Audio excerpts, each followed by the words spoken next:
in the North East saying that when she speaks Polish to her daughter, I can't guarantee I would feel safe. So can the Minister clarify what steps he's taken with his Polish counterparts to reassure Polish communities that hate crime is not acceptable and will not be tolerated in the UK? Following an absolutely deplorable spike just after the referendum, I'm pleased to say that the number of these reported crimes has significantly declined. We've been working very closely with our Polish counterparts, reassuring them on every conceivable opportunity, and indeed we did so very publicly at the Belvedere Forum itself. Mr. Alex Salmond. The Polish community constitute the largest component of EU nationals in the UK and by far the largest percentage in Scotland. The Minister of State and indeed the Foreign Secretary in previous incarnations have been known for their cosmopolitan pro-immigration attitudes. Can he think of anything on the eve of Brexit, would better enhance the relationship going into negotiations than for to unilaterally and immediately consolidate the position of the 3 million EU nationals in this country? And isn't that something the government should do now? I'm confident, Mr. Speaker, that when the starting gun for Brexit is fired tomorrow, that the issue he mentions will be an essential part of the negotiations that will then follow. Dr. Julian Lewes. Does the Minister believe that Poland deserves congratulations as a frontline state against an increasingly fractious Russia for being one of the only 5 NATO members to meet the minimum level of 2% expenditure of GDP? And does he think it would send a good signal to Russia if the Foreign Secretary were to throw his considerable weight behind perhaps a Polish candidate to be next Secretary-General of NATO rather than a member of the comfortable club of the usual suspects? If I might say so, considerably exaggerate. The manner in which he expresses his views is very characteristic of my honourable friend, but I'm confident that even though we are going to leave the European Union, that the United Kingdom will remain a force for good in the defence and security of Eastern Europe, and we will increase our engagement on all levels. Mahmood. Thank you, Mr. Speaker. Has the Minister received the same representation that we have received from the Polish Embassy and other European embassies on the difficulties that many EU nationals are having with this 85-page form they have to complete in order to apply for permanent residency in the UK? Has he relayed these concerns to the Home Office? He doesn't even know about it. The Secretary of State does not even know about it. Will he then, in that case, will he and the Secretary of State, and perhaps my friend the Shadow Secretary of State, accept my challenge and try to fill this form and see how they get on? Well, Mr. Speaker, I have to say that no, I have not received such representation, but I will look forward to raising it myself when I next see the Polish ambassador, which I do on regular occasions. Maria Caulfield. Number 4, Mr. Speaker. Mr. Elwood. Mr. Speaker, as the House will know, significant progress has been made in liberating the city of Mosul, which will be a symbolic landmark in defeating Daesh in Iraq. We are extremely concerned for those held by Daesh, including members of the Yazidi community. Ultimately, the only way of protecting minorities is by defeating Daesh and establishing strong governance and lasting peace. Caulfield. I thank my right honourable friend for his answer, but can I ask him what support will be given to Yazidi women when they are released, and can he confirm that evidence will be taken from them so we can accurately record the genocide of the Yazidi people? She makes a very important point. In the short term, we are providing refugee assistance and resettlement schemes, including Gateway, Mandate and Children at Risk, as well as putting funds into United Nations programmes. And in the long term, my right honourable friend, the Foreign Secretary, along with his Iraqi and Belgian counterparts, have launched a global campaign to bring Daesh to justice. And this seeks to support all victims, including Yazidis. Jones. The honourable gentleman will know that when Yazidi women are released, they have great difficulty in accessing the medical services they need, and particularly the psychiatric services they need. Germany has flown plane loads of Yazidi women into their country for treatment. Can Britain now do its bit and undertake the same thing? Minister. Well, Mr. Speaker, she raises a very important point. We do have programmes that bring those who are vulnerable and those who have been affected to the UK as well, but we're also investing a huge amount of funds into programmes in country as well. But I'll be more than delighted to write to her with more details of what we're doing. Nusrat Ghani. Thank you, Mr. Speaker. The brutalisation of the Yazidi by Daesh has been a deliberate attempt to destroy the Yazidi people. Yazda, a Yazidi advocacy organisation, estimates that 35 Yazidi mass graves have been found. What support can my right honourable friend present to ensure that these crimes and graves are being collated and evidenced? Well, Mr. Speaker, this is something, as I mentioned, that the Foreign Secretary is leading on, and it will take time. We need to be patient on this because it is important that we collect forensic examinations, we preserve evidence, and we indeed take testimonies as well. But we will bring those to account of those people who have committed these atrocities.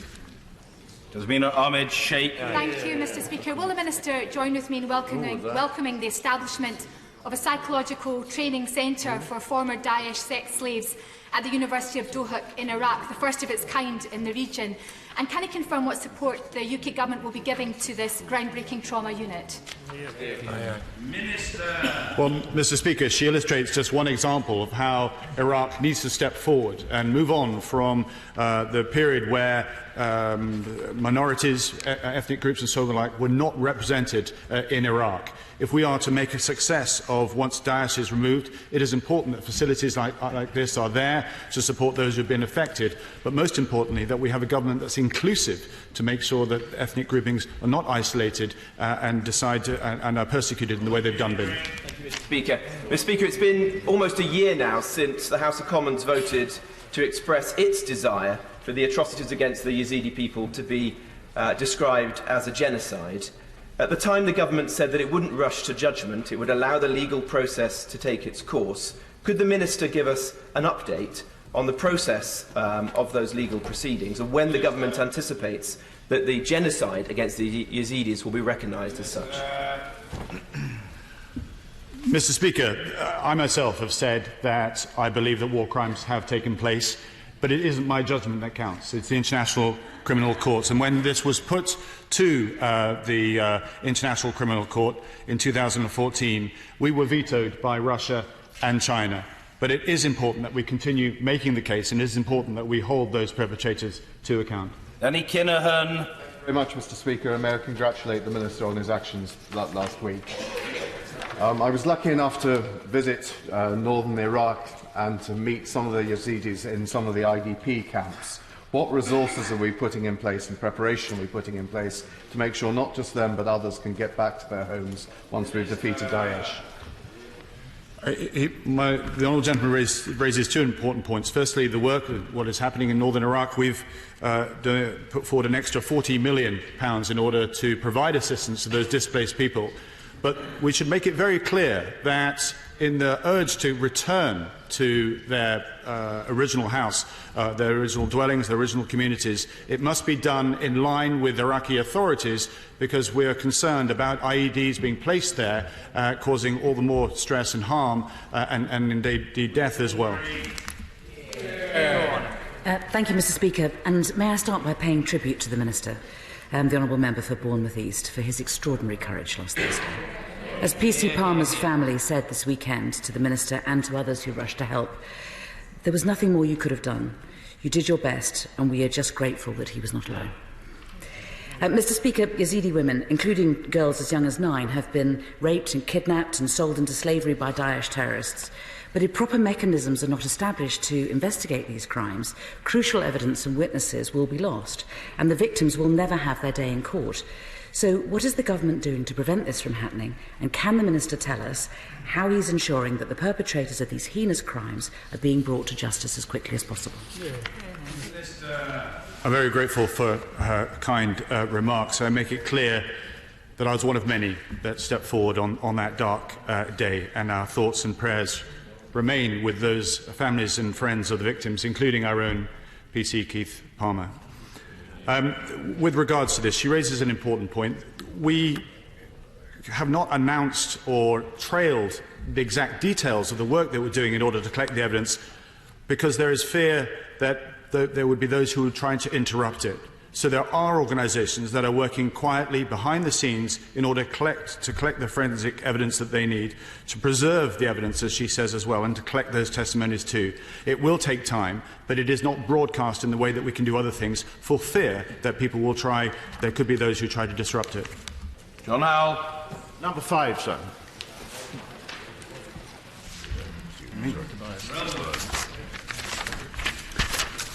Mr. Speaker, we are aware of reports that Hezbollah continues to amass an arsenal of weapons, and this is in direct contravention to UN Security Council Resolution 1559 and 1701.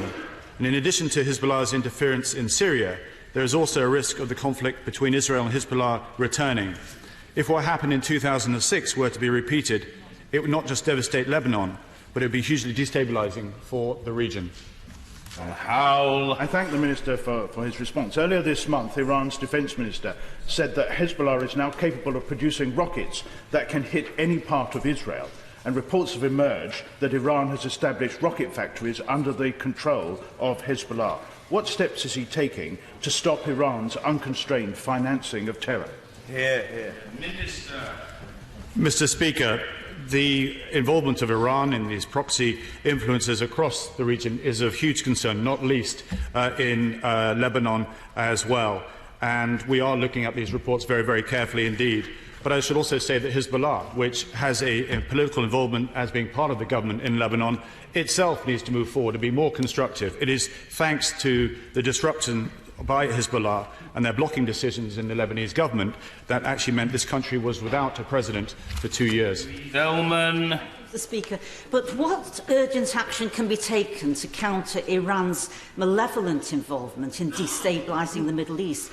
And already we've heard reference to Hezbollah being armed by Iran, but Iran is also arming Hamas in Gaza with rockets aimed specifically at Israeli communities within Israel across the border from Gaza. What action is going to be taken to stop this? Mr. Speaker, we are now engaging with Iran on a level that we've not done for over a decade, thanks to the agreement, the nuclear agreement that's been made. It does allow us to have more forthright and frank conversations, and we have made it very, very clear that if Iran wants to join the international community and we want to see stability in the Middle East, then it needs to desist from having influence in the areas that she makes reference to. Sir Julian Brazier. In welcoming my right honourable friend's earlier answer, would he accept that in 2006 the decision by Israel to bomb all parts of Lebanon, including those represented by people who've been fighting Hezbollah for more than a generation, catapulted Hezbollah from a sectional group of extremists right into the heart of the power base of the government of Lebanon? Mr. Speaker, I visited the country right after those attacks had taken place, and the devastation was huge indeed. And I think it's in all interests for us not to go down that road again. And I pay tribute to the UN interim force in Lebanon, UNIFIL, who've done an amazing job in reducing tensions between the two countries. I'm going to thank the Minister for his statement. Minister, one way of reducing the supply of weapons to Hezbollah is to stop it at its source. Can the Minister indicate what discussions he's had with Egypt, for instance, in relation to the tunnels and the access that they have for bringing weapons in? If he can stop it there, he can stop it being used. Mr. Speaker, the honourable gentleman is absolutely right that we need to work together with this, with our partners across the Middle East, and it is something we're engaging not just with Egypt, with other countries as well. Nigel Huddleston. Question number 6, Mr. Speaker. With permission, Mr. Speaker, I'll answer questions 6 and 11 together. I had a series of excellent meetings last week at the White House and the State Department elsewhere with Secretary of State Tillerson, Vice President Pence and others, and we discussed areas of common interest and indeed shared objectives on Syria, Russia, NATO, global free trade and other questions. Huddleston. Thank you, Mr. Speaker. There are 212,000 Americans living in the UK, 715,000 Brits living in America, and Americans, when visiting the UK, spend more than visitors than any other nation. Does the Foreign Secretary agree that this shows that the special relationship is very much alive?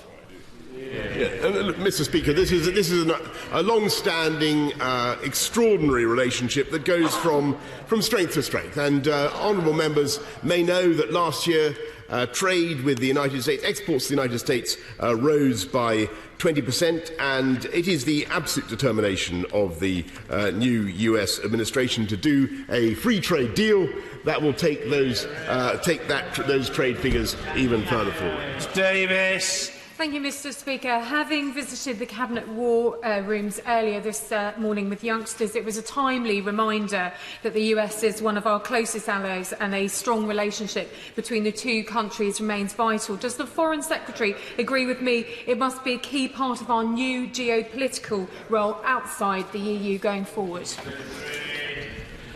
I passionately agree with that, and indeed it is the function of the UK to be the intermediary between our European friends and partners and the United States, and to campaign for the things that matter deeply to us all, the transatlantic defence alliance that has kept the peace in our continent for the last 70 years, and of course global free trade, which is of huge value to all of us. Hi, Gapes. Mr. Speaker, can the Foreign Secretary take this opportunity to praise the democracy of the United States and its independent judiciary, which have rejected the plans by President Trump to bring in bans on refugees, and at the same time the Congress has seen sense and not approved his proposals to abolish Obamacare? Well, it is not for me to intrude into the domestic politics of the United States, except to say that I think many people around the world who criticise the United States and who attack the United States, many people who are viscerally anti-American in their attitudes, will look at the balance of power represented by that decision and see that this is a mature democratic system in which we can confide our trust. Ben Bradshaw. But what damage, Mr. Speaker, is done by fantastical and ridiculous outbursts like those of President Trump levelled at GCHQ?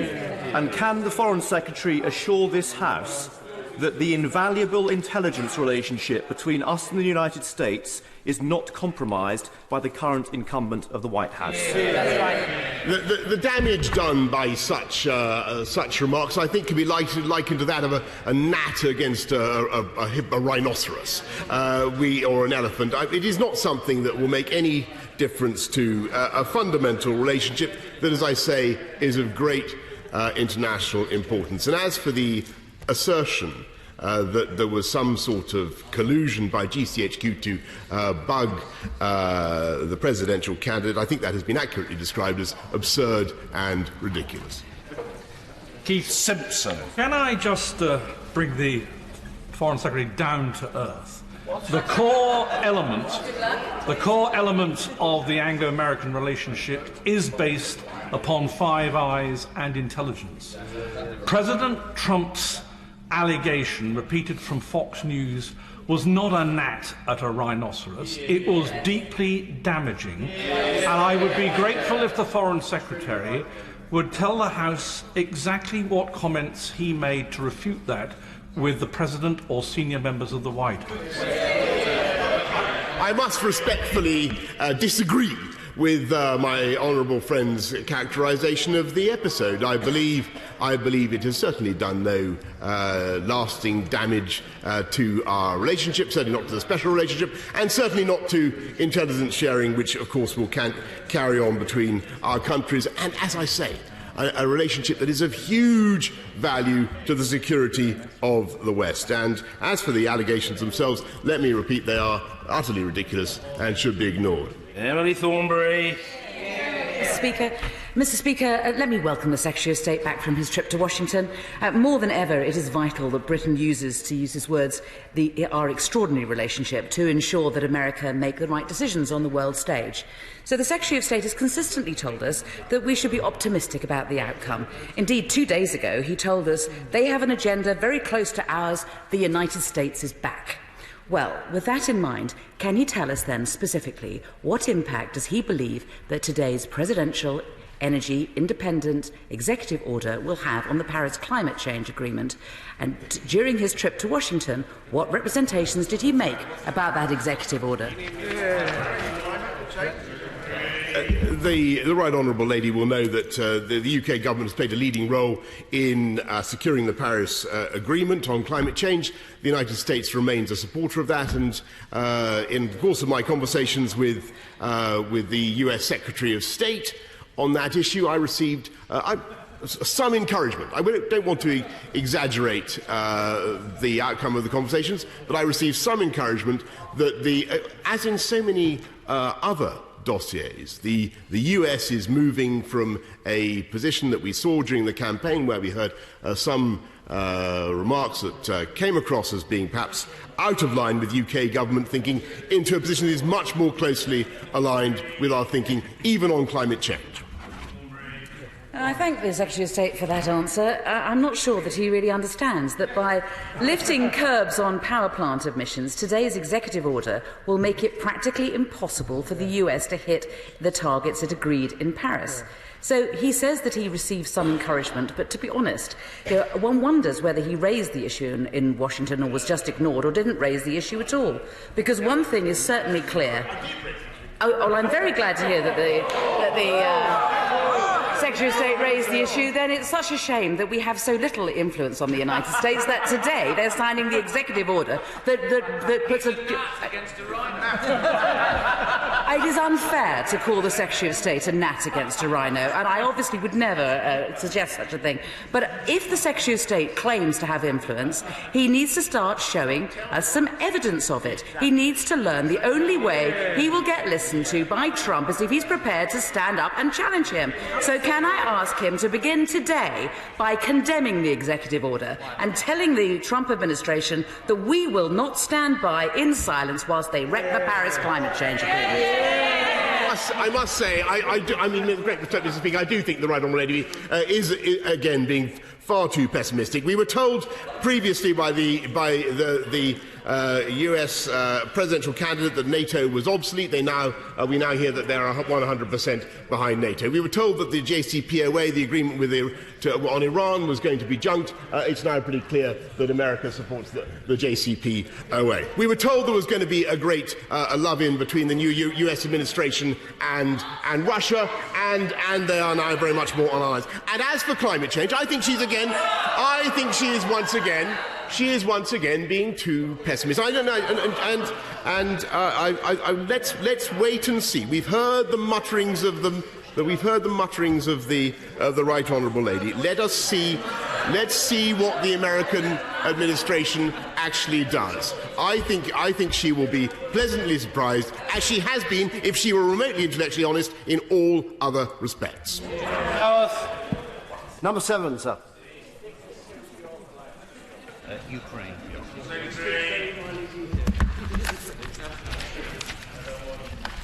I thank my right honourable friend very much for his question on the causes in Ukraine of the war, of the conflict in Ukraine, which are very much with the Russians, and they bear the overwhelming responsibility for the loss of life, a very considerable loss of life that has been taking place there. And I was pleased to raise the matter with my Polish counterpart, Witold Waszczykowski, during a visit to Kiev a few weeks ago. The crucial thing for progress in Ukraine is not just that the Russians desist from supporting military activity in the Donbass and pull out of Crimea, but also that the Ukrainians themselves make the reforms that will increase international confidence in Ukraine.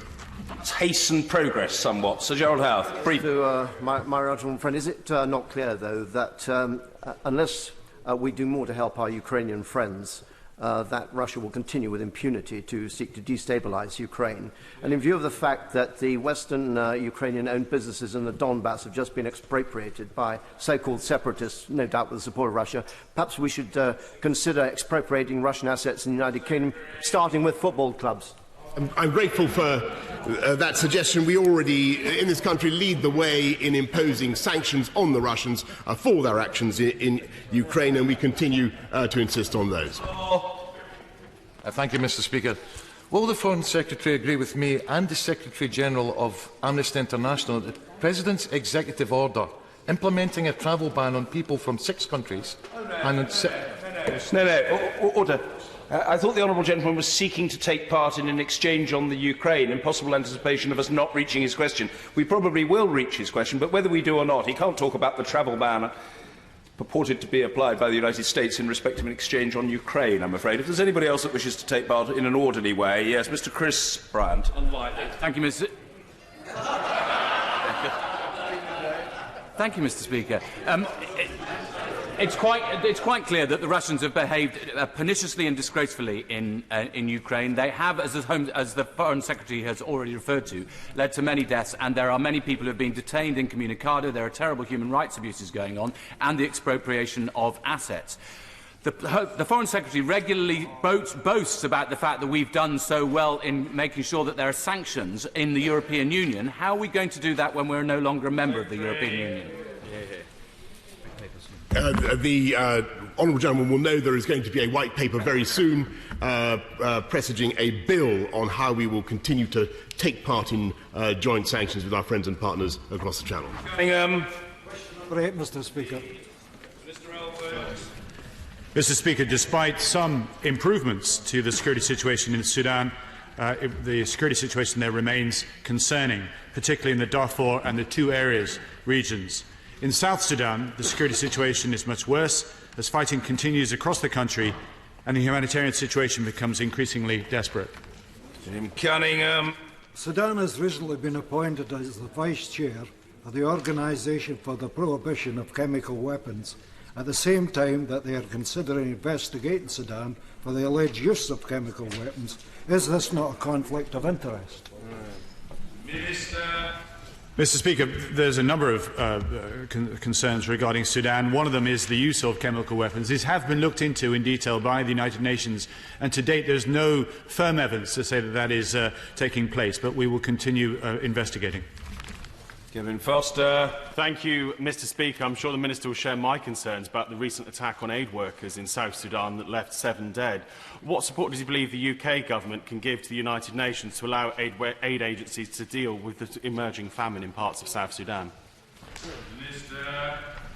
Mr. Speaker, I had the opportunity to visit the country at the end of last year. We are now deploying 400 British troops as one of our largest peacekeeping operations in the world now. It is a complex conflict there. It simply isn't between the 2 major tribes, but lots of sub-conflicts that are taking place across the country. And it is important that we are able to support the work of the Church that is trying to reconcile local differences, which then will allow the NGOs to get in there to provide the necessary humanitarian. Thank you, Mr. Speaker. Can I add my sincere tribute to the Right Honourable Gentleman for his actions last week? Is the Right Honourable Gentleman aware of allegations that both Salva Kiir and Riek Machar are currently using British passports to travel around Africa and elsewhere? And given that the terrible situation in South Sudan, both the famine and the security situation, is in significant part man-made, does he think that that is appropriate if it is true? Minister. Firstly, thank you for your comments. I will certainly look into this. They both have huge responsibility for what is actually a man-made conflict that is taking place. Let's not mince our words here. The problem in South Sudan, this is a mineral-rich country that could be one of the richest in Africa, but they need to reconcile their differences. It's also the youngest country on the planet at the moment, and yet its first few footsteps that it has taken have been absolutely dire because of the poor leadership, mostly between these 2 individuals. African nations and African regional organisations prove to be so ineffective, not only in stopping the fighting, but also in relieving the misery? Mr. Speaker, my honourable friend makes an important observation, but I would actually say that they are getting better at recognising that countries in Africa must honour the Constitution, that you simply cannot hand over power to your son or your daughter. And the best example of that was in Gambia, where it was, in fact, the neighbouring countries that stepped forward to make sure that there's a peaceful transition to a new president. Guinness. I'd like to press the Minister over the report published by Amnesty International, which found strong evidence suggesting the use of chemical weapons by Sudanese forces in Darfur, but which has been met, sadly, by virtual silence from his government. Can the Minister explain which international partners he is working with, and can he tell us how this government will ensure that these deeply disturbing allegations are fully investigated and the perpetrators brought to justice? Mr. Speaker, I'm happy to look into this in more detail. Our understanding is that this did come to the attention of the United Nations, and they've done investigations as well. But it's actually difficult to collect evidence simply because we do not have access to the full country as we'd actually like to. But I'll certainly double my efforts to see what more I can find out. Mr. Speaker. Mr. Speaker, despite some positive steps, the human rights situation in Belarus remains of serious concern. We continue to raise human rights issues with the Belarusian authorities, and we use every opportunity to call on Belarus to establish an immediate moratorium on the use of the death penalty. Maria Miller. Will my right honourable friend join calls led by the chairman of the Senate Armed Services Committee for the Belarus president to unconditionally release all of the many hundreds of people brutally arrested in Belarus over the last few days? And can he also consider talking to the EU to ask them to rethink their recent decision to lift the personal sanctions against the ruling Belarus elite?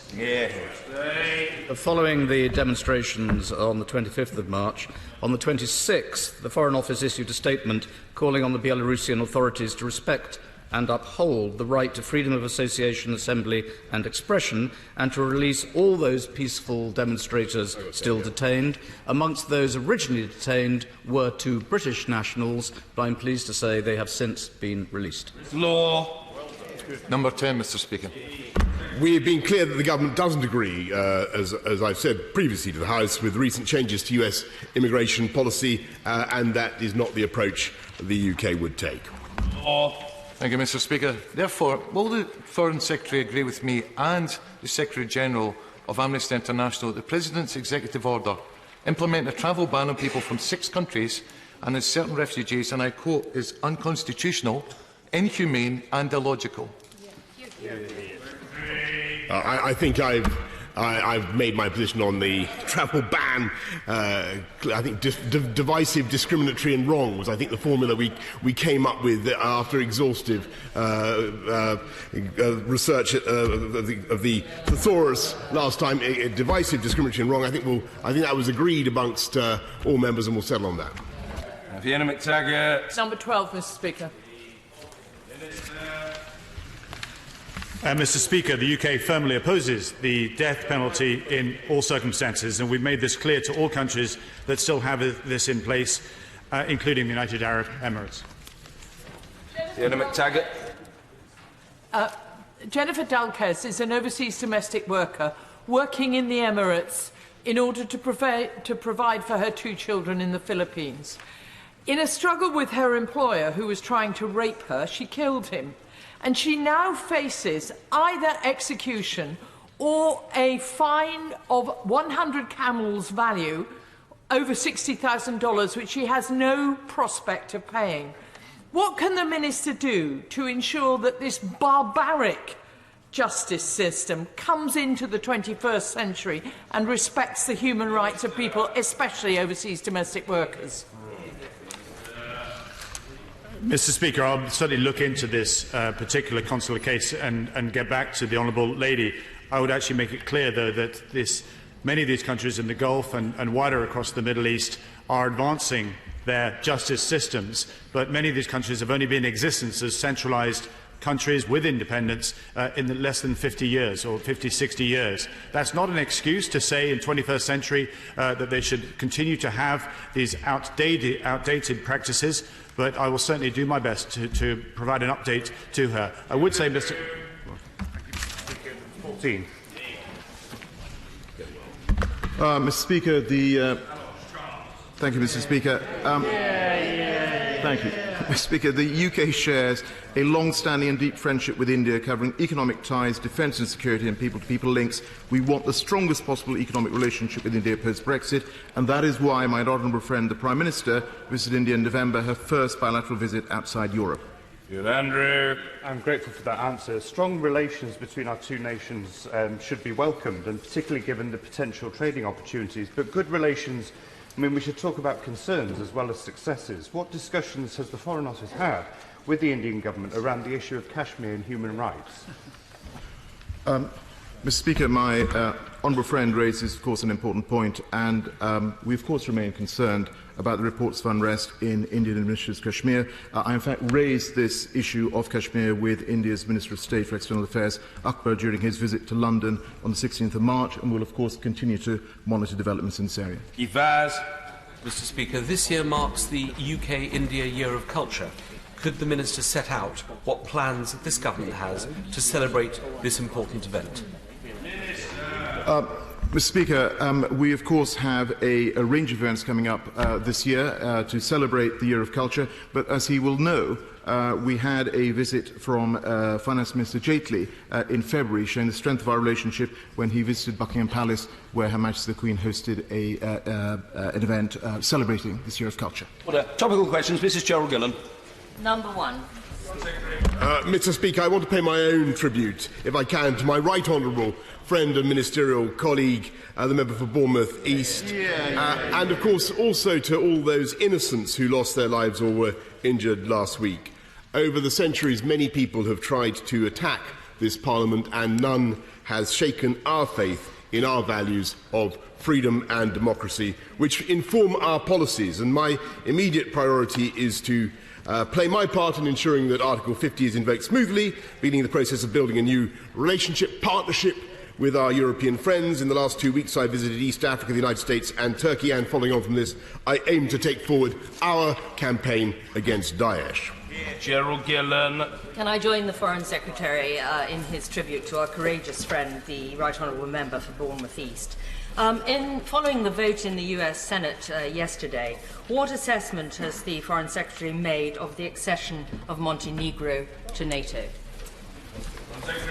I thank my right honourable friend very much, because that is, if I may say so, another example of ways in which the influence of the United Kingdom, as I believe, perhaps with a maximum humility, I believe, is being felt in our conversations with our American friends and partners. There is strong support for NATO on Capitol Hill, and it is absolutely right that they should now be moving forward with the integration of Montenegro into the North Atlantic Alliance.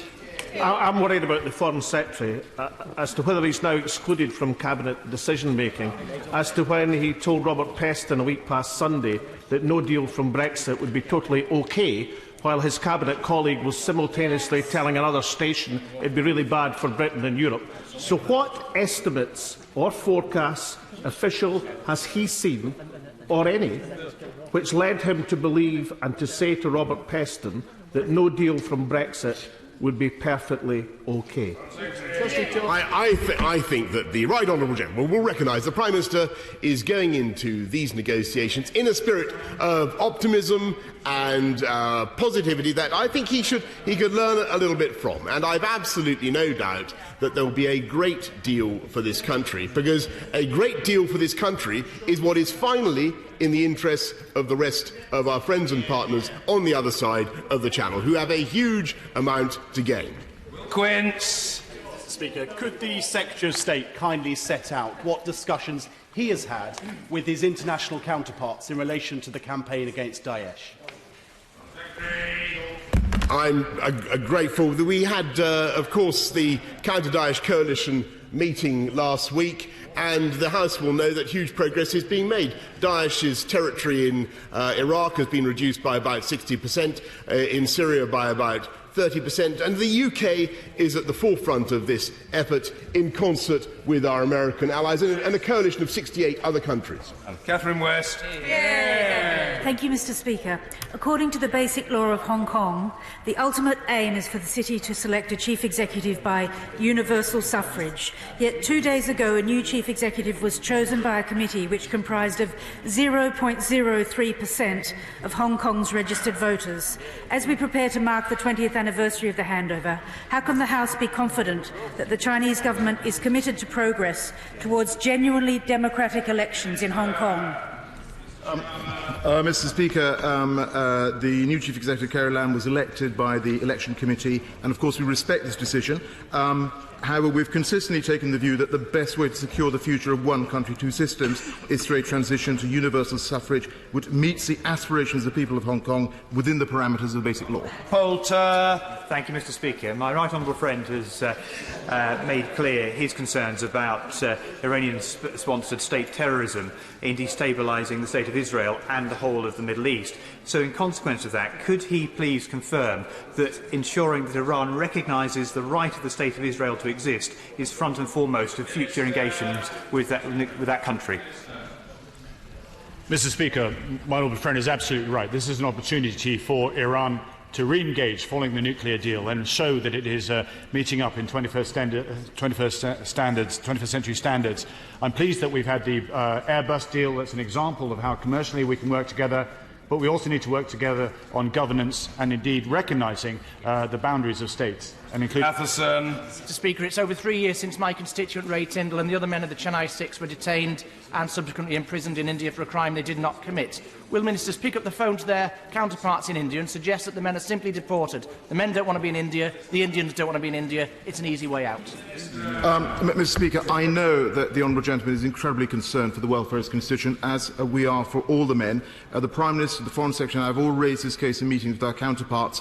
We are providing consular support, as he knows, and I have written, my office has written to the family to say that I stand ready to meet with them ahead of the verdict that is due. Dr. James Davis. My right honourable friend outlined what his priorities have been during the UK's 62nd presidency of the UN Security Council this month. Mr. Speaker, the theme of the UK President of the UN Security Council has been conflict prevention Africa, with a focus on Lake Chad, Basin, South Sudan and Somalia, and the UK has also held an open debate on modern slavery. Throughout our presidency, we have been action-oriented, transparent and consultative, and my right honourable friend, the Foreign Secretary, has chaired 2 council meetings. Stephen Kinnock. Mr. Speaker, many honourable members on both sides of this House have called for a ban on goods produced from the illegal settlements in the West Bank. Does the Foreign Secretary think that those honourable members should be banned from travelling to Israel?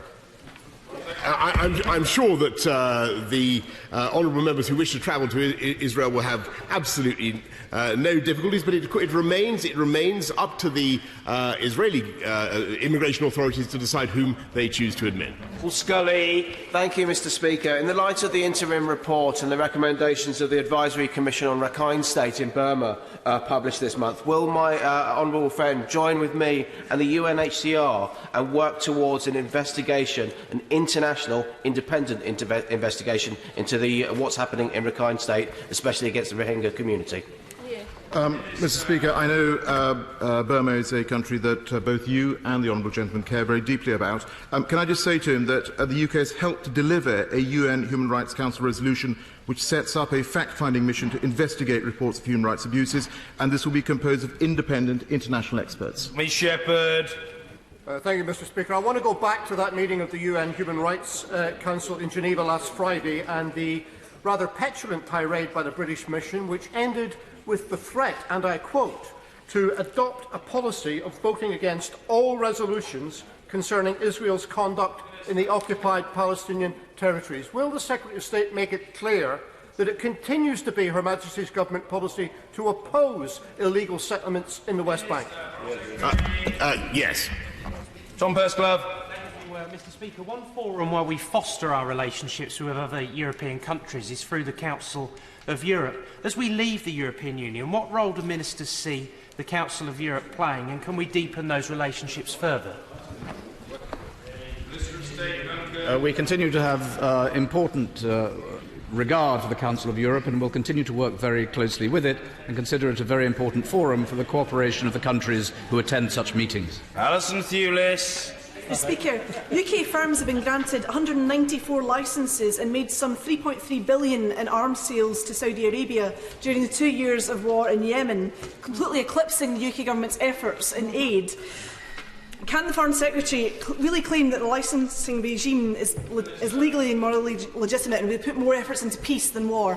We have the strongest and most rigorous criteria of any country in the world, and there must be a clear risk of a serious violation of international human rights, humanitarian law, and that remains the position. Following the walkout this morning by members of the Brexit Select Committee, does he agree with me that far from being gloomy, we should agree with Marcel Lamy and Wolfgang Schäuble that it would be more damaging to Europe than to the UK if there wasn't a success made out of Brexit?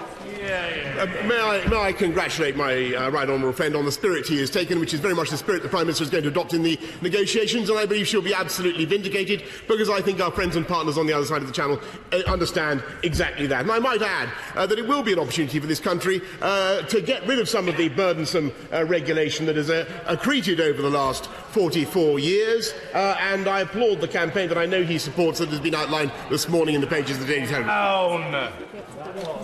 Thank you, Mr. Speaker. Will the UK Government make representations to the Israeli Government with increased demolitions, including donor-funded structures, the land regularisation bill, possible construction area E1 and the travel bans with the Israeli Government? If the UK is really committed to doing all it can to achieve a two-state solution, is it not time to recognise Palestine before it's too late? Prime Minister and myself have raised this specifically with Prime Minister Netanyahu, and will continue to do so. We believe we are opposed to such demolitions, and we continue to believe, as I've said many times already this morning, that continued illegal settlements are an obstruction to peace. A brief, Bob Blackman. Mr. Speaker. The Pakistani government has announced its intention to annex Gilgit-Baltistan, a sovereign part of India that it illegally occupies. What representations has my right honourable friend taken to the Pakistani government that this act is illegal and the UK government will oppose it? Mr. Speaker, as the honourable gentleman knows, we have very good relations with both India and Pakistan. But when it comes to issues of a bilateral nature, it is really for up to the two countries to reach a settlement. It is not for us to prescribe a solution that acts as a mediator. But of course, we encourage both sides to maintain good relations, and we will continue to talk to them. Mr. Speaker, what would the Foreign Secretary say to President Putin about his treatment of demonstrators if he got the chance today? I'm pleased to be able to inform the House that I raised the matter yesterday with the Russian Foreign Minister, my counterpart Sergei Lavrov, and I indeed raised the case of the mistreatment of a young British 17-year-old British national. Dr. Julian Lewis. Why does Saudi Arabia consistently feature in the backstory of terrorists, as in the case of the one who struck here last week, and what representations do we make to that country about it? The backstory of terrorists is a subject, of course, of continual analysis in respect of the individual last week. That analysis has yet to be completed. But it goes without saying that in our discussions with our Saudi counterparts, we make very, very plain our view that the struggle against terror is a struggle we face jointly. John Cryer. Mr. Speaker, further to question 10, isn't it a bitter tragedy that the US, which has been a beacon of democracy and tolerance for so long, has produced a president whose comments and stance echo those of the black shirts of 80 years ago? Again, if I may say so, and I said to the House a few weeks ago, I believe such analogies and such comparisons trivialise that epoch and trivialise the tragedies of the 1930s. We have a very different situation today, and we are working with our American friends and partners to produce the best outcomes for the security, stability and the prosperity of the world. Leslie. Thank you, Mr. Speaker. Would he join me in thanking the Libyan House of Representatives for their condolences after Wednesday's tragic and traumatic event? And would he agree that urgent and active engagement with the House of Representatives is vital for getting a stable Libya and ending the mass export of migrants to their death by militia? I certainly agree with that, and I think the fundamental thing has got to be a rapprochement between the two sides in Libya, and we certainly believe that General Haftar has got to be part of the solution, but he cannot be the whole solution, and there must be a political and a constitutional resolution to the crisis in Libya. Everyone wants to see the territory liberated from the murderers of the Islamic State, so-called. But is the Foreign Secretary aware of the deep concern over the recent airstrikes which have caused so many innocent to die, including children, and including the fact that there was no attempt to save the children. In those circumstances, will the Foreign Secretary be aware and make representations accordingly how important it is to try and minimise civilian tragedies? I believe the honourable gentleman is referring to airstrikes by the Americans. I don't think he spelt that out. Of course, there have been innumerable barbaric airstrikes by the Assad regime, by the Russians and others, as I'm sure he would acknowledge. The United States have said themselves they're investigating and will be producing a full report. Order. Thank you. We must now move on. Statement. The Secretary of State for Northern Ireland.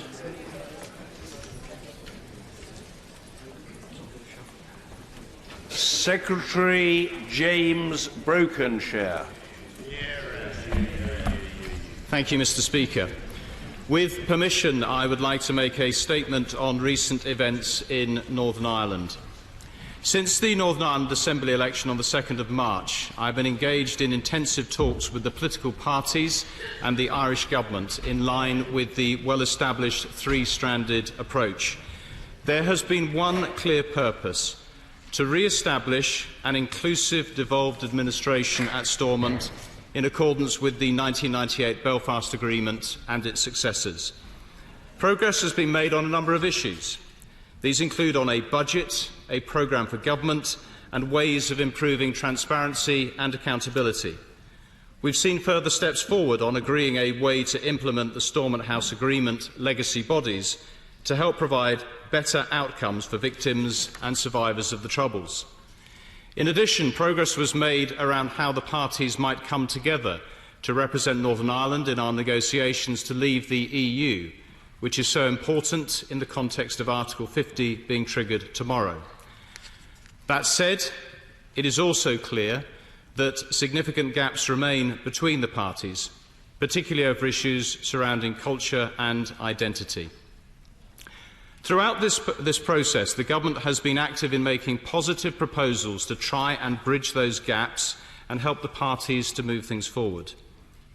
In law, the period allowed to form an executive from the date of the first sitting of the Assembly after an election is 14 days.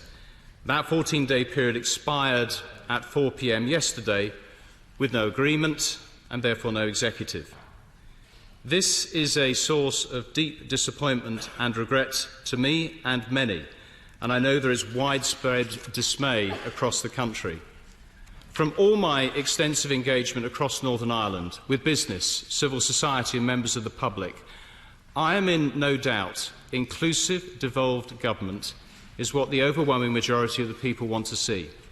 Working for them, delivering on their priorities and continuing the positive progress we have seen in Northern Ireland over recent years.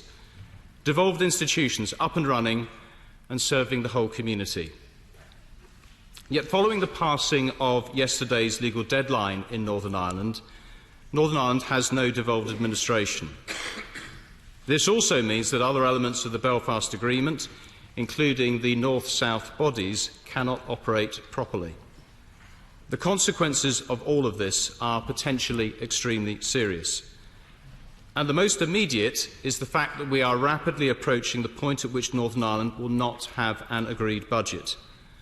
From tomorrow, a civil servant, the Department of Finance Permanent Secretary, will exercise powers to allocate cash to Northern Ireland departments. This is an interim measure designed to ensure services are maintained until such time as a budget is agreed.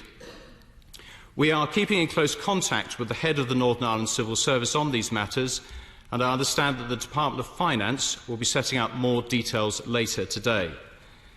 But let me be very clear. This situation is not sustainable, and beyond a short period of time will have an impact on public services. What we are talking about here is the health service, schools, voluntary groups and services for the most vulnerable in society. This isn't what people voted for on the 2nd of March. During the course of the past 24 hours, I have spoken to the leaders of the 5 main Northern Ireland parties and the Irish Government. I am encouraged that there remains a strong willingness to continue engaging in dialogue with a view to resolving outstanding issues and forming an executive. And that must absolutely remain the priority. But the window of opportunity is short. It is essential, therefore, that the intensity of discussions is stepped up with renewed intent and focus. And I believe that a positive outcome remains possible. To that end, I will continue over coming days to work closely with the Northern Ireland parties and the Irish Government as appropriate, and I'll need to keep the situation under close review.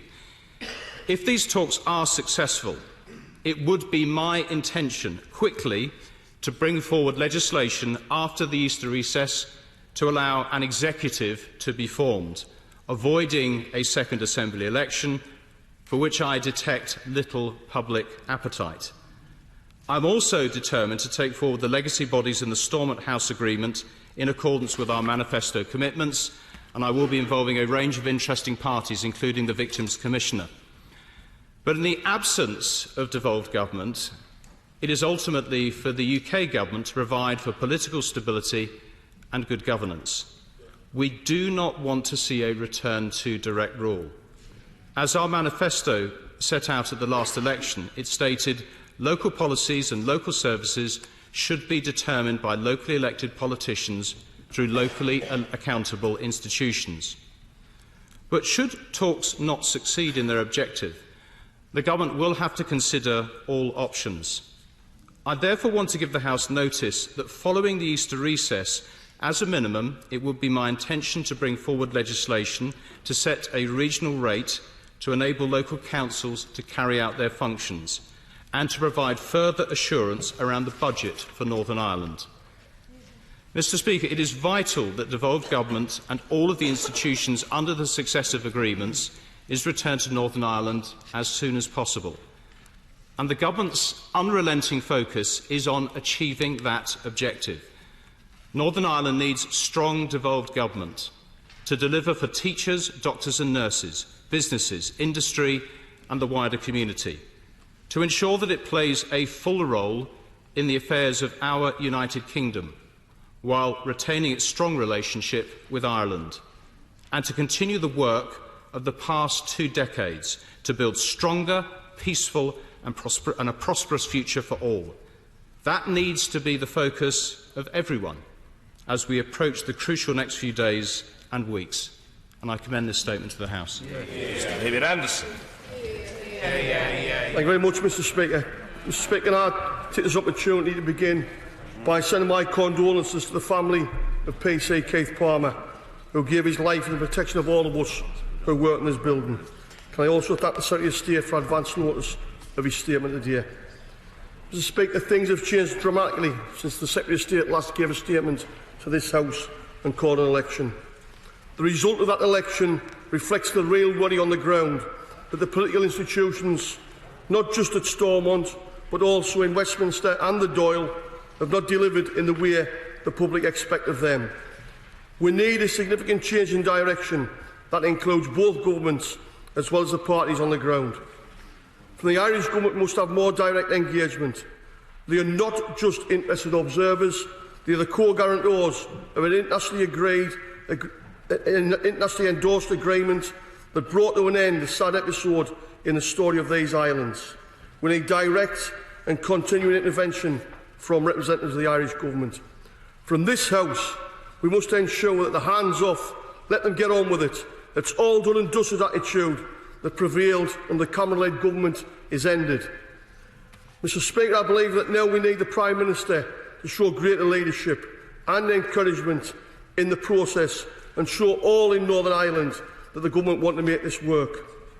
The people of Northern Ireland have spoken and they've said very, very clearly there are no longer any minorities in the place that they call home.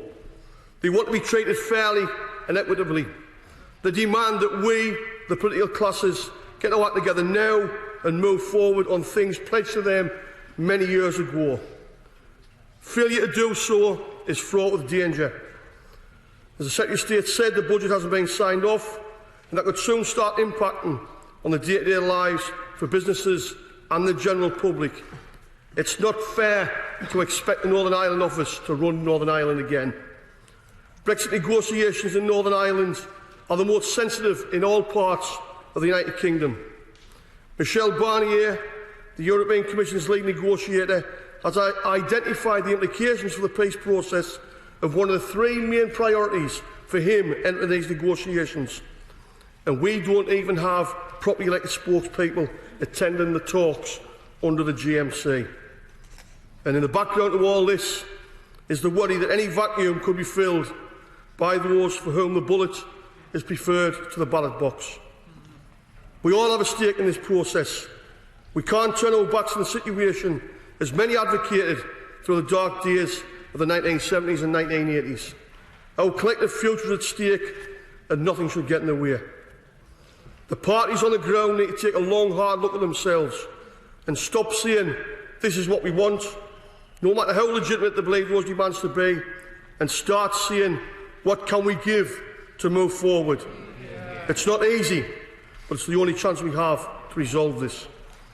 Mr Speaker, I haven't even mentioned the farce that the final straw in Northern Ireland was the debacle that is the Renewable Heat Initiative. And I call on the Secretary of State today to ask him to look at whether the financial burden placed on the people of Northern Ireland by this failure is limited and reasonable. And I say to the Secretary of State, none of us envy you or the job that faces you. We all want this to succeed. We should use all avenues to reach that goal. And to that end, can I ask the following questions? Will he consider whether external support will help to reach an agreement? History tells us that sometimes this is necessary, and I can assure him that in recent talks with the good friends of the peace process from the USA, they remain ready to help at any time. Will he ensure that the Irish Government has hands-on involvement in the talks? Will he ensure that the Prime Minister is fully engaged in the process? History has shown us the real difference that can make. And will he ensure that, unlike so far, there are multilateral all-party talks set up as soon as possible in the coming days? Mr Speaker, I said earlier, no one wants us to fail. That's especially true of my party. We have a great deal invested in this process, and we don't want to see it collapse. Hopefully we can use all of our efforts to reach a deal as soon as possible. This process has to be built on partnership, genuine compromise and consensus. If we have to build up the faith and confidence, not just in the institutions, but much more importantly, across the whole population of Northern Ireland. And this can't be done unless politicians on all sides are prepared to move from their entrenched positions. Mr Speaker, this is not just an abstract debate for me. For the 12 years from 1993, I had the great privilege to represent 30,000 public sector workers in Northern Ireland. Many of them had spent years cleaning up the fallout of the actions of failed politicians and terrorists. The ambulance personnel ignore the risk of their lives to save the lives of others. The nurses dealing with the mutilated, the traumatised and the dying. The porters dealing the sharp end with a follow-through from yet another sectarian shooting. The social workers dealing with the bereaved, those suffering from addiction and those who were simply lost. The housing officers trying desperately to find homes for those burned or bombed out simply because of their religion. Or the community workers trying to convince young men and women facing life on the dole that putting on a balaclava and picking up a gun was not the way forward. It's these people and their kids we let them down. Every time we say no, or we can't, or we won't, we betray the trust they've put in us, that they've put all this behind us. These people did their duty. It's time for us all to do ours. Well, I'm grateful to the Right Honourable Gentleman for his clear comments on what is at stake here. And yes, this is about those very individuals that he spoke to in his final contribution around the health service, around education, on that progress that we have seen in Northern Ireland in such a positive and constructive way, and how I think we all have that shared determination and shared commitment to ensure that that progresses into the future, and that young people growing up in Northern Ireland can look to that future with a strong positive intent of fulfilling their dreams, ambitions, aspirations and hopes. And I think that that is a message that we can all agree on as we look to the days ahead. He asked me a number of questions in relation to the process moving forward, and I would just say to him that there is no hands-off role by this government in relation to Northern Ireland. We take our responsibilities very seriously in relation to political stability and governance, and fundamentally that sense of devolved government serving the people of Northern Ireland. And that is profoundly what we want to see restored at the earliest opportunity. On the issues that he highlights on various different roles of different people and organisations, I can say to him that the Irish government have been actively involved over the last days, and I pay tribute to the work of Charlie Flanagan, the Irish Foreign Minister, who has worked alongside me, consistent with the three-stranded approach that governs these discussions and governs the framework. And he has certainly played an extremely important part and has underlined the Irish government's continued support to see that the devolved administration is restored and that the broader institutions set out in the Belfast Agreement and its successors are able to function effectively and properly, which is what devolved government sits at the heart of in terms of seeing that structure fulfilling its intent. The Prime Minister has been fully engaged in this process and remains so. She has had a number of conversations with the Taoiseach, and I have been keeping her very closely informed, and she has been very much there and understanding the need to see that progress and supporting this process, and will continue to do so. The Right Honourable Gentleman highlights the issues of others who may be able to provide support. I think the important thing to recognise here is that at its fundamentals, this is about the parties themselves coming together, devolved elements of agreement, and therefore the scope for outside partners is limited in terms of what that can support and achieve. And I think it is important in this context as to what the issues are here and how best we may be able to find that way forward with that positive outcome. And yes, we are looking at that intensification, that strengthening of the process moving forward, working with the parties. And I will continue to be discussing with the parties in the immediate hours and days ahead to ensure that we have that process in place to get the positive outcome that actually they themselves have said that they want to see. That they want to see that return to devolved government, seeing an executive performing for the people of Northern Ireland. We need to support them in that work, galvanise them in that work, and give them all assistance to achieve that outcome. And I know that is what this House would endorse, and that is the work that this government is intended to bring about. Order. In an attempt to accommodate the extensive interest in this subject, I appeal to colleagues to ask brief questions without long preamble, and to the Secretary of State to offer us characteristically pithy replies. Mr. Lawrence Robertson. Thank you, Mr. Speaker. Can I thank the Secretary of State for an advanced copy of his statement, and indeed for engaging with me as Chairman of the Select Committee regularly during this process. When people turned out to vote in greater numbers, they did expect the politicians to run affairs in Northern Ireland and not the civil servants. And given the way we're going, couldn't those people be forgiven for becoming rather disillusioned with the whole process of devolution if we're not careful? And shouldn't we therefore remind all the parties in Northern Ireland that power sharing means working with people you don't like and accepting decisions that perhaps you wouldn't automatically choose? And if they do not do that, then power sharing will not have a future.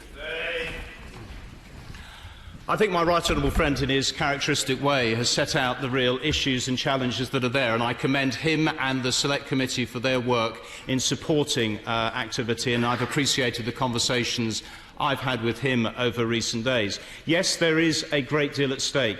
Yes, it is about the parties recognising that need to reach out, as they have demonstrated in the past, and providing that context and ability for them to do so in the best interests of Northern Ireland. Idri Brock.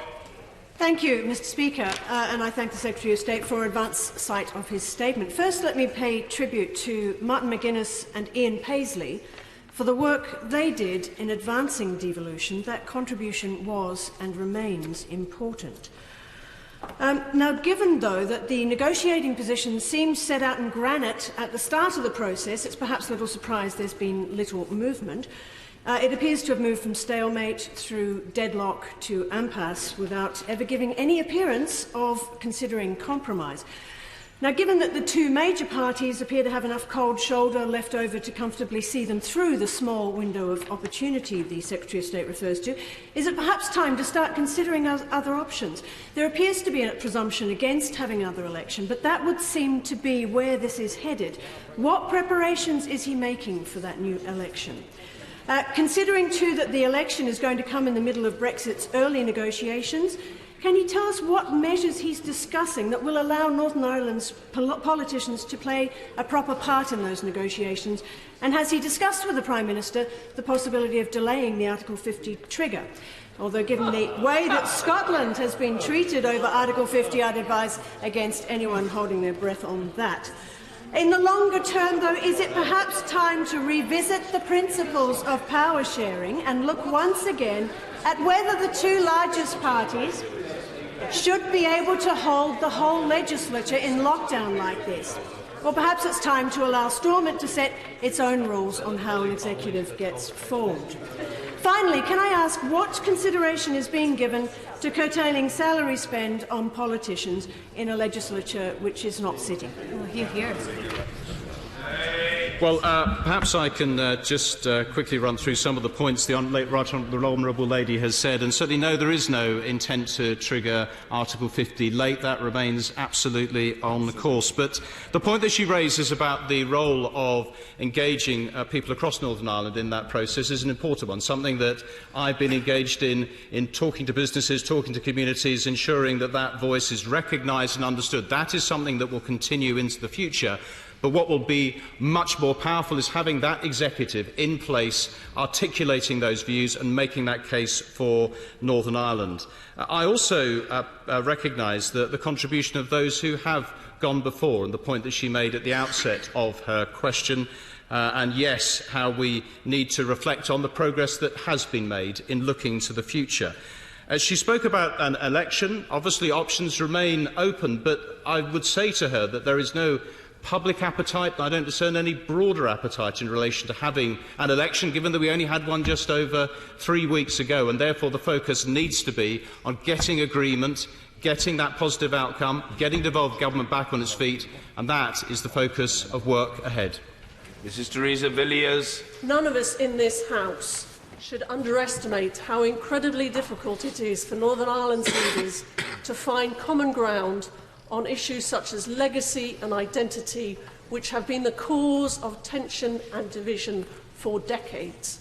But will the Secretary of State agree that if they can find a way to bridge those last divisions, then they will have the gratitude and the support of the vast majority in Northern Ireland who want devolution to work and play its part in moving Northern Ireland forward towards a brighter and better future? I absolutely agree and recognise and commend my right honourable friend for the contribution that she has made in that process. And yes, there are these issues of legacy and identity that have been hugely challenging over so many, many years, but I strongly discern that the will is there, the commitment is there to find that way forward, and as she has rightly said, how that would have such an impact on generations to come. Dodds. Mr. Speaker, yesterday, the Democratic Unionist Party was at Stormont, ready and willing, along with other parties, to form a government and set up the executive. Neither during the election or previously or now have we set preconditions or set down red lines. We worked the executive previously up until November, and we are determined to continue to try to make devolution work in Northern Ireland, because we need a budget and we need functioning devolution. When Sinn Féin walked away and collapsed the executive in January, they left us without that budget and without a functioning executive at a very challenging time. They did the same yesterday.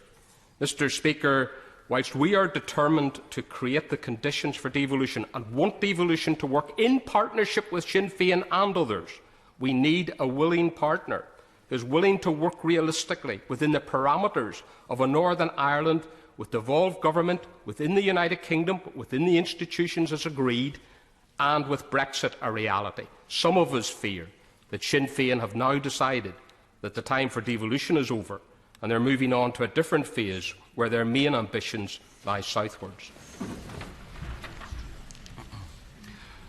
Well, I say to the honourable gentleman that I welcome his party's statement that he's just made on their commitment to continue to engage, to continue to work to see devolved government getting back onto its feet again. And I think that's an important point to underline as we look to the days ahead. And yes, there is this real challenge in relation to the budget and why I've made the comments that I did in my statement. It is that fact of needing to continue the dialogue and discussion, to actually give effect to what he has said, and I would certainly encourage him to maintain that focus, maintain that progress.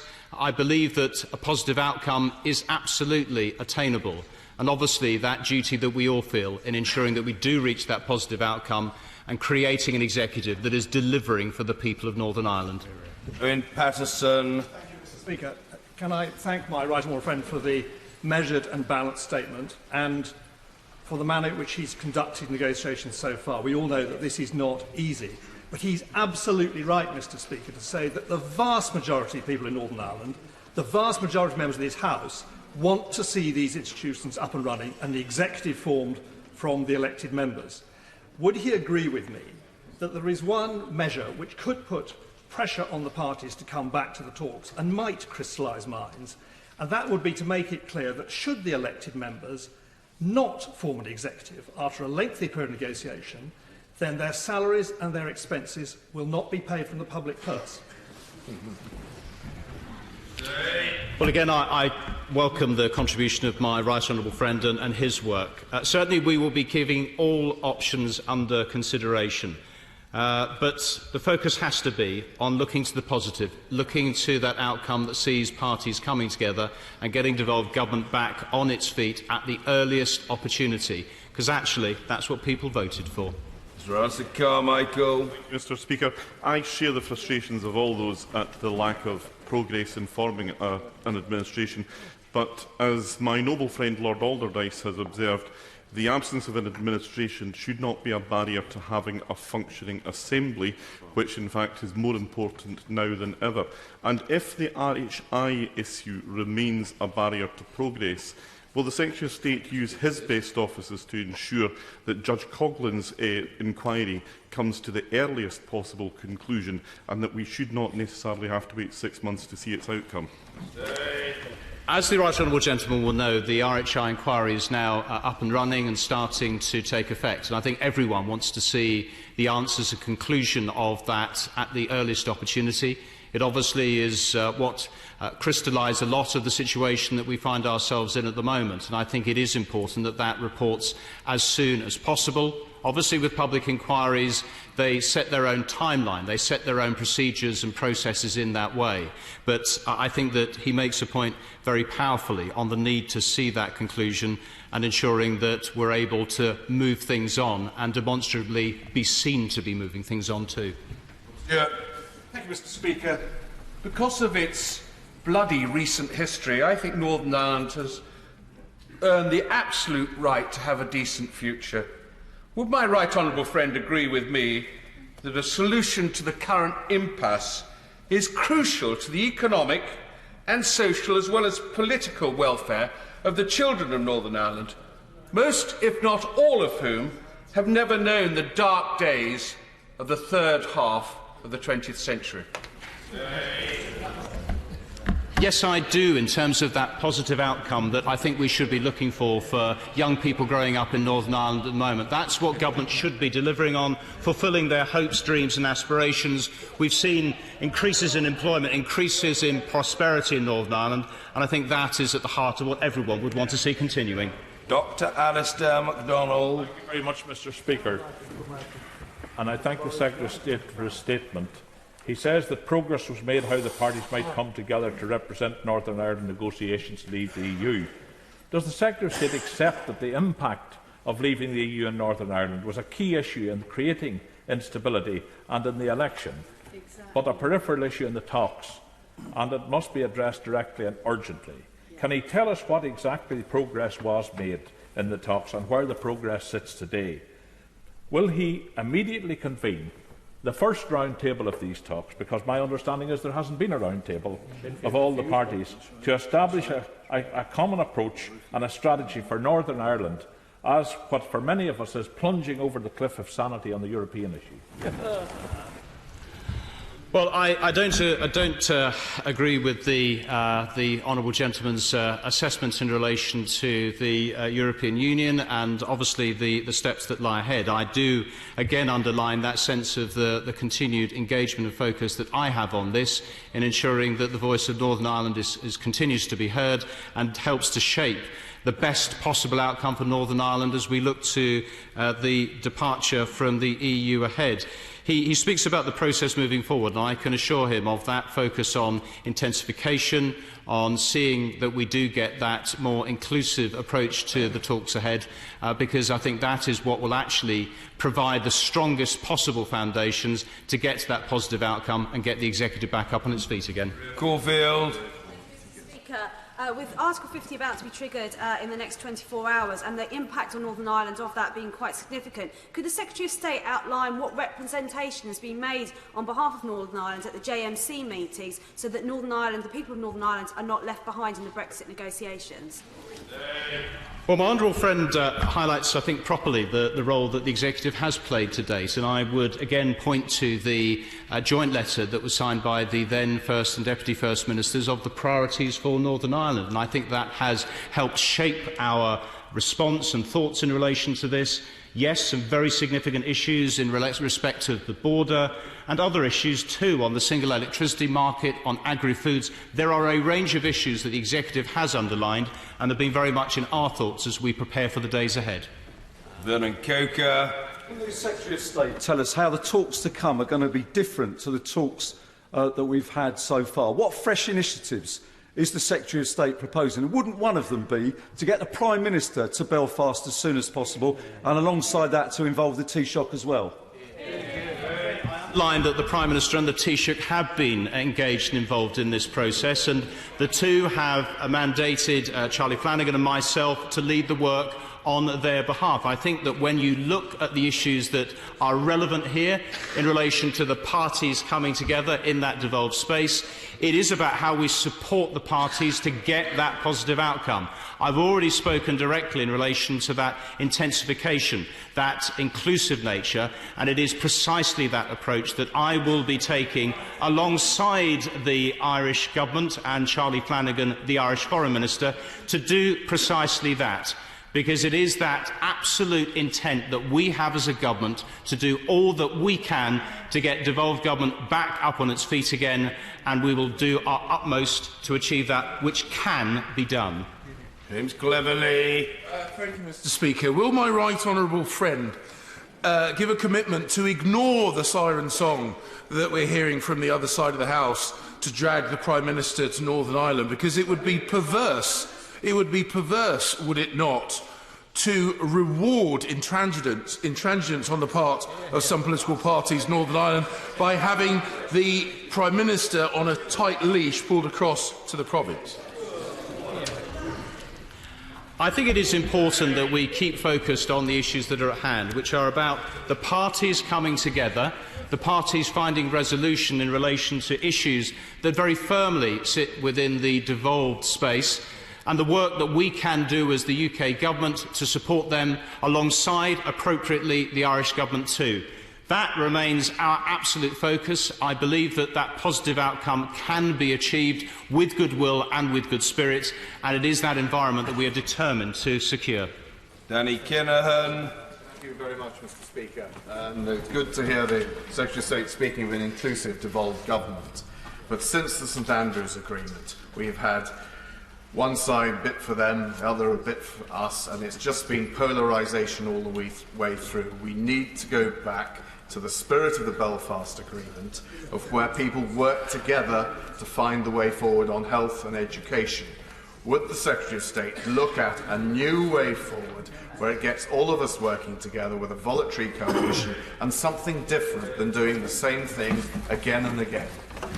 Well, I know that this point is one that the honourable gentleman has raised on a number of occasions, on the nature of the devolved settlement and the legal structures that are in place. There may well be that scope in due time to have that wider debate, but we're about the here and now at the moment, about getting devolved government back up on its feet again, on seeing parties engaging in a way that is able to see an executive formed under the current structure. And I think that needs to be where our focus lies. Julian Brazier. Mr. Speaker, in both supporting and sharing the vision that my right honourable friend so passionately advocates, could I bring him back to the last question and suggest that if intransigence continues for long enough, there may come a point for some fresh thinking, and that perhaps local government in Northern Ireland, which he briefly alluded to at the end of his statement, might play a larger role? My honourable friend raises an interesting point about the role of local government, which I think has continued to progress and is fulfilling, I think, increasing responsibilities. I'm sure that over time that should be encouraged further, but it is now getting that executive in place to be able to support that work, and that is where I think all of our efforts must lie in the short term. Margaret Ritchie. Thank you, Mr. Speaker.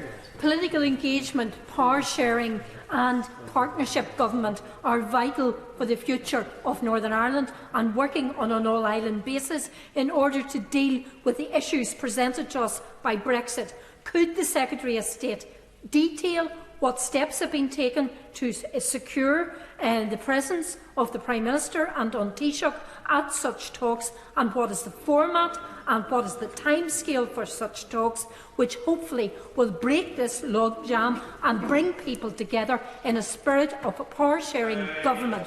And they walked away from it. Well, I think the honourable lady was equally talking about Brexit and the EU points, and there have been discussions between the Taoiseach and the Prime Minister in relation to those very issues, recognising that Brexit will have impacts across the island of Ireland, and there are various different parts that you can point to where we have, I think, shared commitments in relation to the Irish Government in that regard. I do say to her it is about getting the parties back around that table, looking at ways of bridging the gaps that are there, and we are determined to support that in every way that we can to get that positive response. Mills. He confirmed that the solution to this latest impasse is not more money from Westminster. Well, I would point to the fact that in the last budget that the Chancellor announced an extra £120 million for Northern Ireland for their priorities, and obviously me wanting to see an executive in place to be able to use that money effectively. Ivan Lewis. Does the Secretary of State agree that the people of Northern Ireland deserve better from their political leaders, but the institutions have teetered on the brink for years, and now they've collapsed? The formula to prevent that happening was clear. The Prime Minister of the United Kingdom, the Taoiseach and representatives of the United States administration working hand in glove with Northern Ireland's politicians to prevent the collapse of these institutions. Why is it that the Secretary of State does not understand he alone does not have the necessary authority to resolve these issues? I simply don't accept the analysis that the right honourable gentleman has advanced. And again, I underline the issues that are at stake here in relation to the parties and the devolved elements. But I can assure him of the seriousness and significance which we do attach to this position that we find ourselves in now.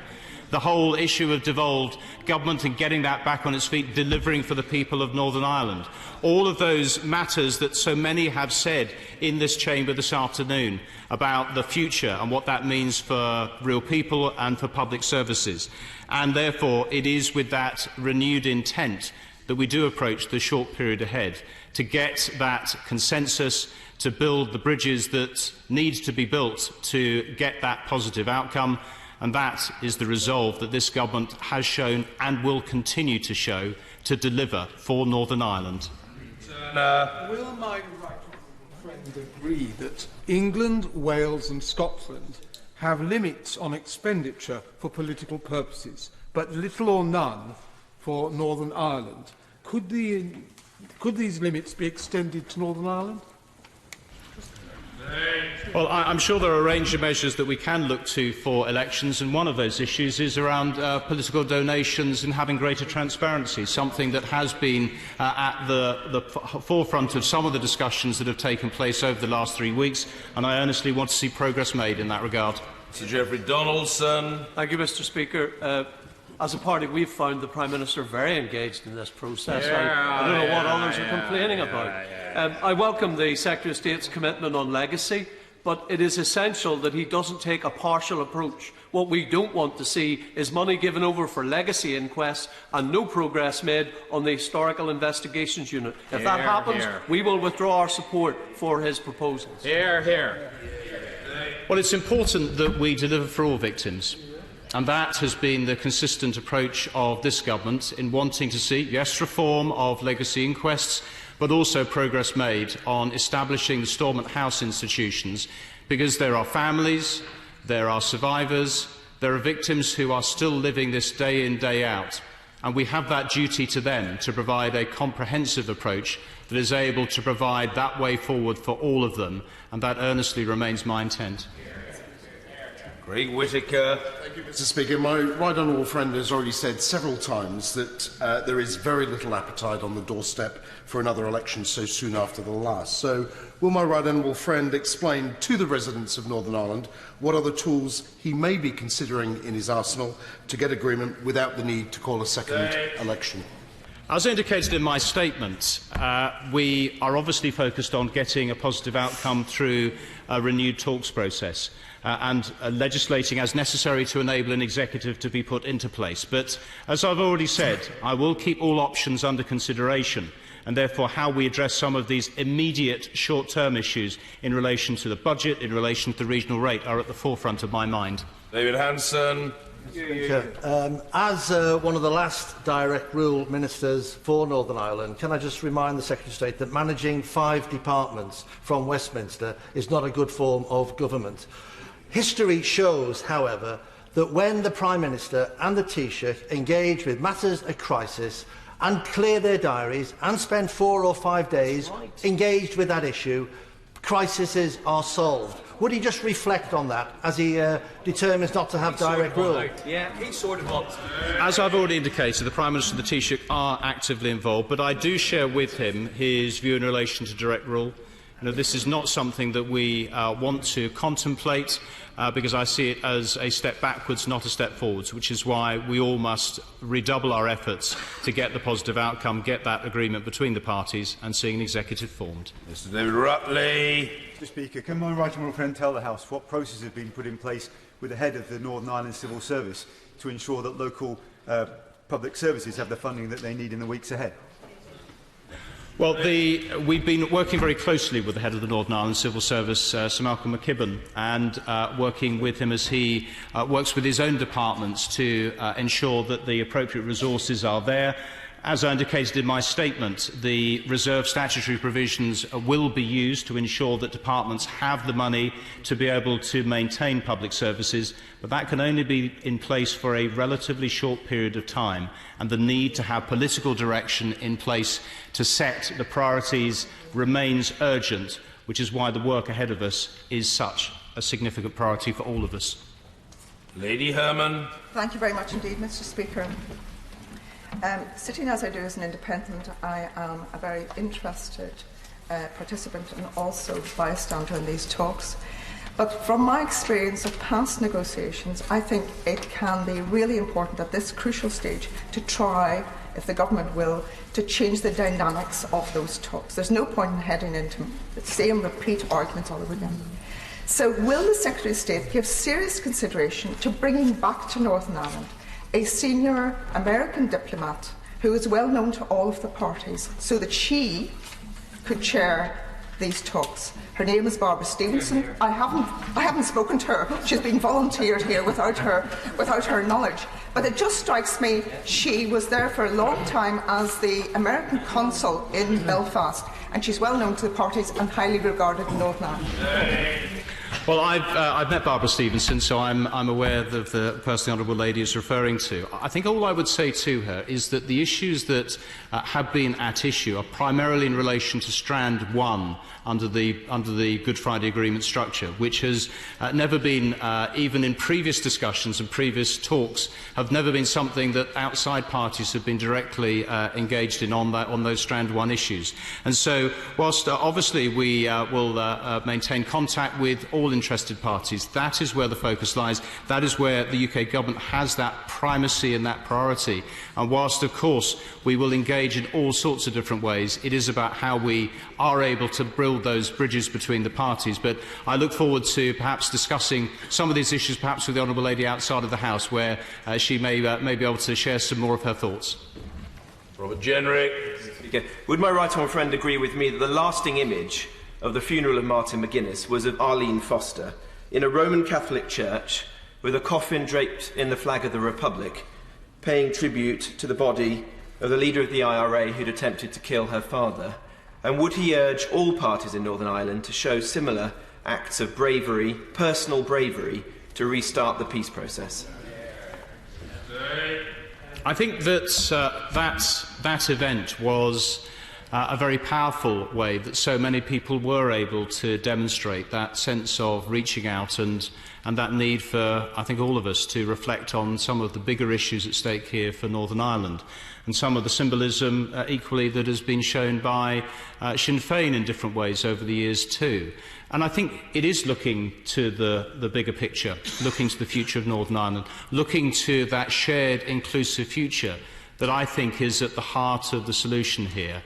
And I hope that that spirit will be maintained and strengthened in the days ahead, such that we are able to get a positive conclusion.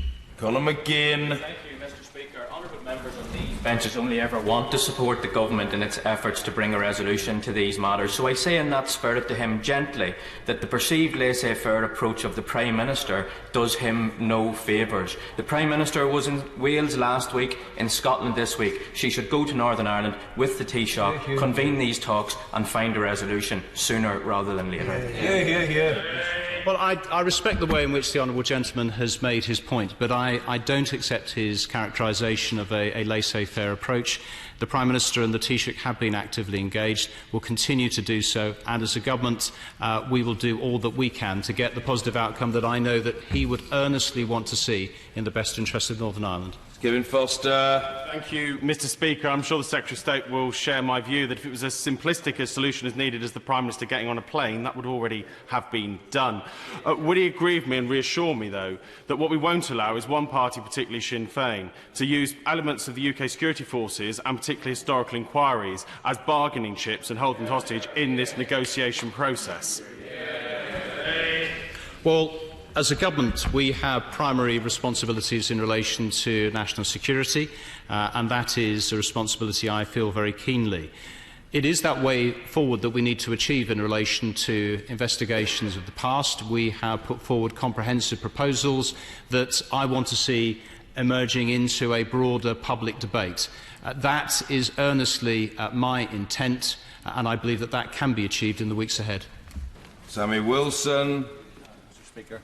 Will the Secretary of State confirm that Sinn Féin's refusal to accept his legitimate role in these negotiations has led to a protracted process, that Sinn Féin's refusal to have round-table meetings with all of the parties has meant that only their agenda is being pursued, and that Sinn Féin's demand that when dealing with the past, the focus be on the security forces rather than on the murders which they have been responsible for in Northern Ireland illustrates that they had no intention of reaching an agreement or coming to any compromises. They were simply wishing to pursue their own agenda to the cost of people in Northern Ireland who are denied devolution.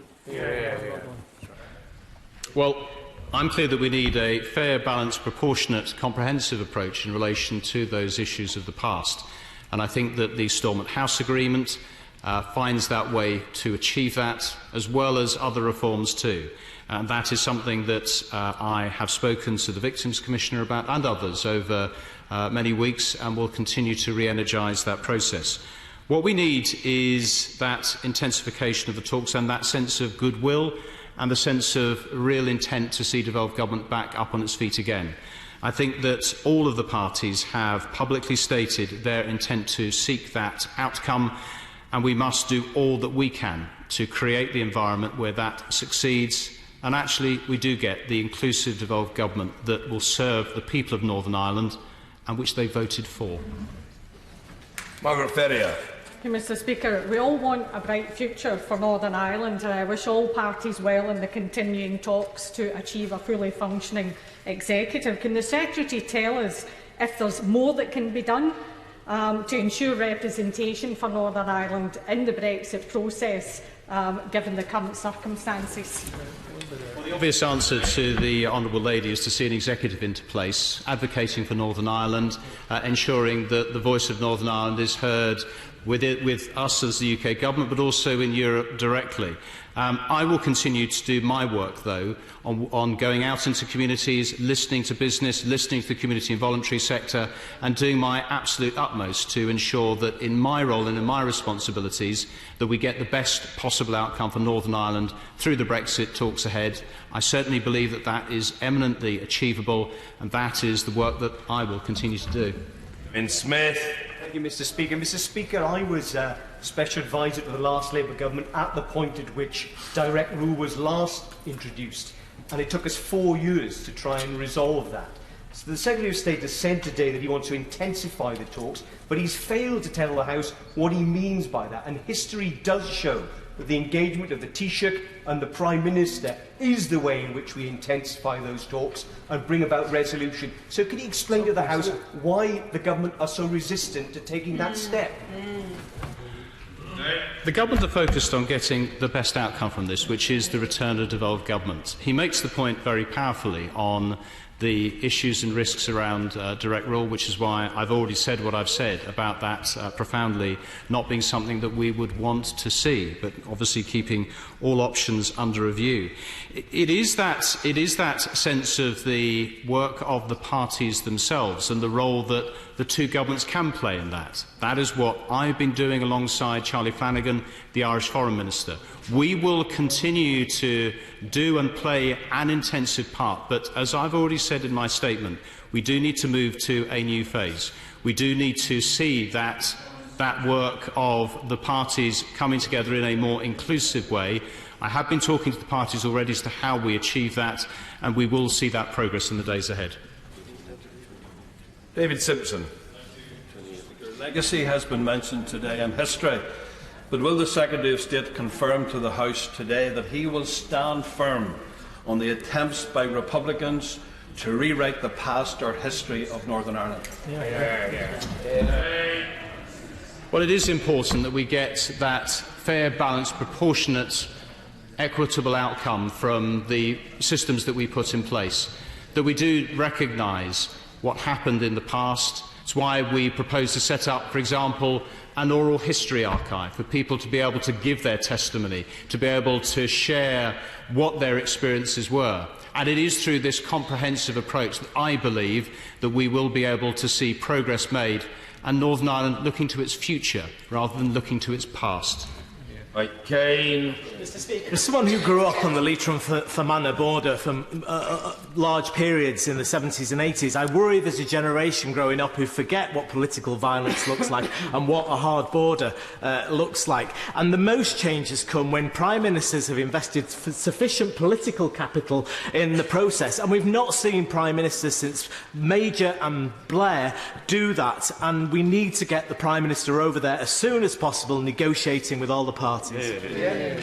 I simply don't accept the analysis or the approach that the honourable gentleman is advocating. The Prime Minister has been actively engaged in this process, will continue to be so.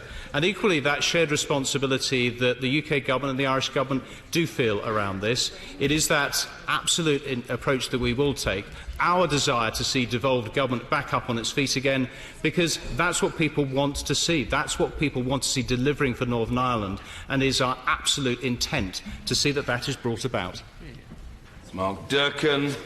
Thank you, Mr Speaker. Notwithstanding your stress on the constraints of brevity, I do want to take this opportunity as MP for Foyles to pay proper tribute to the late Martin McGuinness, with whom and against whom I worked for well over 3 decades in all sorts of contexts and roles. But as his predecessor as Deputy First Minister, a former colleague in government and a counterpart in negotiations, I would say that he is someone who went from opposing the very institutions, the very concept of the institutions in which he went on to serve, to demonstrating a remarkable capacity for outreach and acknowledgement, using those shared offices and proving not just his own better character in a democratic context, but also the transformative value of the very institutions that we're now talking about. In relation to his indication of legislation after the Easter recess, can the Secretary of State tell us whether he is deliberately precluding any possibility that such legislation might include rectifying the defects in how First and Deputy First Minister are appointed, which no longer conforms with what was laid down in the Good Friday Agreement, or indeed rectifying the problems with the petition of concern, which again has never operated consistently with what was laid down in paragraphs 11 to 13 of the Good Friday Agreement? Well, I know that issues around governance have formed part of the discussions that have taken place during the course of the talks over the recent weeks. He highlights the petition of concern. There are other issues that have been discussed during that period too. On legislation, my focus is on serving the people of Northern Ireland, where public services are now challenged as a consequence of the budgetary issues that are now having to be faced. And therefore that is my real intent on legislation that will need to be brought after the Easter recess. But fundamentally, it is about seeing achievement of an agreement. And if that agreement between the parties is there, with whatever requirements may form from that may need legislative change, well, that is the opportunity to do so, which is why I think we do need to use the short few weeks ahead in getting agreement such that we can get Northern Ireland back into an executive and back delivering for the people of Northern Ireland. Bridget Phillipson. Thank you, Mr. Speaker. The Secretary of State talks of a new phase, yet he appears very reluctant to consider a more direct and active role for the Prime Minister in moving things to a conclusion. Will he set out more why it is that there is such reluctance to involve both the Prime Minister and the Taoiseach indirectly in the talks to try and bring things to a conclusion? Because surely their involvement makes agreement more likely. That's right. I think when we look at the situation that we are now in, it is a question of seeking to resolve some of the outstanding obstacles that have obviously led to the impasse that we now find ourselves in. How best to achieve that, recognising ultimately that it is about the two parties coming together to get that outcome that we would earnestly all want to see. I don't see that escalating in the way that she suggests is the appropriate way to achieve that. Obviously, we will continue to keep matters under review, but I think there are other ways in which we can intensify, that we can seek to provide an inclusive approach moving forward, and why I will continue to have the discussions with parties to support them to bring that about. Jim Shannon. Thank you, Mr. Speaker. Can I commend the Secretary of State for his strength of character and for his leadership in the talks process as well. Thank you for that. Sinn Féin's irresponsible actions has left Northern Ireland without an agreed budget. Uncertainty for departments, precarious predicament of Northern Ireland Assembly staff and their job security, and also the concerns of voluntary and community sector. If Sinn Féin continue to block the formation of the executive, will the Secretary of State undertake to consult closely with members of this House, those who attend and participate in this House, about such decisions and the need to ensure adequate funding is in place to deliver for the people of Northern Ireland? Well, I honestly want to see a positive outcome to the situation we're now in, where we're back with an inclusive, devolved government and executive with the principal parties involved in it delivering for Northern Ireland. I still believe that that outcome can be achieved, but as I've indicated in my statement, the UK government takes its responsibilities for governance, for political stability hugely seriously, and we will take all actions that are necessary and obviously continue to consult colleagues here and elsewhere in how that work is taken forward. Tom Blinkinsop. Mr. Speaker, focus has rightly been upon the attacks in Westminster last Wednesday, but this House will not forget the fact that police officers were potentially murdered in Strabane, and also the attack and murder in Carrickfergus in only recent weeks. What plans has the Secretary of State put in line to make sure that funding for the PSNI is established and goes on, whatever the outcome in relation to negotiations between the different parties in Northern Ireland? Well, I can say to the honourable gentleman that additional funding has been committed in respect of issues on national security, combating terrorism from the UK government, over and above the core funding that is provided to the PSNI from the executive. But he underlines, I think, the real challenges, risks that officers from the PSNI have faced over not just recent weeks but recent years in doing their duty to serve the public, in doing their duty to ensure safety and security, something that events here as well have brought into stark focus of the risk, the challenges, the personal issues that come into this. And I commend them, I commend the security service and all agencies that do their utmost, sometimes quietly, sometimes out of sight, in delivering that safety and security for the public here in Great Britain and also in Northern Ireland.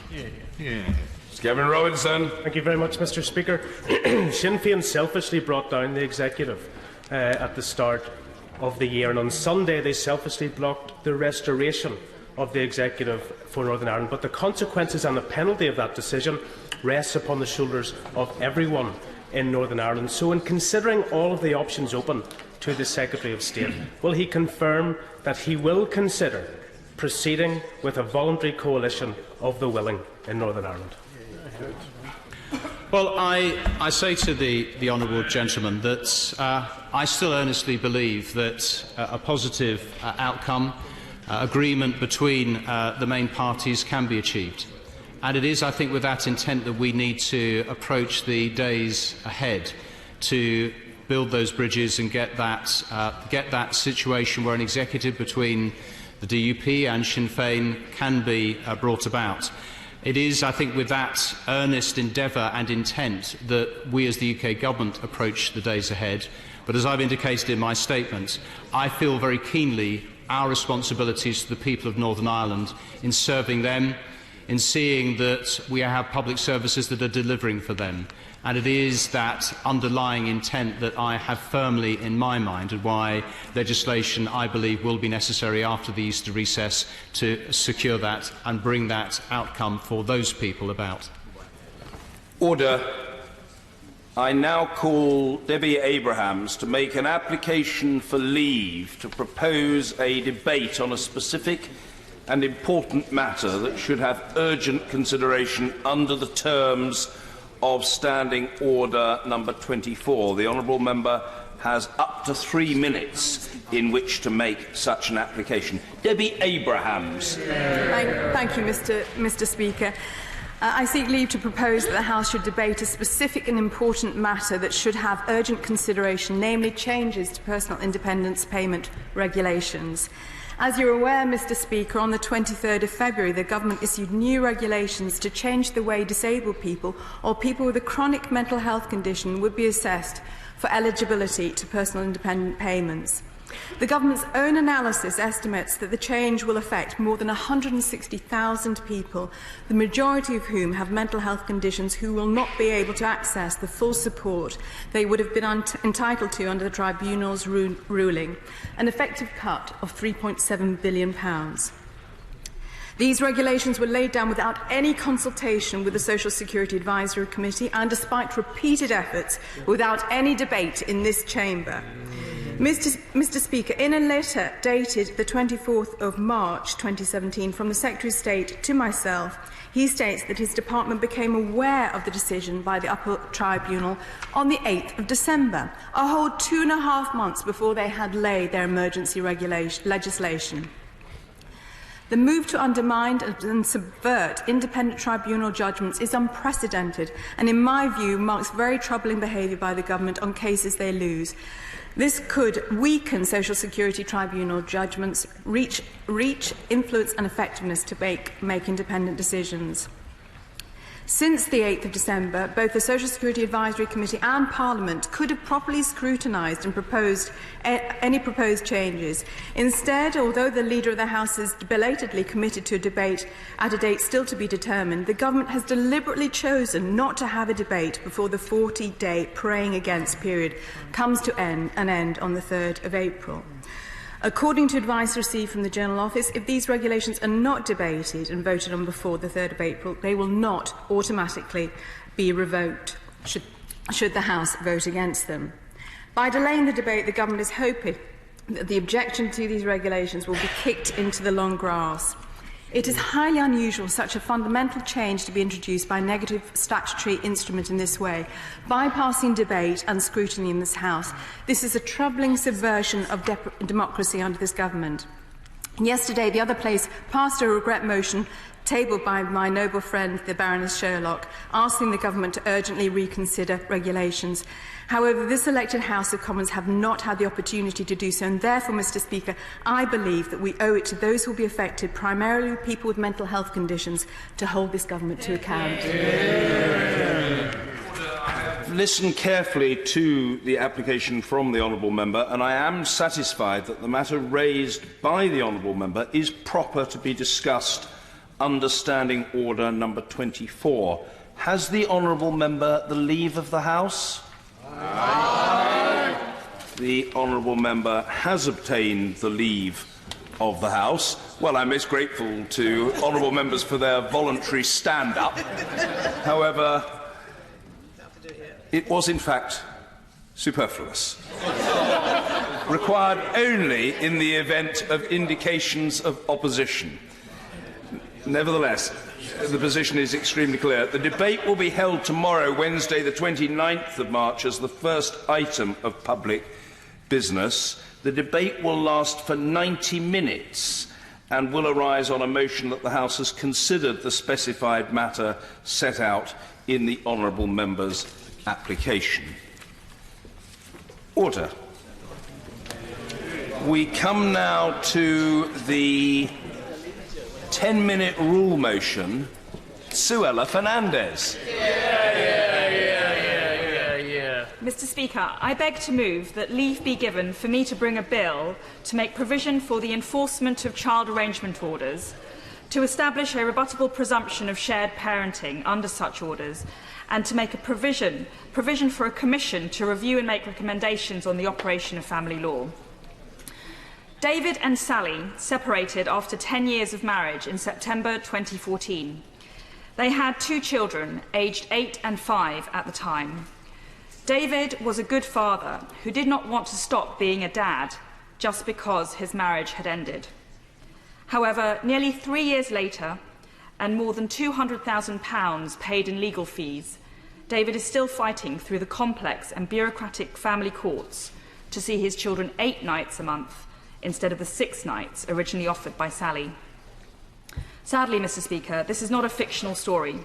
It's one of the many sad cases of high-conflict divorce.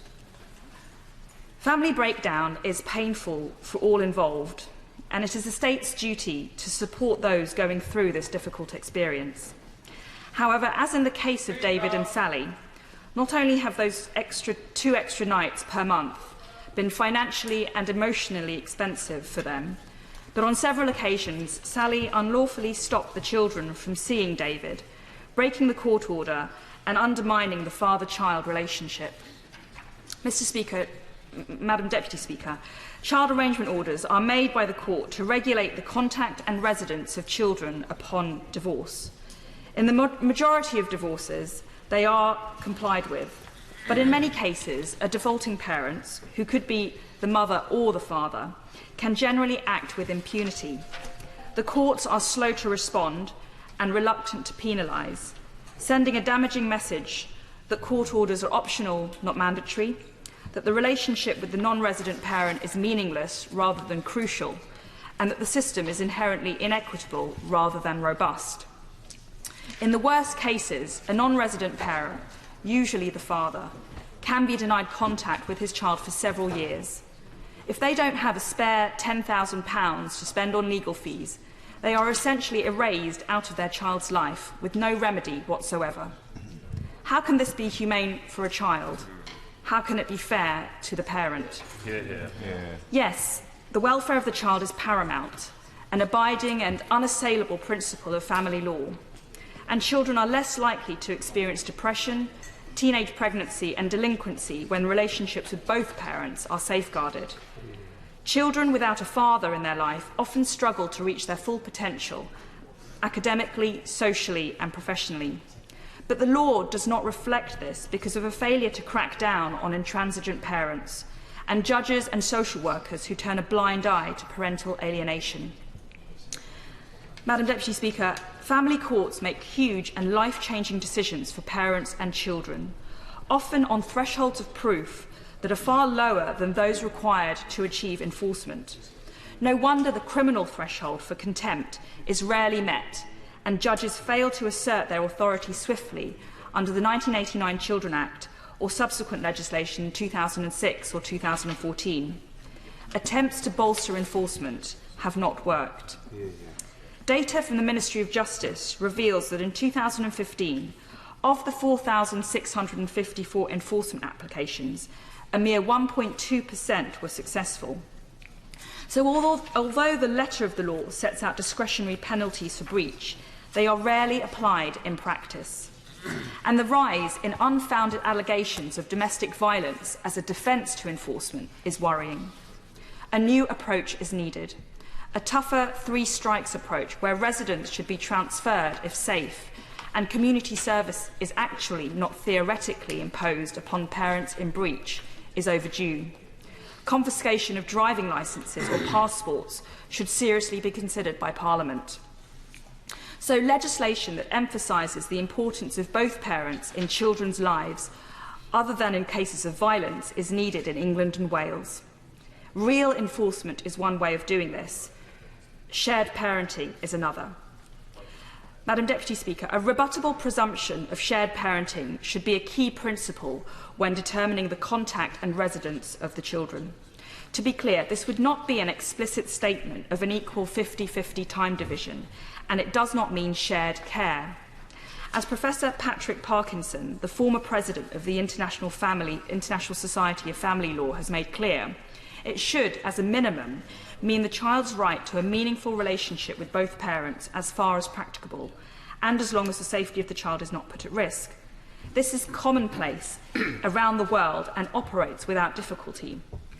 It could assure the child the opportunity for the maximum continuing physical and emotional contact with both parents, to encourage the parents to share the rights and responsibilities of raising the child, as the law states in Iowa, or it could provide for frequent and continuing contact with both parents, as in California.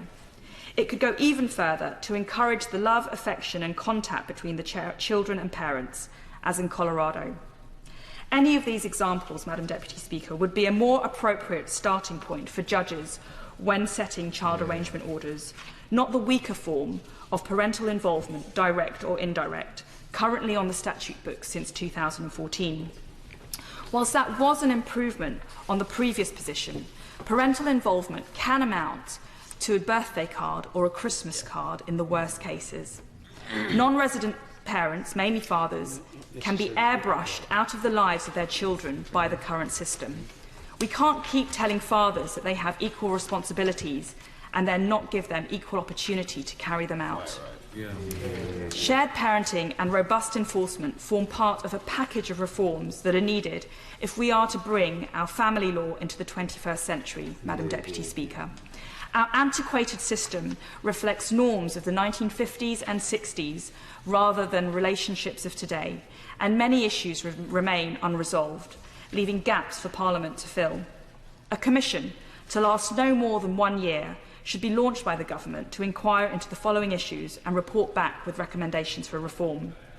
Firstly, as last week's Court of Appeal case of Owens depressingly highlighted, England's fault-based divorce law results in absurd outcomes. Despite being in a loveless marriage, the petitioner was unable to divorce her husband because of the archaic rules requiring her to prove fault on his part. The reality is that not all marriages end because of fault. We therefore have a law which promotes the farce of allocating blame, setting the parties on a needless confrontational path, fueling animosity and costs. A commission should report on whether it is now time for no-fault divorce. Secondly, financial remedies and maintenance are rooted in a bygone era where women were entirely financially dependent on their husbands. The reality today is that many women are able to support themselves, and so divorce should not mean an automatic entitlement to lifetime support from an ex-husband. Scotland and North America limit payments. Why don't we? Unless the noble Baroness Deitch's bill on this subject secures royal assent, a commission should make recommendations on how to strike a better balance so that England can shed its reputation as the divorce capital of the world. Thirdly, cohabiting couples with children are the fastest growing type of family in the UK. Between 1996 and 2016, the number of couples in this position increased from 1.5 million to 3.3 million, yet they have no rights in the event of a split. Inquiry into what basic protections are justified would be valuable.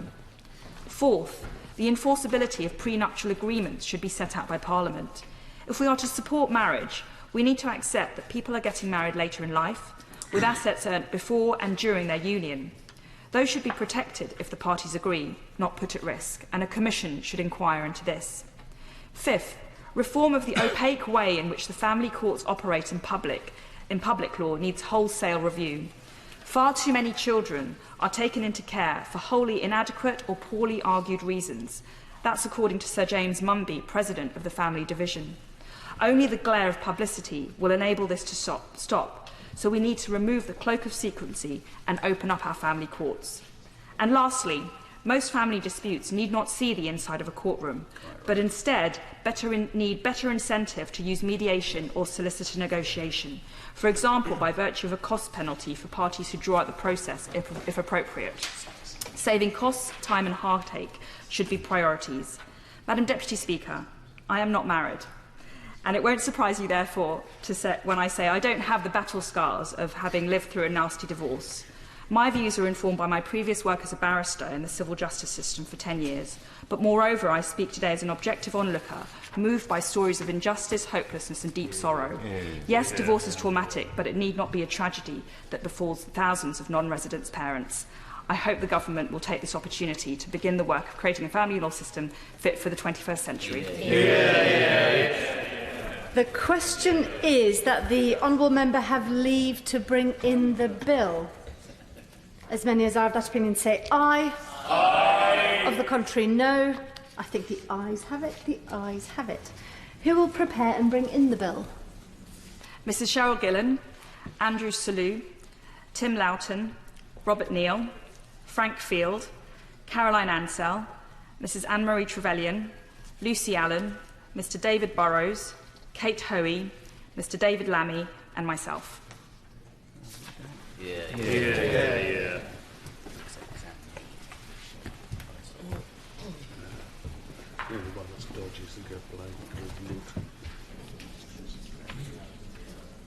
Suella Fernandez.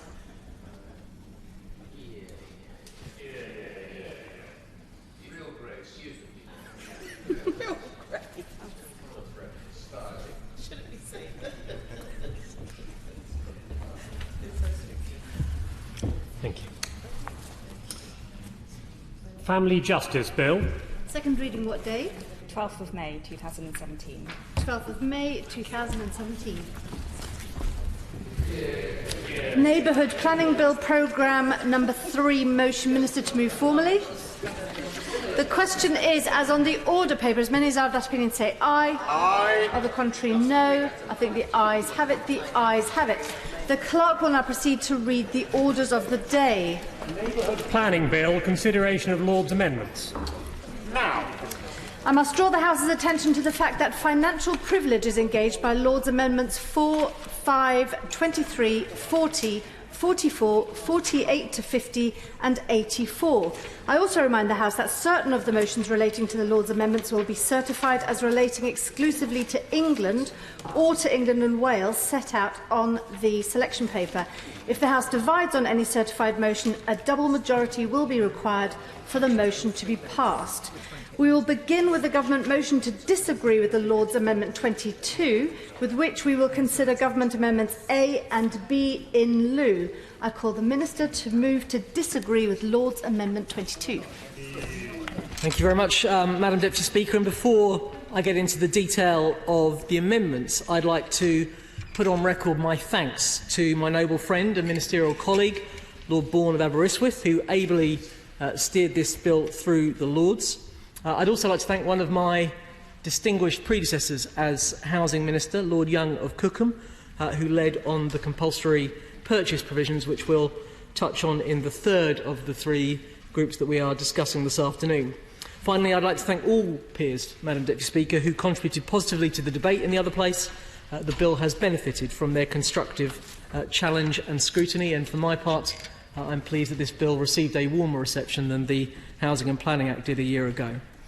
I wish to turn now to permitted development rights for the change of use or demolition of pubs, and also to update the House on steps we're taking in respect of the permitted development right for the change of use from office to residential. First, I'll speak to the government amendments in respect of permitted development rights for the change of use or demolition of pubs. Let me start by assuring honourable members that we have listened to both houses and the support that members have expressed for valued community pubs. Honourable members will see that we have accepted the principle of the amendment introduced to this bill in the other place, and our amendments in lieu therefore set out the detail of how we will take that principle forward. The amendment commits us to update the Town and Country Planning General Permitted Development England Order 2015 to remove the permitted development rights for the change of use or demolition of drinking establishments, including pubs. In tabling the amendments in lieu, I would reassure honourable members that we have continued to engage through the passage of this bill with interested members and bodies such as the Campaign for Real Ale and the British Beer and Pubs Association. I can confirm that we will remove the permitted development rights to change to a restaurant or cafe, financial or professional service, or to a shop. We will also remove the permitted development rights to change to an office for up to 2 years and to a school for a single academic year. In making these changes, Madam Deputy Speaker, the Government is keen to avoid any potential unintended consequences. And as such, we are clear that the best way to support pubs is to retain the A4 drinking establishments use class for pubs, wine bars and other types of bars. Doing so will allow pubs to innovate and intensify their use, for example, by opening the pub garden or starting to provide live music without facing a risk that this will be a change of use which requires a full planning application. So our intention in retaining the A4 use class is to allow pubs to develop within this use class without having to seek planning permission, avoiding unintended consequences and unnecessary cost and bureaucracy. I'll happily give way to the Honourable Lady. Thank you, Madam Deputy Speaker. Camera campaigners in my constituency have campaigned for the removal of permitted development rights for 10 years, so I absolutely welcome the Government's new clause that implements Labour's amendment in the other place. But the question of timing is crucial. If the time window before the regulations come in is too large, developers will simply bring forward their plans and pubs will continue to become car parks or retail or housing. Will the Minister make clear when the regulations will be implemented? If the Honourable just bears with me for a few minutes, I'll make that crystal clear and provide the reassurance that I hope that she's looking for. So, the changes in respect of permitted development rights for the change of use or demolition of pubs mean that in future a planning application will be required in all cases. This will also be the case for premises in mixed use, for example as a pub and a restaurant. This addresses the long-standing call that there should be local consideration and an opportunity for the community to comment on the future of their local pub.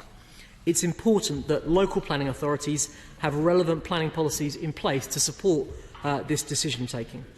Once we've made these changes, the current provisions, which remove permitted development rights for the change of use or demolition of pubs that are listed as assets of community value, are no longer necessary and will fade away.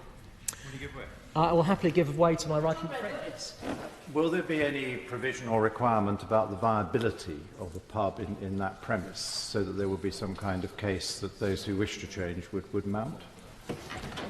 Well, clearly those are arguments that could be made by an applicant in respect of a particular planning application, but the Government is not proposing to allow any permitted development rights in that regard. It would require the local authority to consider a planning application and to reach a decision. But I'm sure both in respect of the right honourable gentleman and others, those would be arguments that would be considered when planning applications were being made. Importantly, Madam Deputy Speaker, we have listened to the points made about the need for pubs to be able to expand their food offer in order to meet changing market need and support their continued viability, the issue that my right honourable friend is concerned about. Therefore, at the same time as getting rid of the permitted development rights that allow for demolition or change of use, we will introduce a new permitted development right to allow drinking establishments to extend their food offering so as to become a mixed A4 pub an A3 restaurant. The government I'll just finish this point and then very happily give way to the honourable gentleman. The government believes that this will ensure that pubs have nothing to fear in terms of requiring planning permission or enforcement against the change of use where a pub is extending its food offer, and this will give them vital additional flexibility.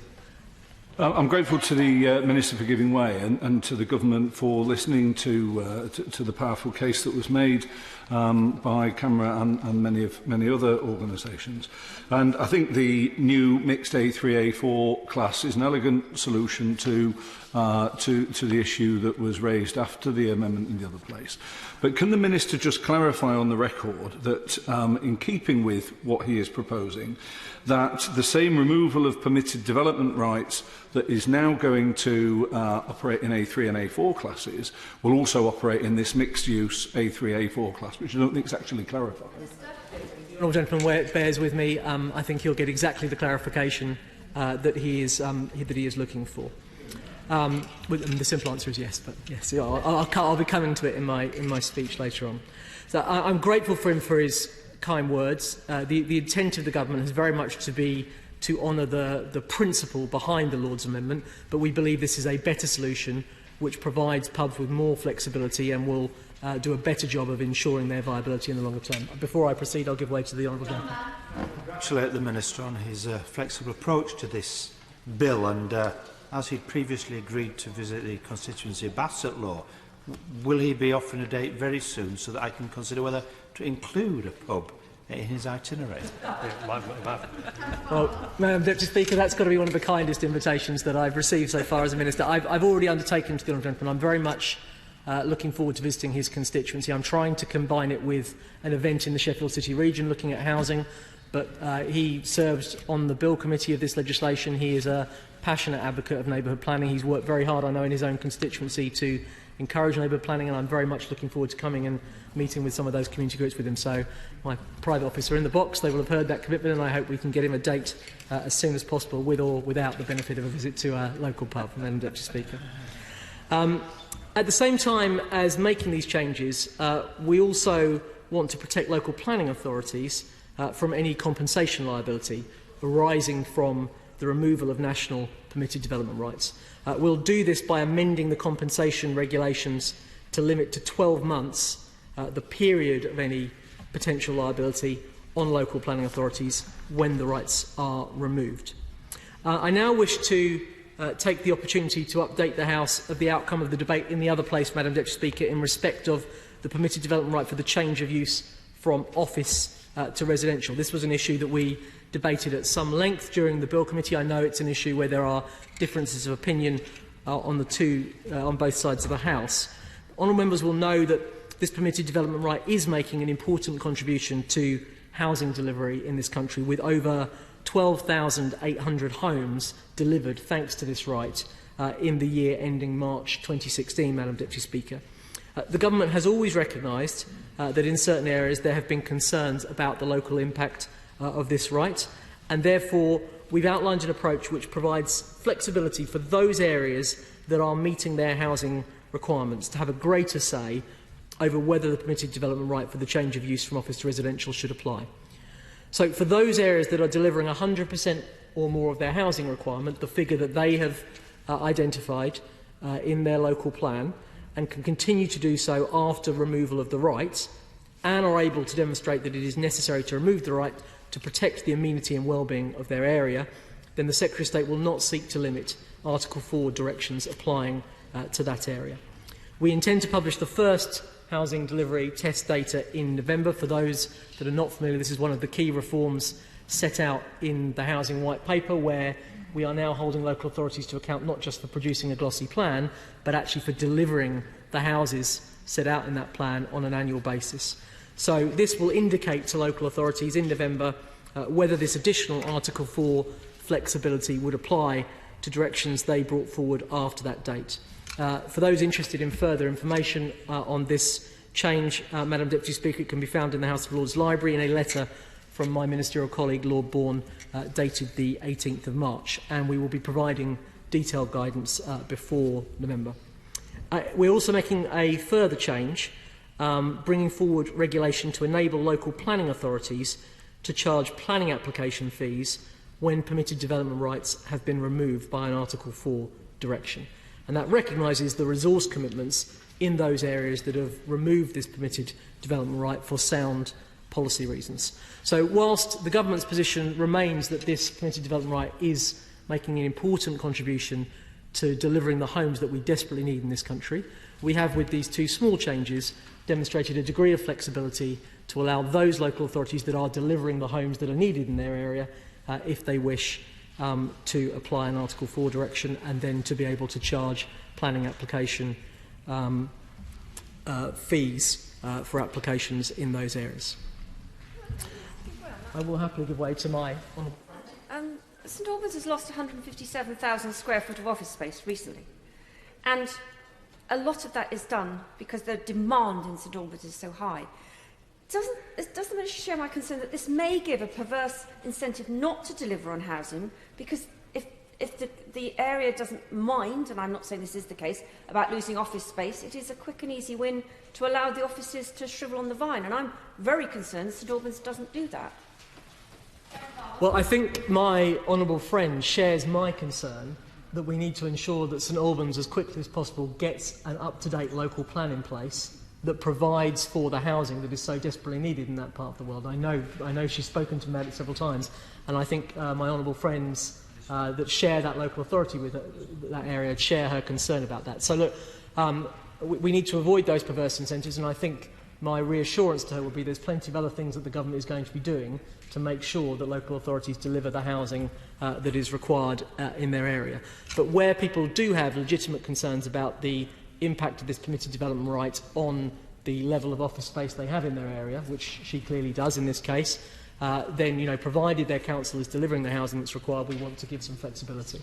And I know that she will be working very closely with me to try and ensure that St Albans makes progress on that issue. So, to conclude my remarks, Madam Deputy Speaker, returning to planning for pubs, I hope, and indeed it seems to be the case, that honourable members will accept the assurances I've given today and agree that we have reflected the will of Parliament. Members of both houses, the honourable member for Leeds North West is here. I met with him about this. I don't think my honourable friend for Bristol is in the chamber, but she's also lobbied me considerably on this issue. Have spoken with great passion about the need to allow for local consideration of the change of use or demolition of all pubs. Our amendments before the House today set out how we will ensure the successful delivery of these changes, and I can commit to the House today that we will lay the secondary regulation by July, as soon as we can, essentially after this bill hopefully receives royal assent. And on that basis, I hope that honourable members on both sides of the House will support this amendment, and I beg to move. The question is that this House disagrees with the Lords and their Amendment 22. Toby Perkins. Thank you very much, Madam Deputy Speaker. I'm delighted to speak in support of the Government's Amendment A and B in lieu of Lord's Amendment 22, which I think will make a material difference to the fortunes of many of Britain's 48,000 pubs, give certainty to investors in the pub trade and, crucially, put communities back in control of decisions that have a real bearing on their community. I speak as chair of the renamed All-Party Parliamentary Pub Group and also as a real pub enthusiast.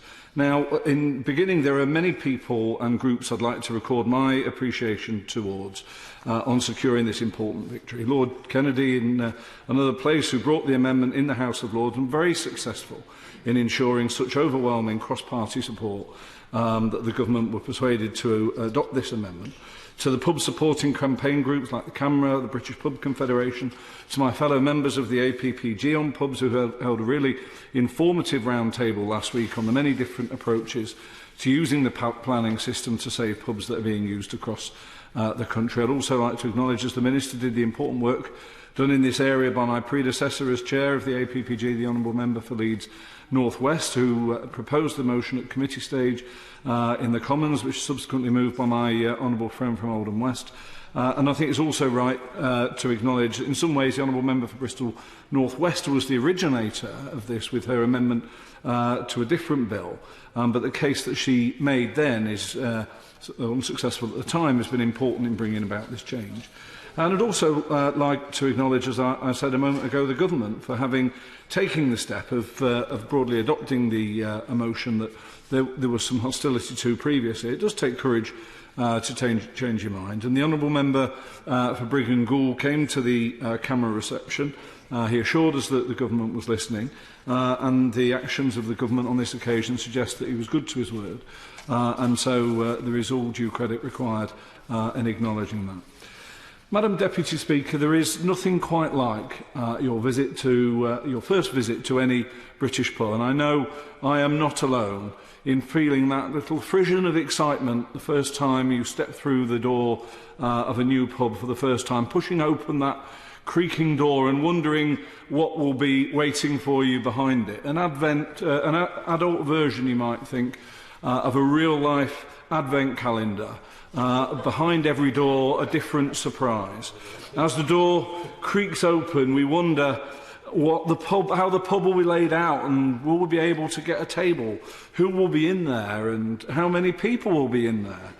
What will be on the walls, and what the bar is going to look like? Each pub different. Will the bar steward's face be a picture of welcoming joy, or maybe not? Will they have a log fire in the winter, or will they have a garden in the summer? Is there a dartboard, a pool table, a pub dog or cat? Will there be a loudmouth propping up the bar, commenting on topics of which they have assumed a level of expertise from a programme they once saw on television, or once in your local, whether they will be commenting on the performance of their Member of Parliament and asking, inevitably, whether you'll be claiming the pint back on expenses. It never entirely grows old, that one. And of course, finally, what the pub will be serving, because Madam Deputy Speaker, there's so much more to visiting a pub than just having a drink. And I think that is, of course, the magic of it. I know my own favourite beers. I can pop into the Morrisons just down the road and buy as much of it as I like. A lot cheaper than I can buy it in many pubs. But the drinks are just a fraction of the experience. I think the magic comes from the entire ensemble. And just as there is a magic to visiting any pub for the first time, so there is a joy to having a local at which you really feel at home, where you find the characters and the beers, the landlord or landlady and the decor almost as familiar as if it was in your own home. So we live in different times, and let's be candid, difficult times for many in the pub trade. The days where a single publican running a single pub for decades at a time was a staple of every high street are long gone. The long-standing publican are now becoming a rarity, and I think our communities are the poorer for it. But those communities often still do have that connection, that long-standing relationship with their local pubs. Whether they be regular attenders or occasional visitors, that pub is a part of their community, one that too often we all take for granted, and a feature that's only really missed when it's under threat or gone. Madam Deputy Speaker, let me assure you that none of us are advocating that unpopular or poorly run pubs have a right to exist. Communities that don't back their local pub cannot assume that it will always be there. When I bought my house back in 1998, the Terminus was my local, but a string of landlords within just a few years later, and it's gone. The only reminders of it are the plaque on the wall that reminds us where it once stood, and the local bowling green that's still called the Terminus Bowling Club, even though the pub they took their name from is long gone. In a small town like Chesterfield, I have to walk a mile to reach what you would call my local. And I think that is a comment on the times that we live in. If we don't get out and support our pubs, it's no good complaining when they're gone. But similarly, the industry knows that they live in an ever more competitive world. The competition for the leisure pound has never been fiercer. From satellite television and a bottle at home to an array of takeaways and restaurants to suit every palate, the alternatives to a pint in the local are multitudinous. And pubs will continue on occasions to close. But I think what really sticks in the craw of communities is when popular and well-used pubs, or even pubs that serve a central role in the community that may well be under poor management at a particular moment in time, are lost for good without the community having any say about it. And I think it's really important to recognise that the tenant in a pub, not just a business owner, but is the guardian of something precious in that community, and the responsibility on the pub-owning business to ensure that the guardian that they appoint has the wherewithal to protect that precious asset that they're responsible for running is a very, very significant one. I'll give way. thank the honourable gentleman for giving way for his kind words. Obviously, this particular amendment that we're all supporting today is particularly to tackle the scourge of predatory purchasing, especially by supermarkets. Co-op are the worst at that. Does he think now it's time for CAMRA to look again at the agreement they have in place with Co-op to say, actually, this has to stop, because that hasn't worked, and hopefully this amendment will? Well, I certainly support the amendment, and I agree that it's been necessary because previous measures that were considered were not working. I think that in terms of the Co-op, I met with them recently, and they were pretty constructive about saying in every case they would be going to planning application. But I know that It's interesting that he has met the Co-op recently, because as you know, the Save the Pub Group last year were misled by the Co-op, who gave a clear assurance that it would not take Pubco's view of viability as fact, and yet they've carried on doing so, which has been shown by local CAMRA branches and the British Pub Confederation. So frankly, they speak with forked tongue. So the Save the Pub Group have proven that before, and I hope he will stick with holding them to account.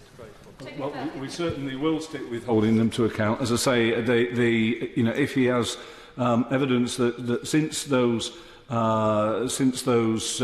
reassurances were given that actually they are going down this process without seeking planning permission, then I would definitely be supportive of what he's saying.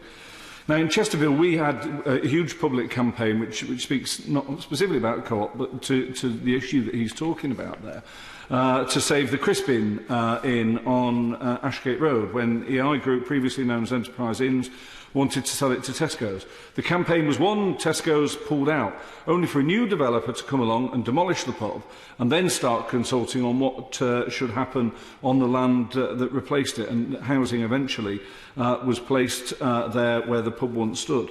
And in my previous role as Shadow Pubs Minister, I met so many groups right around the country fighting so hard to save the pubs that they loved and that communities depended on. It was wrong that a developer could turn a pub into a supermarket without planning permission, but couldn't do it the other way around. It was wrong that a building, potentially a precious community asset, could be knocked down before the community even got to have a say. Now, the coalition government did attempt to take steps to reinforce the right of communities to have a say, but whilst well-intentioned, they were a little like trying to catch a flood in a cup. The great attribute of the amendment that we're discussing today, proposed by Lord Kennedy and adopted subsequently with amendments by the government, was that it gives certainty to everybody involved in the industry. And we never forget that Britain's pubs are a business, an industry with investors who need certainty. The danger of going too much down the localism route is that when a business is considering an investment decision, it was faced with potentially dozens of different legislative approaches and hurdles across its portfolio of businesses. These approaches also left councils at the mercy of aggressive legislation and expected them to go to the legal expense of defending the steps that they had introduced to protect their pubs. The asset of community value approach has given some communities a precious opportunity to fight for the pub that they loved, but it did mean that oftentimes the only way you could save a pub was effectively by agreeing to become its owner.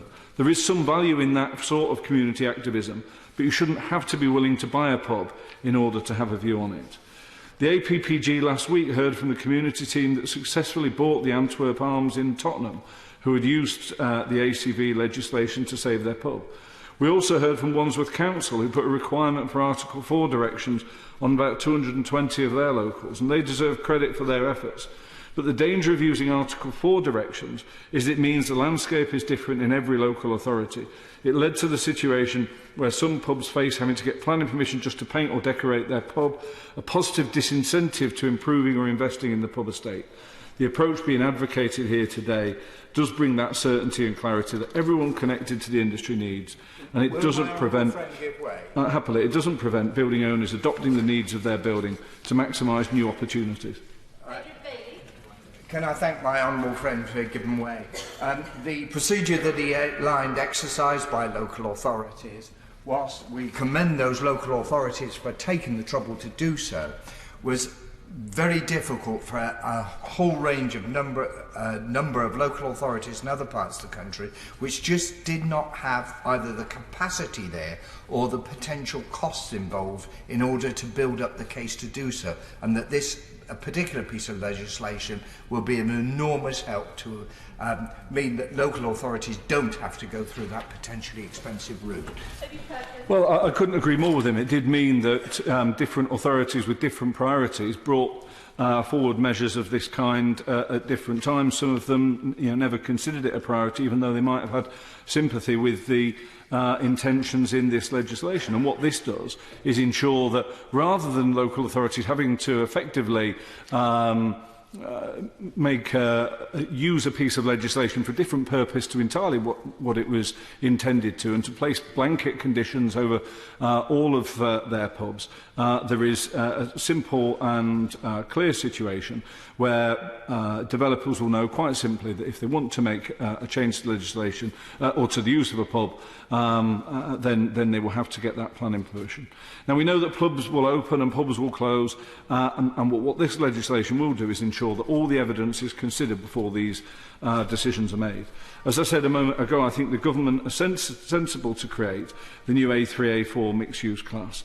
And I'm glad that we've had their clarity that it is their intention that the mixed-use class should enjoy the same protections as A3 and A4 classes. I'd be interested in the Minister responding to the question about what may happen in the meantime before this legislation coming forward. He's set out that the government wished to have this secondary legislation in place by July, and I think that's a sensible timescale.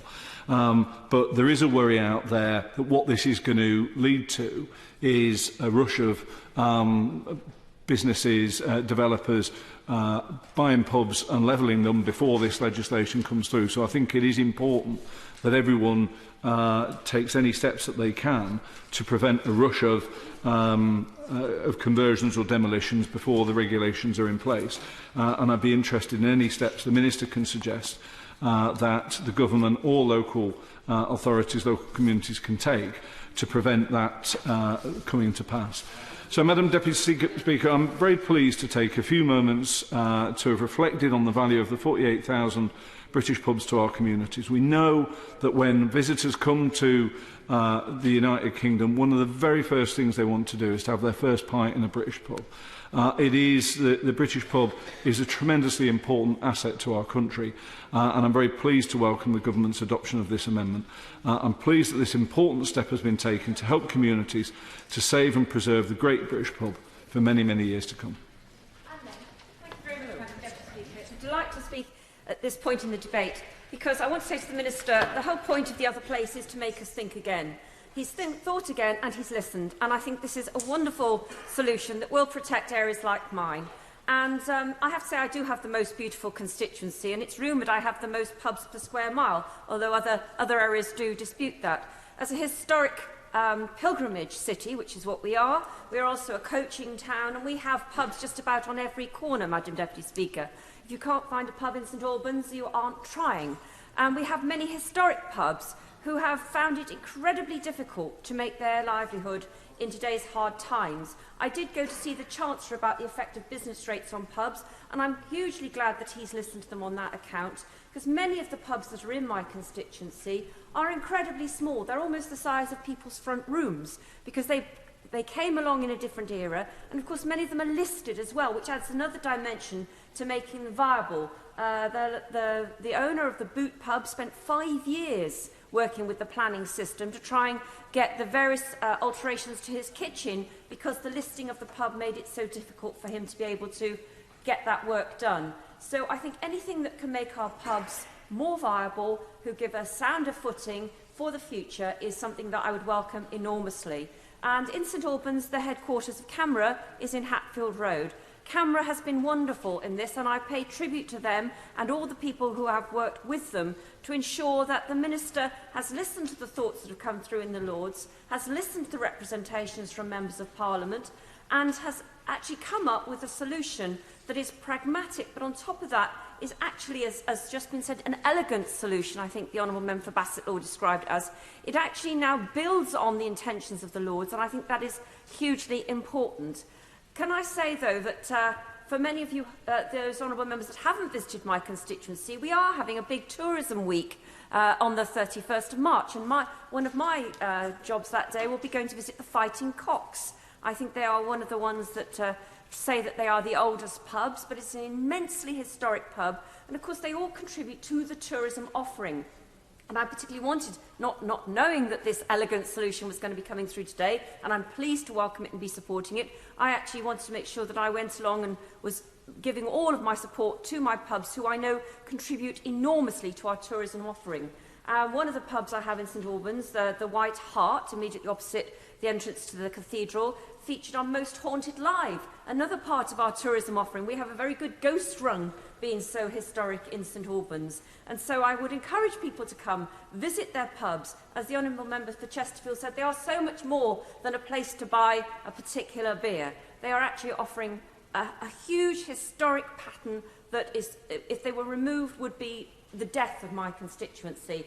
And I can honestly say that people come to my constituency and say they can't get over what a marvellous impression the pubs give, and I pay tribute to many that are operating in St Albans at the highest of possible standards. But I would like to just also make a few comments on what the Minister was saying about the permitted development rights on office space. I am concerned that we are losing so much office space. In an area like mine, when the average house price is $550,000, there is nothing more lucrative than anyone can do than to turn pubs, which obviously we are now protecting, and offices into housing. And the rush under the permitted development rights that came through, and I understand there were lots of areas in the country where offices were lying idle and it was very difficult to convert them, but I do not have that problem in St Albans. Having lost 150,000 square foot of office space already and another 60,000 square foot of office space in the offing to go, I am having businesses telling me that they cannot find other alternative premises. And what's happening is leases are running out, that we are finding that the businesses cannot have certainty to renew their lease. And there is a worry that offices will disappear. We do have a lot of work being done online. I do have a lot of small businesses. But Acon in Victoria Street, 70,000 square foot of office space that they have, and the lease coming up for renewal. If these companies cannot secure an Article 4 directive because they in any way become rationed, it is a worry to me. So I understand why the Minister is saying that a local authority needs to show that they have got their housing allocation sorted and then they can put on the Article 4 directive. But sadly for me and all the people in St Albans, with the 1994 district plan, I have the worst of all worlds. I do not have my housing allocation sorted, and I do have offices that are disappearing. And when I addressed the Chamber of Commerce about 2 months ago, I had business after business saying to me that they would have to consider their future position for St Albans if this hollowing out and the selling off of the family silver was to continue. So can I make a plea to the Minister to say in areas like St Albans, the most lucrative thing anyone can ever do is close a business and make it into a house or a block of flats. And I do not want to have a city that is devoid of that vibrancy, whether it is devoid of businesses or devoid of office space. So I know I have made representations to the Minister about this before. I thank him for listening about the pubs. I thank the Chancellor for giving an additional £300 million to help support pubs. But on the other hand, I don't want my constituency to fall between the new thought processes of the Article 4 directive and the permitted development rights removal on offices. So with that, I would say I welcome this new drift we've got from the government towards supporting pubs. Too often they've been seen as somehow not important parts of our heritage that we have. They are vital to places like St Albans, and I'm delighted to say that the government has been listening all round, and well done to the Minister for that. Greg Mulholland. Thank you very much, Madam Deputy Speaker.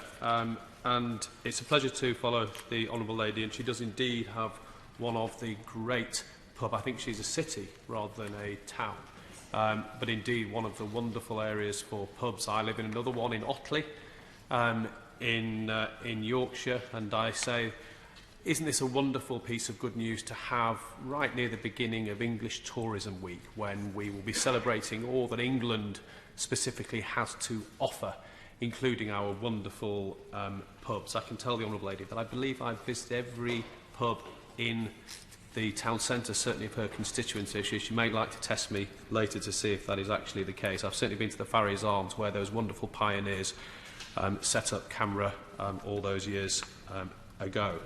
I've also had a pint with Roger Protz, who has been a real hero and has supported this campaign. I will, of course I will.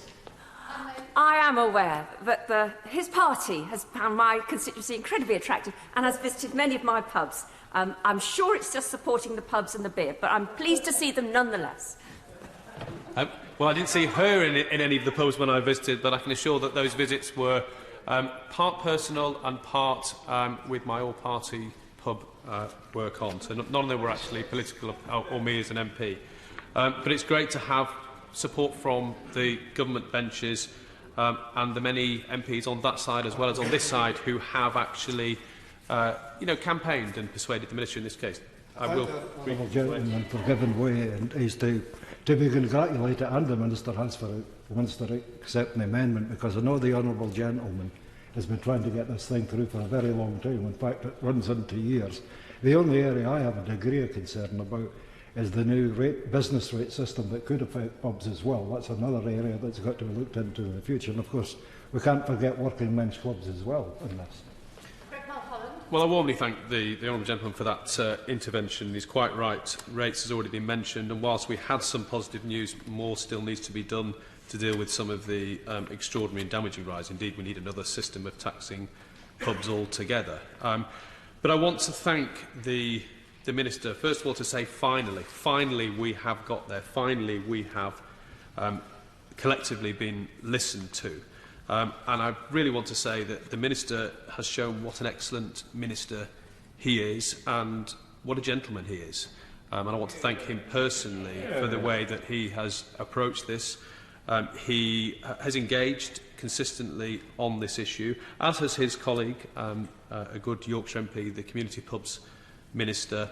And he had a meeting and he genuinely listened to me, and although I've got the Honourable Lady, I can also call her a friend, the member for Bristol North West. There's something about MPs for North West, I think, when it comes to this particular issue, and her dogged campaigning on this over many years also deserves commendation. I will, of course. While we're having a cross-party pubs love-in, can I also just pay tribute to the member for Leeds North West, who I know has been a staunch campaigner for this for many, many years. And I remember back in January 2015 making what I thought was at the time a distinctly career-limiting decision to lead an amendment similar to this with him. I just want to put on the record his work he's done, and also my old friend, the member for Croydon, who has been an outstanding minister. And I think there will be many, many pints raised in his name and the name of his colleague this weekend. But I just wanted to put that on the record. Well, I thank her for her support and echo her comments. And turning to the Minister, he did genuinely listen and was interested in looking for solutions when we both met with the Minister on the 30th of January. He offered that meeting and we were delighted to have it. And then he actually went to the trouble to invite me into his office last Thursday, to hand me a copy of the amendment and say that this is exactly what they were going to do. So, really an example of how ministers can work together with MPs from across the House to achieve things, and I thank him very warmly. I also thank Lord Roy Kennedy for the excellent way he took up the baton following my tabling of the amendment in this bill on the 7th of December. He took it up very ably and enthusiastically and showed his support for this, taking that through the House of Lords, which gave us this great opportunity.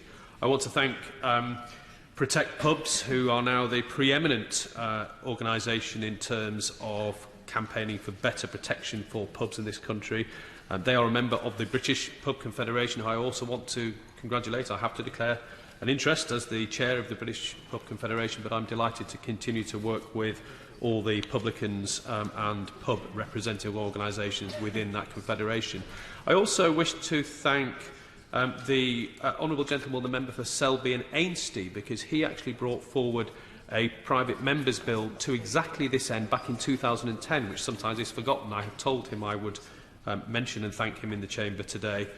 My own amendment to this, although I did the one in December, actually, if you look back to 2011, it was in the localism bill, and my point here was saying that we have phony localism if we continue to allow valued pubs to be demolished or turned into supermarkets or offices without the community having any say. And actually, that is all that we are changing here today. No more, no less. It's not going into great detail of pub protection. It's simply giving communities the rights to have a say through a planning process, which is the same for anything else. And it's something that should have happened a long time ago. It's common sense, but I'm delighted it's happening now. I also want to thank, echoing the comments from another real campaigner for pubs, the Honourable Gentleman, the member for West Bromwich, the particularly good councils, the wonderfully brave pro-pub councils who've done things like bringing Article 4 directions forward, genuine pub protection policies. They have also shown that they can do things, but it needed this change from the government. I also want to thank Otley Pub Club in my constituency. Again, I have to declare an interest. I'm the honorary president of Otley Pub Club. But actually, they took ministers at their word when ministers last rejected this change back in 2015 and wrongly rejected the amendment in the name of the honourable lady for Bristol North West. Because they said, well, if you value your local pubs, if you want to have this protection against predatory purchasing of supermarkets, then you list them as assets of community value. Otley Pub Club did that, and they listed all 19 pubs in the centre of Otley to show that that was the only way that communities could do that, which made that point. So now communities no longer have to list all their pubs to simply remove these permitted development rights. But if Otley Pub Club hadn't had the courage to go ahead and do that and prove that ministers were wrong in rejecting that amendment last time, perhaps we wouldn't be here today. And assets of community value remain important, but they do not any longer need to be used in all cases for all pubs simply to end those permitted development rights, but they do remain important. And I want to thank the wonderful CAMRA branches and CAMRA members who've engaged in this campaign over many years. It was disappointing that CAMRA headquarters didn't support the amendment in December, with some rather strange reasons for not doing it. Perhaps there was a particularly good Christmas party at the time, but they have responded since, and we are delighted that this has come through with many years of campaigning. Slightly bizarre that yesterday they were still sending messages to members, of whom I'm one, urging us to contact their MP about a vote when there was no vote. And I've had at least one MP today telling me that they were going to... I've had several MPs saying that, don't worry, we're going to vote with you, and I've had to tell them not. I've even had one MP saying that they were going to vote against it because of the email that CAMRA got. So luckily there won't be a vote, but it was rather odd that they were carrying on lobbying after the event. And I've raised the co-op issue, but as an organisation they really do need to look at that failed agreement that they have with co-op, who've been appalling predatory purchasers and destroyers of pubs up and down the country, and they need to disassociate themselves with them in the interests of their members and pubs. I do need to put on the record one of the significant things in the course of this event and the Minister's very brave decision that he has made, which is that at the time of the consideration of my debate in December, there was a false briefing circulated by the representatives of the large pub companies. And the reason that they were lobbying so hard to stop this very simple right of communities to have a say was because they wanted to continue for their large pub co members to sell their pubs to supermarkets and let them demolish them, denying communities a say. And we've been losing viable pubs as a result.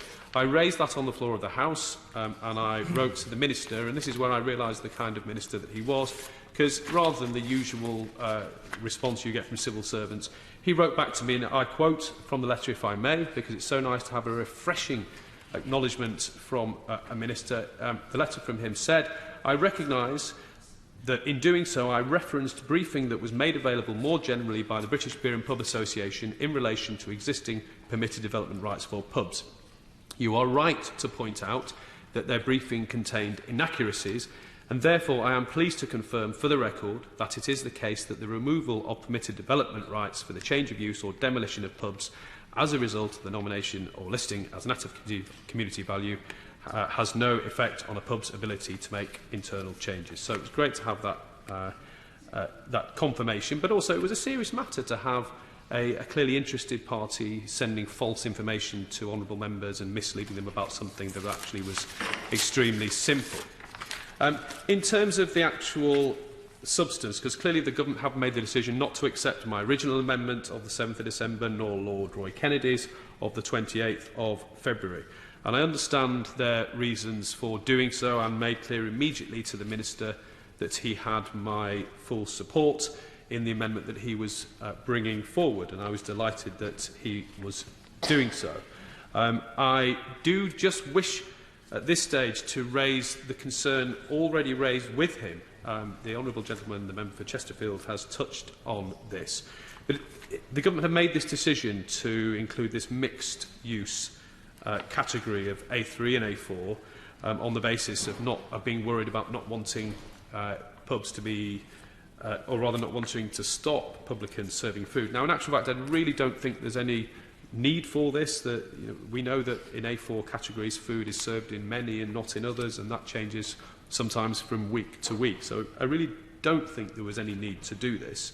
But the first concern that's been raised is whether the same permitted development rights would be in place for this mixed category. He's made clear that that was the case, and I think that is fairly clear in the legislation. However, I do need to flag up the genuine and very serious concern about this when it comes to Article 4 directions, because there is an unintended consequences, which, to use his own words, where many councils have decided to bring in very important and very impressive Article 4 directions to bring in really strong protection for pubs, more strong than would be offered by this particular amendment, as he knows, including stopping the sort of predatory developers that the Honourable Lady for St Albans talked about. But they only apply to A4. So there is a real danger that it could create a loophole, whereas unscrupulous owners or developers could simply seek that mixed use to then get out of the strong pub protection that exists in some areas. So I must urge him today, now that that is on the public record and now that is understood in a way that perhaps it hasn't been, and indeed it hasn't been by some organisations, that he looks at introducing a statutory instrument to ensure, as well as the change he's making, that the new mixed A4/A3, which clearly is a pub restaurant and clearly should have the same protection, doesn't fall foul and doesn't fall into another loophole by no longer being covered by existing pub protection policies. That should be easy to deal with in a statutory instrument, and then everyone will be happy with the amendment, I believe, as a whole. And in a sense, he's done something remarkable, because he now has, despite their opposition and the misleading briefings, both the British Beer and Pub Association and one of their large pubco members, Punch Taverns, have said that actually they're perfectly happy with this. So he's done something very significant there, but he does need to bear in mind and plug that potential loophole, now that it's been spotted, through statutory instrument to make sure that that does not become a problem. So the final thing for me to say, and again to thank him, to thank all the members and honourable members, this is indeed a campaign that's gone on for many, many years. I think I was raising this as far back as 2008, and when we set up the all-party parliamentary Save the Pub group, this was one of the key aims. It's taken longer than expected and hoped for, but we have got there now, with the caveat of that particular loophole being closed. I will, of course. Thank the Honourable Gentleman for giving way. Wouldn't he agree with me that the way that he organised that campaign on a very open and accessible cross-party basis, allowing all of us to be involved, with him taking a lead throughout, is a very good model for how to get change through in this place? Well, he's very kind in his words. It's very nice of him to say so, and it's been a pleasure working with him and people from all sides of the House, because that's how actually, as a parliamentarian with an interest and a zeal for campaigning, that you can change things, and we can all do that in different ways, and I look forward to doing that. But with the change that we've had on the pub companies, the change that we've had on this, and some other changes, I think it shows that you can succeed, and that all party groups, when done well, and campaigning when done well through this place, can be very, very successful. I've been up a mountain. I've been at over 20,000, well, nearly 20,000 feet with the Honourable Gentleman, but I've never been in a pub in Bassetlaw with him, so perhaps that's something that we may have to put right. If he would like me to join him in that, I'd be delighted to do so. So the final point is the one already made, but in terms of what happens now, and the real threat that there is in terms of unscrupulous developers, owners, pub companies and supermarkets seeking to offload pubs, demolish them and get supermarkets in place before planning permission is needed, reminding the House of the utter absurdity that a community currently has no right to have any say, has no right to object to the imposition of a supermarket on their community and the loss of a viable pub, and then they have the right in the planning process to complain about the signage that the supermarket is putting up. That's the nonsense that this amendment is finally reversing, but it will continue happening until this has come in. Can I ask him to seriously consider looking at the possibility of a moratorium on any demolitions or conversions now that the government has made its intent and has the full support of Parliament, of both houses, in doing so, which is very unusual. And I think it has to be said that that is now where we've got to. He has the full support of both houses of Parliament and all the major parties in making this change. So a moratorium would be extremely useful in stopping the continued loss of pubs through this. I also have... Yes, of course I will. I'm grateful to him for giving way. Can you just expand upon what it is he's suggesting? Because I think many of us share the concerns that I raised a moment ago, that he raises now about a rush towards demolition.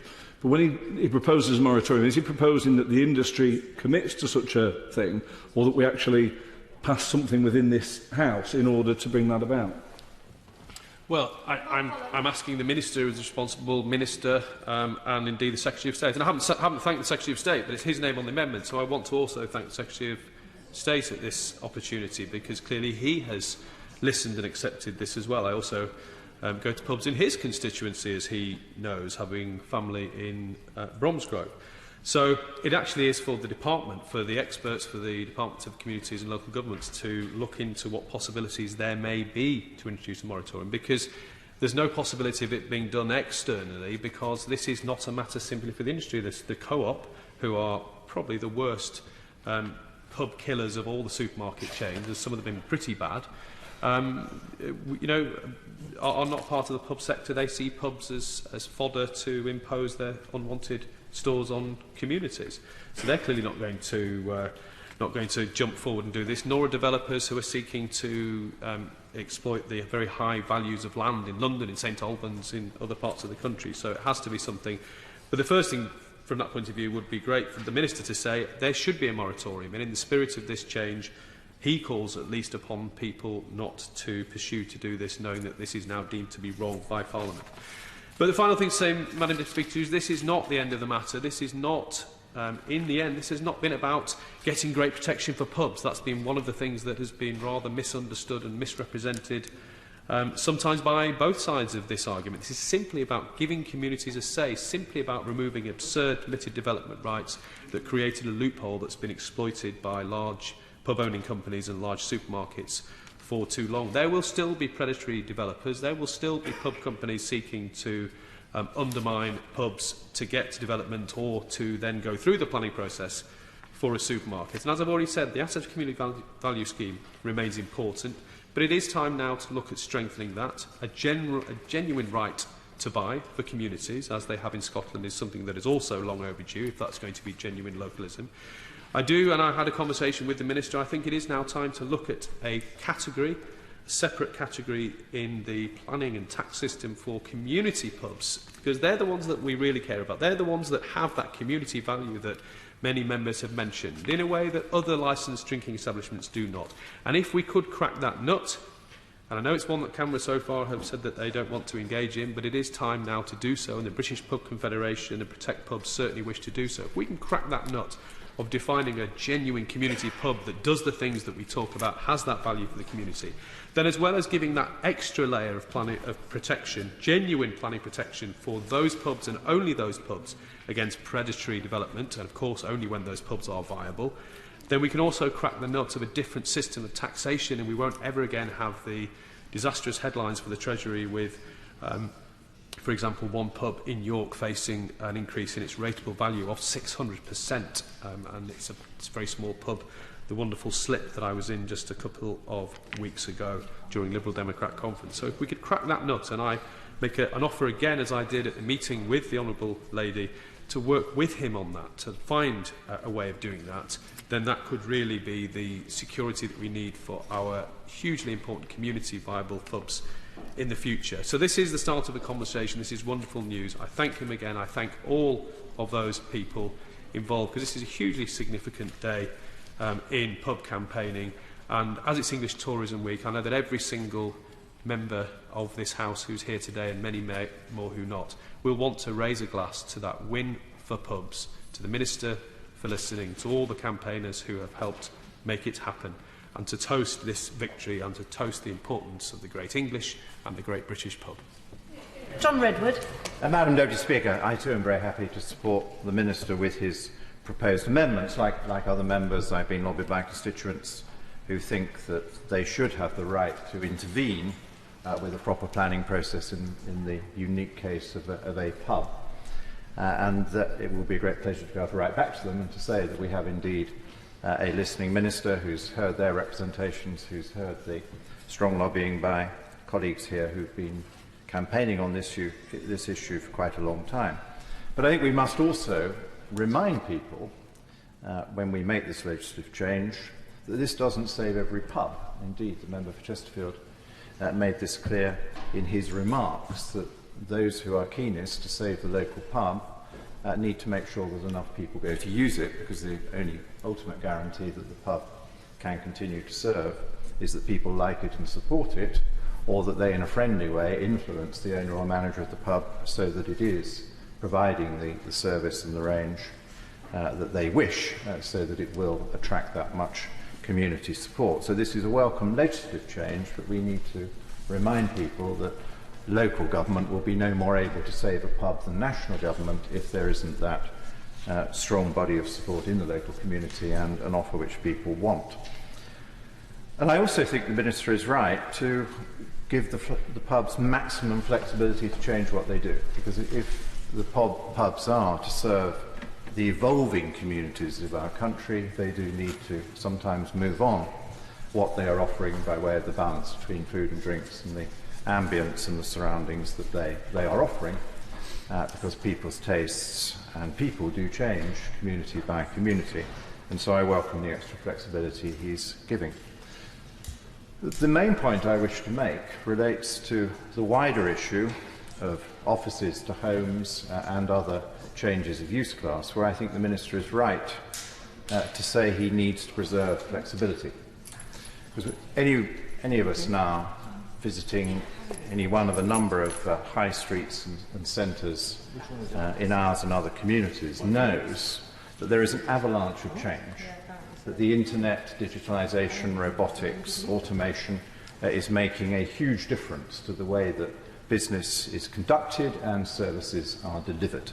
And it is going to require a lot of change to the shape of the high street and the streets adjacent to the high street and some of the office areas, to make sure that that property is updated and is flexible so that it can meet the requirements of these evolving businesses. And so I think you do need flexibility. There will be some cases where we have too many shops or too many offices, and it would be much better if they're converted to housing, because there is considerable need in town and city centres as well as elsewhere for additional housing, and if some of that could be at prices young people can afford to buy, that would be an excellent bonus, because we still have a huge problem that a new generation of potential homeowners is priced out of many parts of the country by the very high prices.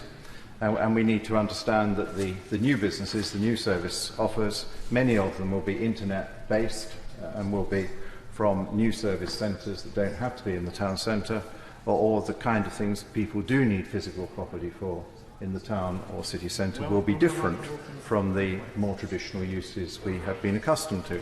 I thank my right honourable friend for giving way. I was just asking this: does he think that the transformation of shops and offices into homes can actually have a regeneration effect for town centres? Yes, indeed it can, with the right mixture, because it may well be that you need to transfer some of the offices into homes, and then you might need to make a broader retail offer with a higher proportion of coffee shops and cafes and restaurants and so forth. And if you have more people living in flats or smaller properties in the town centre, which they can afford, they may well wish to make more use of the town in the evening, and so you extend the range of services and the life of the town beyond the traditional shopping hours during the day. So I just hope my ministerial friend does understand all that, will see how he can develop other ways to make sure that our planning system, when it comes to commercial property, is sufficiently flexible, both to allow more residential where that is the best answer, and to ensure flexible use patterns in the commercial property that we do have, because there will need to be massive change. Of course, the planning system has to be there to protect the things that the community legitimately wants to protect, and so we don't want non-conforming uses in certain areas, and we certainly don't want bad or noisy neighbours, which may be regulated by planning or may be regulated by other general nuisance laws. But within that, we do need maximum flexibility so that commercial owners and managers can adapt their premises or change the use of the premises or swap premises to a more appropriate property for their use. And if the planning system can facilitate that, that will greatly improve our flexibility as an economy, mean we can modernise more rapidly and move on to a more productive world, which is the main feature of the Chancellor's policies for our economy. Richard Graham. Madam Deputy Speaker, can I first of all draw attention to my entry in the Register of Interests as a shareholder in a small family business which includes, for the last 40 years, a single pub. Madam Deputy Speaker, today there's been a huge amount of agreement on the appropriateness of the amendments made by the government to Lord's Amendment 22, and I want to pay tribute to a lot of people who've been involved in that process, perhaps particularly the member for Leeds North West, who is also effectively the member for Camera in this House. And I know how seriously he takes his duties in that respect. He was quite right to highlight the English Tourism Week, but perhaps even more important, this weekend is the Gloucester Beer Festival, the 31st of March to the 1st of April, which happens to be my wedding anniversary, appropriately, some might say. And that takes place in the historic setting of Blackfriars, the world's best preserved Dominican priory. So for all members of the House here today, Madam Deputy Speaker, or even not here, come to Gloucester this weekend. There will be 100 beers, 30 ciders and perries in an unbelievable atmosphere in a great and noble old setting. So that's the preamble. But coming on to what I really want to say today is to strike a slightly different note, which is a note of mild caution, and to ask the Minister whether he's thought carefully, as I'm sure he has, about the possible unintended consequences of his amendment today. Because, interestingly, it would be a cruel irony if, in trying to protect pubs, this addition to the bill actually triggered sales of pubs by some of the small owners and increased the stranglehold of pubs by the large pubcos and the one very large brewer. And the Minister will know that there is quite a long history of unintended consequences in the brewing and pub sector. If you go back in time, this House legislated against individual brewers owning more than 2,000 pubs, and that in turn inadvertently created large pubcos, and we now have the wheel almost full circle with Heineken proposing to buy back 2,000 pubs from a pubco. So there are times when, by trying to manage too finely, in a sense, what happens to our pubs, we can end up with unintended consequences. And my concern, which I've heard from one or two small owners of pubs in my constituency of Gloucester, is that there are some who are worried that this sort of change could threaten the covenant with their lenders, their banks who finance them, who may lend more willingly with the understanding that should, very unfortunately, the pub fail, there will always be value to the buildings for other uses, which then underpins the security on which they lend to small owners. And of course it is ultimately the small owners of pubs who tend, as in our pub, to develop their own brewhouse and produce the real ale, which is, of course, what the campaign for real ale is all about. On the whole, it is not the large pubcos and the large brewers who have their own entirely tied arrangements who are going to produce the creative small beers and the brewhouses which have regenerated this whole sector. So effectively, over the last 10 or 15 years.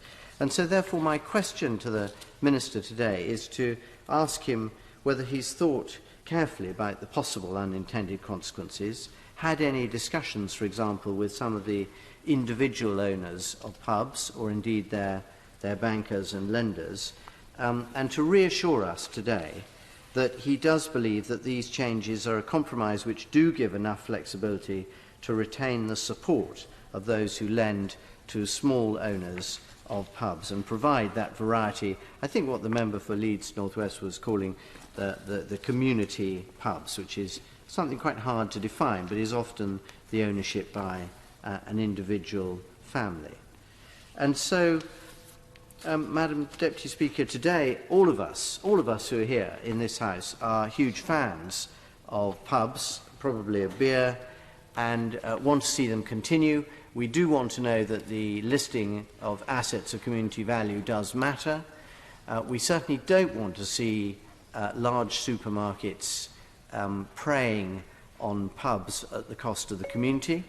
In my own constituency, there is a particular issue at the moment over the future of the former Ridge and Furrow pub, which is on a site owned by Morrison's, the supermarket, but is actually tenanted to Trust Inns. And between the tenant and the landlord, between Trust Inns and Morrison, there has been an effective standoff, which means that this building has been abandoned for some years and is a very unsightly contribution to the community of Abbey Ward in Gloucester. So there are situations like that which can't be entirely resolved through legislation. It needs the knocking of heads together and people to come to pragmatic solutions. So, generally speaking, I absolutely support all the intentions of this House and of the campaigns led by CAMERA to make sure that our community pubs thrive, that we do have lots of pubs offering all sorts of different real ale. I do believe that the individual family owners of these pubs have a crucial role to play, and I just hope that the amendment today is not inadvertently going to threaten that part of the sector. Jim McMahon. Thank you, Madam Deputy Speaker. This is a topic very close to my heart, as it very evidently is. We're members from both sides of this chamber. We know how important pubs are to the fabric of our community. They are more than just a place that sells alcohol. They are a meeting place, they are a community heart. And actually in many areas they are the one bit of heritage of historic value in terms of architecture and presence in the local area. If I think about my own town of Oldham, where terrace streets were thrown up to house the mill workers, often very little attention was given to the architectural quality of those buildings at all. The bit that really does stand out in terms of architectural quality generally will be the local church and the local pub. And I've got to say, I drive around my own town sometimes with a very heavy heart, as I've seen some really inappropriate conversions, not just in terms of the use, but actually the way that they don't require planning permission often means that that very important conversation about retaining heritage value in that building just doesn't take place at all. So quite often you'll see, quite beautiful stained glass windows completely ripped out in favour of very cheap white UPVC plastic windows. Now these seem like very minor issues, but if that is the focal point of your community and it's had its heart ripped out, then of course that impacts on how people feel about the place where they live. So I'm pleased that the government is acknowledging the role that pubs play in the local community, not just in terms of the point that I've made, but also the economic value, bringing £22 billion a year to our economy, £13 billion in taxes and duties raised that of course fund our vital public services, supporting nearly 1 million jobs. But just in the time that I've been on this planet, since 1980, 21,000 pubs have closed. 21,000 pubs has closed. 21 pubs will close every week. And this is why there is urgency around getting this through very quickly, because we don't want to see developers in a very aggressive way try to move quickly now, knowing that this change is coming, looking to demolish or change use in the meantime. But we also know that just while we've been having this debate here today, 3 pubs have closed. Every day 3 pubs close in this country. So there is urgency about this to make sure that the rights of community are protected. I listened with great interest to my honourable friend, the member for Chesterfield, and credit him with the work that he has done on the all-party parliamentary pub group in really exposing the importance of local pubs, in giving a community voice. And I must admit, I had a smile on my face with a very romantic description of that first experience walking through the door of a pub. I should say, depending on the proprietor of the pub, it's not always a welcome you get. Sometimes you feel as though you've walked into somebody's living room. But actually, pubs, when they are at their best, are opening, are welcoming, and make you feel as though you're part of the family when you could be a perfect stranger. And that's why it's so important that they are maintained, because as we live in a time when people's social connections become more and more disconnected, when families spend so little time together, creating a place where people come together, I think, is very, very important. This Friday and this Saturday, I'm sure members will have time on their hands to take the trouble to come up to Oldham, where we'll be celebrating the Oldham Beer Festival, where over 60 real ales and ciders will be on display for people to test, many of which are from the North West, and are really a fantastic example of local British produce there. And again, that's how the community do come together. But if I can be slightly critical in this very positive debate that we've had, is that what we haven't seen, and this probably does go beyond the current government too, is a compelling vision for what the British pub will be for this country, and what support across different policy areas government will offer to the pub industry. Because although we've seen some support given, I'll give way. I thank the honourable gentleman for giving way, and just say he makes an enormously important point with the architectural and heritage point that he raised, a hugely important one, well worth raising. But on that point, I couldn't agree with him more, and he has considerable expertise from local government, which he showed when we had a meeting recently on business rates. So he's certainly someone who needs to contribute to this debate, and it's great that he's doing so.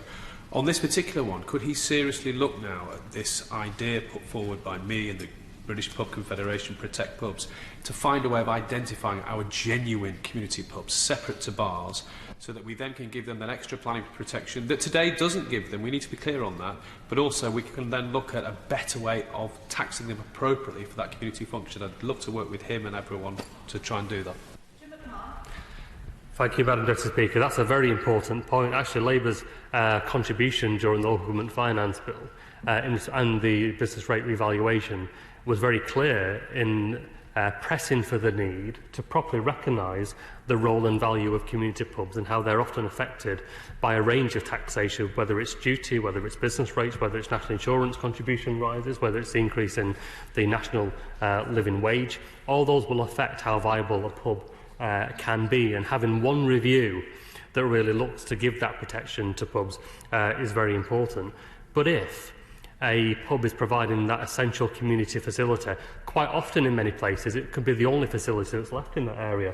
Perhaps a church has closed, perhaps a post office has gone, maybe the butcher has closed, and other facilities. It could well be that the pub is the only real place the community gets to come together at all.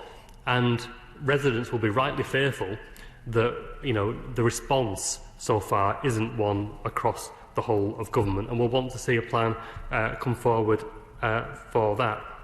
We also heard an announcement made around the permitted development rights and the change of office use to residential.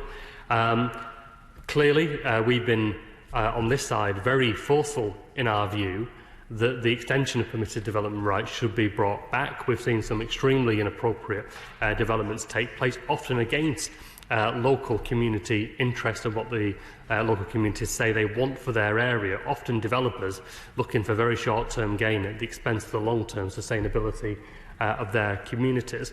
And I would ask the Minister to seriously look at the genuine impact that it's had, because although there is no doubt that that policy change has brought about an increase in the number of units brought to market, I would really question the quality of those units that have been brought forward. So in terms of the size, many of them are very, very small units indeed, and quality. in terms of attention to detail and the finish and the quality of life that's offered for people who live in converted office accommodation. Quite often, developers will squeeze as many into that premises as possible, bypassing the planning regime in a way that any residential development would have to do. Well, this is a loophole, I'm afraid, that does need to be closed at some point. I'll give way on that point. The other thing that I'm concerned about in areas like mine is also there's the lack of outside amenity space associated with offices, and also people that have children. Many people have children in flats in St Albans because it's very like London.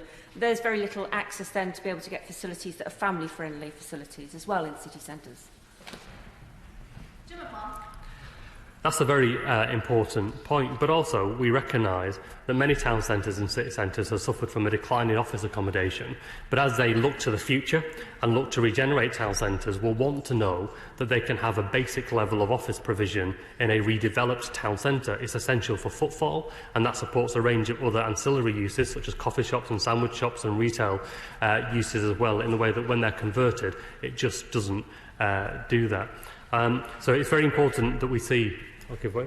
But does he accept that the most prosperous and dynamic town and city centres in our country have a phenomenal rate of change with constant reuse and modernisation and updating of the properties? I accept that point entirely, Madam Deputy Speaker. I just have a very simplistic view, perhaps a naive view, that local communities should have a voice in that development. It's really important that local people have some sense of ownership and direction over their town, village or city. And I think for many people, they feel completely excluded from that process. And that's the fact of where the extension to permitted development rights has taken place with office conversions. Now, it could be that the local community, of course, decide that it's right for their local community and it's right for their area, and it's something that wants to be and ought to be supported. And that will be dealt with through a normal planning application. If the community are supportive of it, if the right accommodation has been made for the outdoor play that's been mentioned, for waste collection and for parking and all the other amenities that are required, then that would be facilitated through the normal planning process. And I just hope, and again, press the Minister to look at that. So if we see forward now and look to a compelling vision for what the British pub can be and what it can expect from our government, then I think the pub industry would welcome that, but the whole community, much broader than that, would welcome that too. And I would say to the Minister, rather than waiting for somebody else to do it or for ask for Cabinet approval, that if he wants to just make way and pull that together, there are plenty of APPGs that are involved in this area that would absolutely be willing to contribute to that conversation. And from the Labour benches, I and others would absolutely want to play our part in doing that, because it's important. Many of these pubs, when they are gone forever and they will never come back. And I think once that happens, for many areas, it's the development that's gone too far.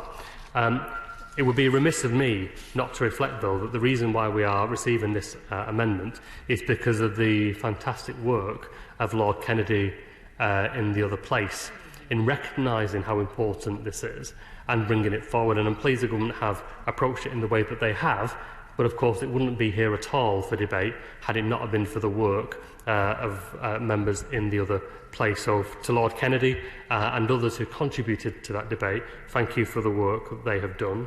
For members who are involved in APPGs to continue to do the work that they have done, and from the Labour benches, anything that we can do in policy development terms to support the work that is absolutely critical to the fabric of our communities, then they absolutely have our time and support and our energy in seeing that through.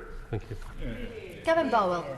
Well, thank you, Madam Deputy Speaker. I think it's been a very positive and productive debate, and I just wanted to respond briefly to a few of the points that members made. First of all, I should have in my speech paid tribute to the Honourable Member for Chesterfield for the role he plays in leading the pub's APPG and the lobbying that he has done on this issue. He said, referring to numerous, I imagine, visits to pubs, that behind every door is a different surprise, and that rather put me in mind of inspection of my children's bedrooms after they've been told to clear them up.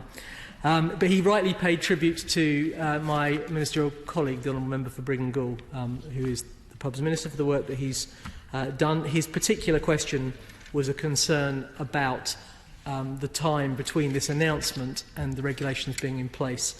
And I would just reiterate what I said, which is we intend to get these in place before July. We will do them as soon as is possible. Clearly, it depends on when this legislation gets royal assent, and then the regulations need to be drafted. But we recognise the importance of moving quickly here. There is, in the interim, clearly the option of assets of community value as a means of protection, and I will certainly look at whether there are any other transitional arrangements we can take, but clearly they may have the same problem in terms of time of drafting of secondary legislation. I'm grateful to him for giving way, and he's right that there are the existing protections available. The Honourable Gentleman from Leeds North West suggested some kind of moratorium. I'm not clear on how legislatively that might be performed, but can I invite him to join me in calling on all of those organisations who might be tempted to show the worst of values and rush things through in advance of legislation to instead show the best of values and actually treat this legislation as though it already existed, and to go through the proper planning processes for any decisions they make between now and July? Well, I'm very happy to say that it's quite clear, both from the debate and the other place in this debate today, that Parliament has expressed a very clear will on this issue, and obviously I hope that everybody in the industry will, in the intervening period, respect the clear will of Parliament that's been expressed in this debate. My honourable friend for St Albans made the very important point that the government hasn't just listened on this issue, but also the Chancellor listened on the issue of business rates in the budget, and I know that she was one of those who was lobbying in that regard. She raised some concerns in relation to the Office to Residential Permitted Development. Right? I can't really add a great deal more than I said in my speech, Madam Deputy Speaker, but I can clarify one point, which is that it would be free for her council now to look at an Article 4 direction for a specific area of the city. If there was a particular area where there was a problem, what we're looking at here is our willingness to allow an Article 4 direction over a whole of a local authority area. And I do believe it's right that we only allow that where local authorities are actually delivering the housing that their communities need. Turning to the Honourable Member for Leeds North West, he actually tweeted me shortly after we tabled the amendment saying, "Everyone knows I am uncompromising and robust, but I'm also fair," and I think he's demonstrated that in his kind words today. And he was right. I'm obviously the Minister standing at the dispatch box, but he was right to pay tribute to the Secretary of State because he's played an important role in agreeing this policy change, and it was good of him to put that on the record. I was going to do so myself. But I'd also like to pay tribute to the excellent officials we have in this area that have worked on the bill team and in the relevant policy areas, and the elegance of the solution, if I can use the Honourable Gentleman's phrase, is all theirs and not mine. He raised two specific issues: whether we can look over time at extra protection for community pubs, and that's certainly something that we can have discussions with those who are interested about. Some of those issues may be planning issues, but they may spill over into other areas of government policy. And then he also raised particular concerns in relation to some of the existing planning policies of authorities that have put protections in place. And clearly, if there are local plan policies which explicitly refer to A4 drinking establishments, they can be updated to reflect the policy change that we are making today and to cover the mixed-use A4, A3. He raised a particular point about Article 4, which I didn't entirely understand, and therefore he might want to explain it now, but it might be better writing to me, and I can write back to him and hopefully give him the assurance. I think the Honourable Gentleman giving way, because this is a really important point. As he knows, he's had a letter about it from a leading pubs planning consultant. But it is about Article 4s, because the concern is that the only way that Article 4s will be, anything but worthless for the new mixed-use category is for the council to do an entire new Article 4. So he says that planning policies locally can be updated. Article 4s have to go through a certain process. So actually, I think he will have to take responsibility in the department for an SI where clearly the intention was to protect all within the category, which now is A4 and some A4/A3, that they're all covered. I think he will need to look at that. I will certainly look at that issue, and I'll come back to him about it. It's a fair point that he raises. My right honourable friend for Wokingham, perhaps predictably for those who know him well, made the very important point that ultimately the way in which we protect pubs in the country is through customers, through people using and supporting those local facilities. That's a very important argument that he made, and I was very grateful for his support on the issue of office to residential conversion. I think he's quite right to say that we need to make sure that our planning system is sufficiently flexible in order that local economies can adapt quickly to the changes that we're seeing in our society and in economic activity, and I was very grateful to him for the support he expressed.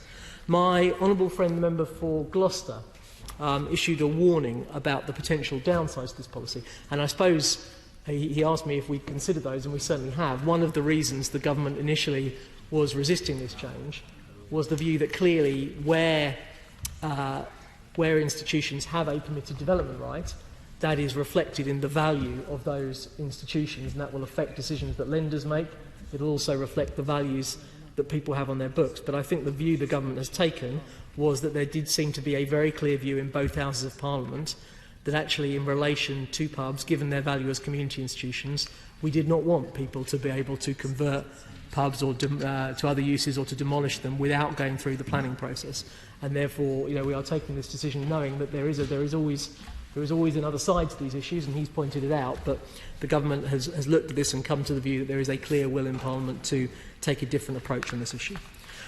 Finally, Madam Deputy Speaker, in relation to the points made by the Honourable Gentleman for Oldham West and Royton, I thought he made a very good point about the low quality of some of the conversions or the replacement buildings we've seen where there have been demolitions over the years. I can think of examples in my own constituency. The Blacksmith's Arms that we lost and has been replaced by a very unsightly building in a key district centre. Taking a converse example, the Swan and Sugarloaf, which was a very recognisable building in South Croydon, right on the edge of my constituency, been converted to a Tesco Express, but actually there was then a sort of renovation of the architecture of the building, and actually it's significantly improved its appearance. So those examples can work either way, but I think he raised a very valid point. He talked more generally about the need for a sort of vision for pubs in this country, and I think that vision has to come primarily from industry, but clearly government can play a role in supporting that vision. He invited me to come forward. Well, I think it's my colleague, the Minister, responsible to do that, but I know that he has engaged extensively with the APPG and with others in this House who have a passion for those issues. So there is clearly, on all sides of this House, a real wish to see these vital community assets thrive and succeed in our modern economy, and the government has shown willing to look at these issues and to see what we can do to support them. Finally, Madam Deputy Speaker, there is just a difference between the two sides of the House on the issue of the office to residential conversion. I have been very clear since the Prime Minister gave me this job that there is a desperate need for more housing in this country, and therefore I think it is incumbent on the government to support policies which drive a step change in housing supply. And there is very clear evidence from anyone who wants to go and look at the statistics that are published in November each year on net additions that this policy is adding something like 13,000 extra units of housing. Now, I accept it's a blunt tool, and not all of those homes are of the quality we would want. I wouldn't necessarily agree with his view that they are universally poor quality. Actually, there are some very good schemes in my constituency that have come about through permitted development conversions. But nonetheless, I think in the situation that we face ourselves in this country, which is 30 or 40 years in the making, of governments not ensuring that we were building sufficient homes, the main focus of housing policy has to be on getting supply up. What we've sought to do with the changes that we've announced in the other place and that I've run through earlier today is to say that where there are local authorities that are delivering the required level of housing and can prove that they can do so without this permitted development right, then the Secretary of State will look kindly on authority-wide Article 4 directions and will not seek to block them. So for those that don't like this policy, there is a very clear message today, which is if you have other policies, Madam Deputy Speaker, through which you can deliver the housing that your local area needs, then the government is quite willing to be flexible on this. But what we will not do is rescind this policy nationally when there are so many parts of the country that are failing to build the homes that we need. Yeah. Finally, I should just respond to the comments that the Honourable Gentleman made about the Noble Lord Kennedy and the role that he's played in bringing forward this amendment, and I pay tribute to that. It's actually been very noticeable in the last couple of months in doing this job, Madam Deputy Speaker, that the response both in the other House from the Labour front bench and also from Labour local authority leaders around the country to the government's housing white paper and the strategy set out in it has been very encouraging, and I'm very grateful, as I said, for the constructive way in which the other place looked at the measures in this bill. The The question is that this House disagrees with the Lords and their Amendment 22. As many as are of that opinion say aye. Aye. Of the contrary, no. I think the ayes have it. The ayes have it. With the leave of the House, we will take Government Amendments A and B in lieu of Lords Amendments 22 together. Minister, to move formally. The question is that Amendments A and B in lieu of Lords Amendment 22 be made. As many as are of that opinion say aye. Aye. Of the contrary, no. I think the ayes have it. The ayes have it. We come now to the Government motion to disagree to Lords Amendment 12, with which we will consider the other Lords Amendments listed on the selection paper. I call the Minister to move to disagree with Lords Amendment 12.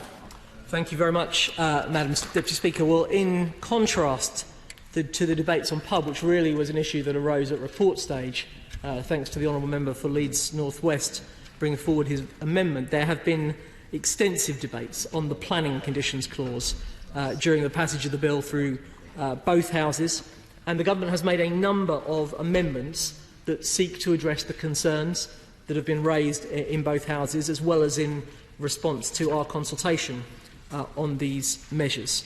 In particular, Madam Deputy Speaker, the Government has tabled 2 amendments to Clause 12, which take forward recommendations in the House of Lords Delegated Powers and Regulatory Reform Committee's 15th report. The first of these amendments is Lords Amendment 21, and that would apply the affirmative parliamentary procedure to any regulations that are made under subsection 1 of this clause. The Government accepts the committee's view that the negative procedure is not an adequate level of parliamentary scrutiny for the exercise of this power and has amended the bill accordingly. The second amendment is Amendment 14, which also responds to a recommendation from the committee, namely that the Secretary of State should be required to consult before making regulations under subsection 6 of this clause. Provided this requirement to consult is put in place, the committee said that it would regard the negative procedure as adequate parliamentary scrutiny for this particular power.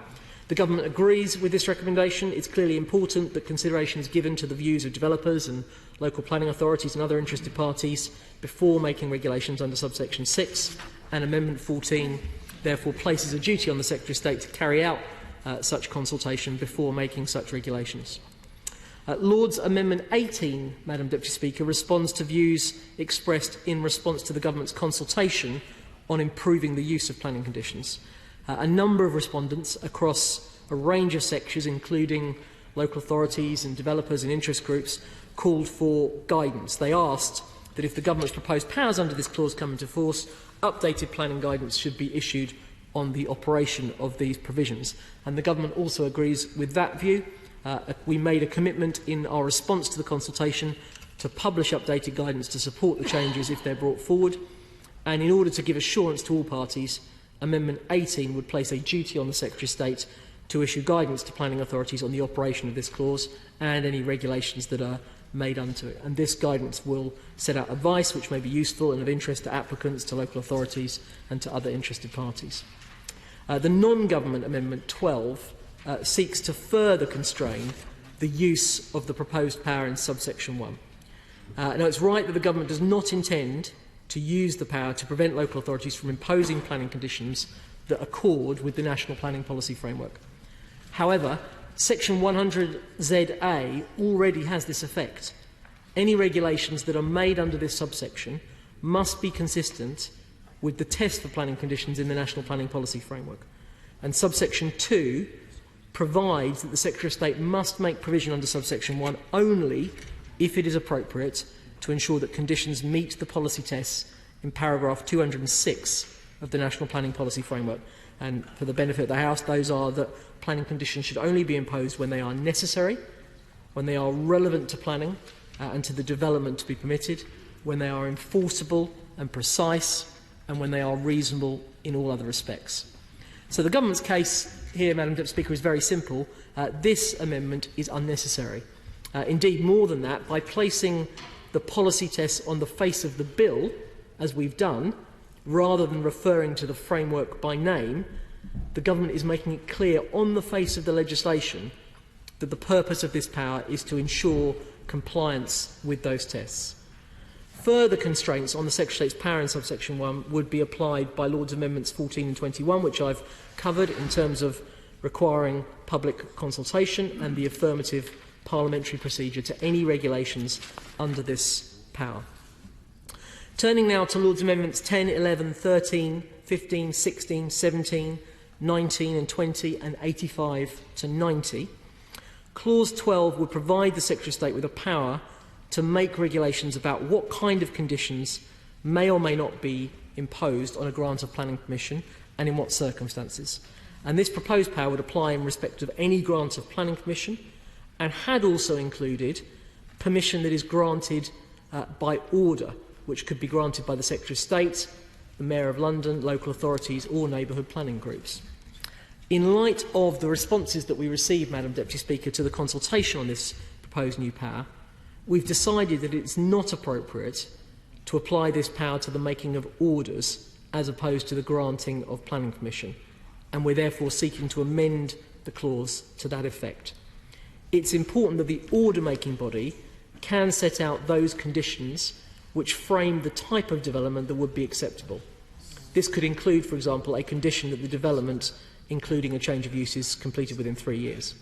Such a condition may be unreasonable when imposed following the consideration of a planning application, but we don't believe it would be unreasonable in the very different exercise of granting permission by order.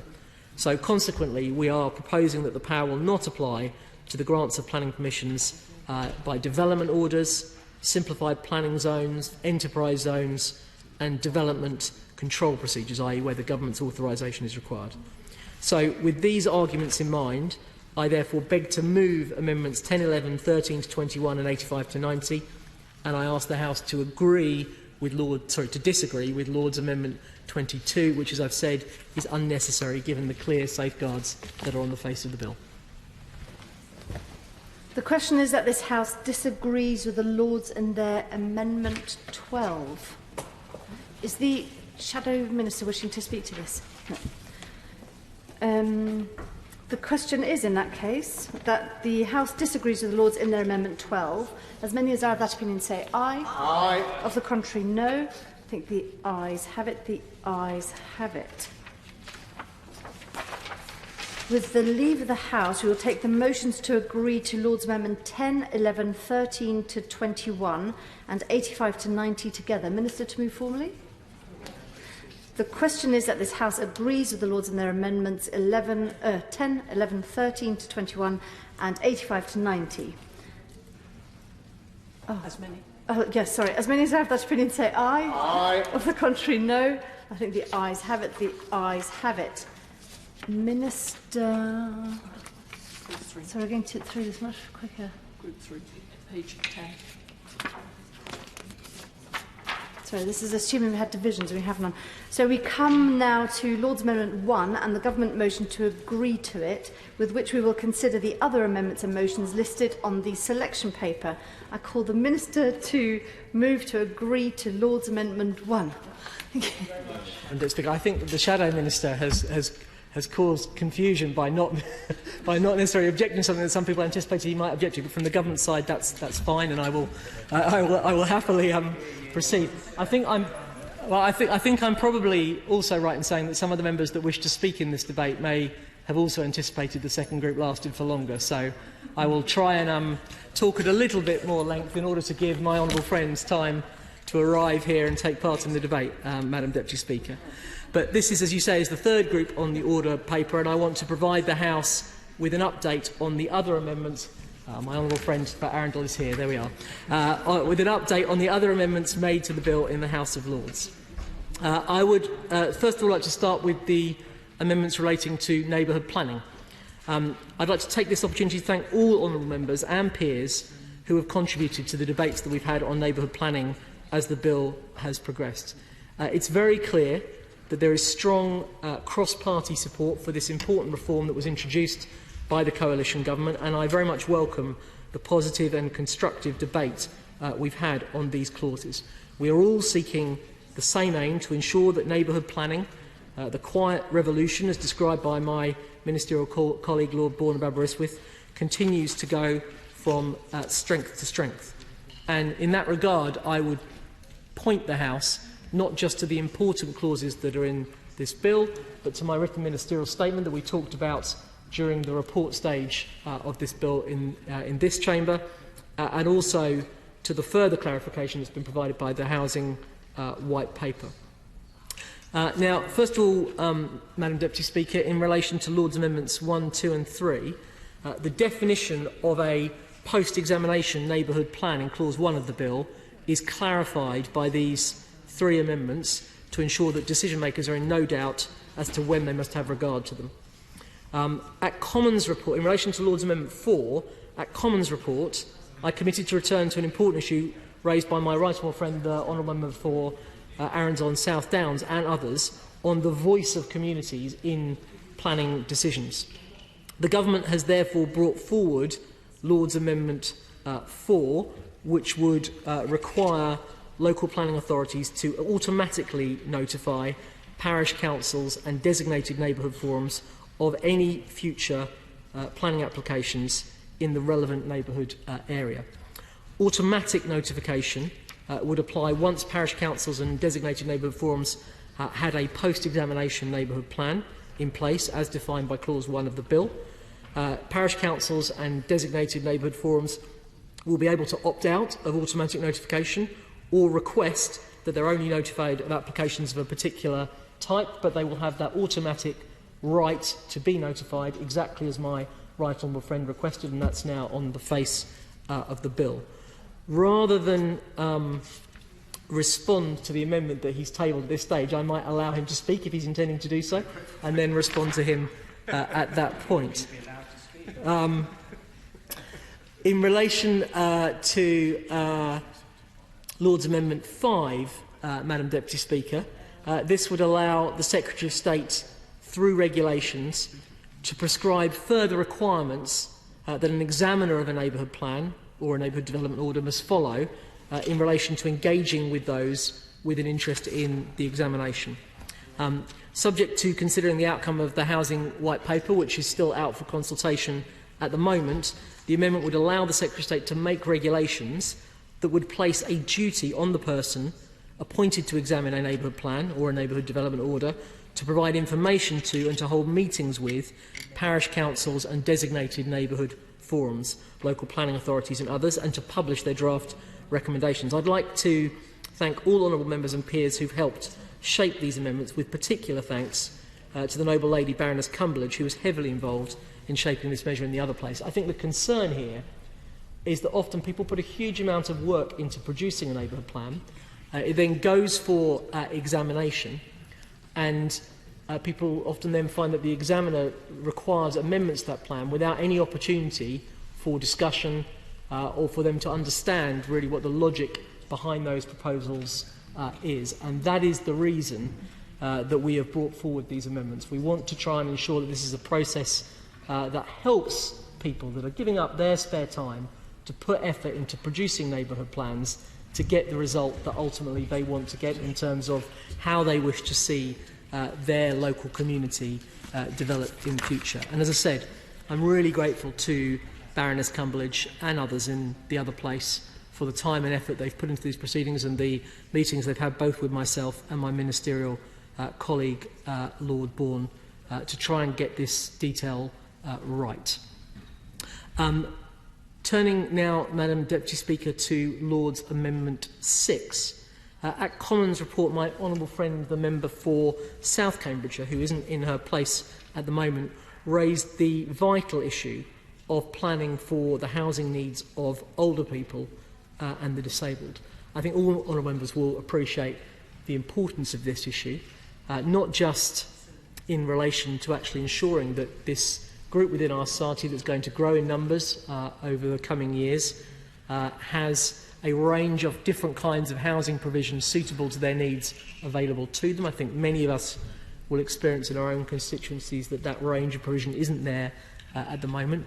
But it can also help us in some of the wider issues that I'm trying to deal with in terms of the general housing problems we face in this country, because clearly if we make greater alternative provision available and people can downsize from their existing accommodation, that releases vital family housing onto the second home market. So this is a really important issue, and I made it clear that I was very grateful to my honourable friend for South Cambridgeshire for raising this issue, and I committed to carefully look at it, and the government subsequently brought forward this amendment, Lord's Amendment 6, at Lords Committee. There was considerable cross-party support for it in the other place, and it would amend Section 34 of the Planning and Compulsory Purchase Act 2004 to require the Secretary of State to produce guidance for local planning authorities about how their local development documents, taken as a whole, should address the housing needs of older and disabled people. Page 62 of the Housing White Paper sets out some of our key ambitions for this new guidance.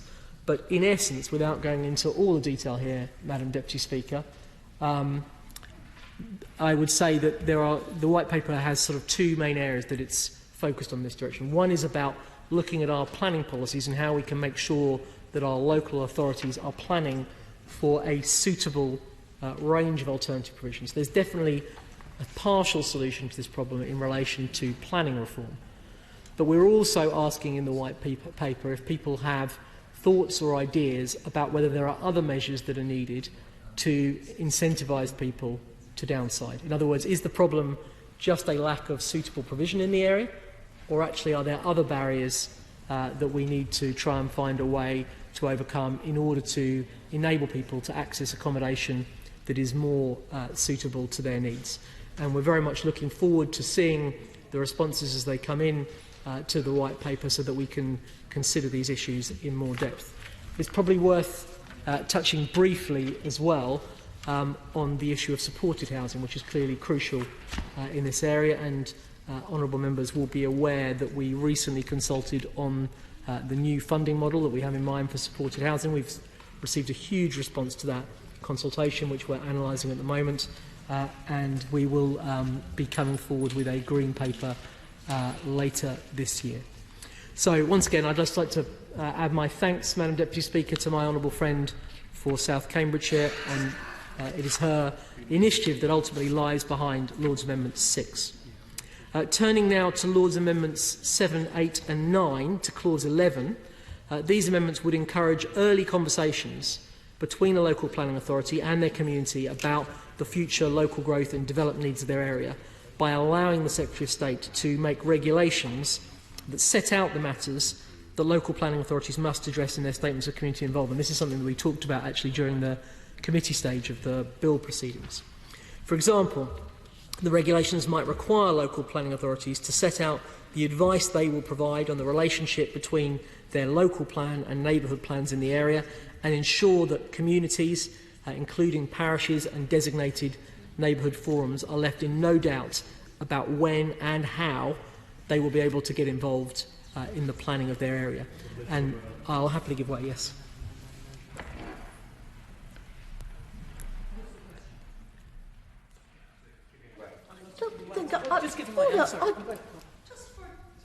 Of clarity, the Minister is giving way. Sorry, Madam Speaker, I absolutely am giving way to the Absolutely. Sir, thank you.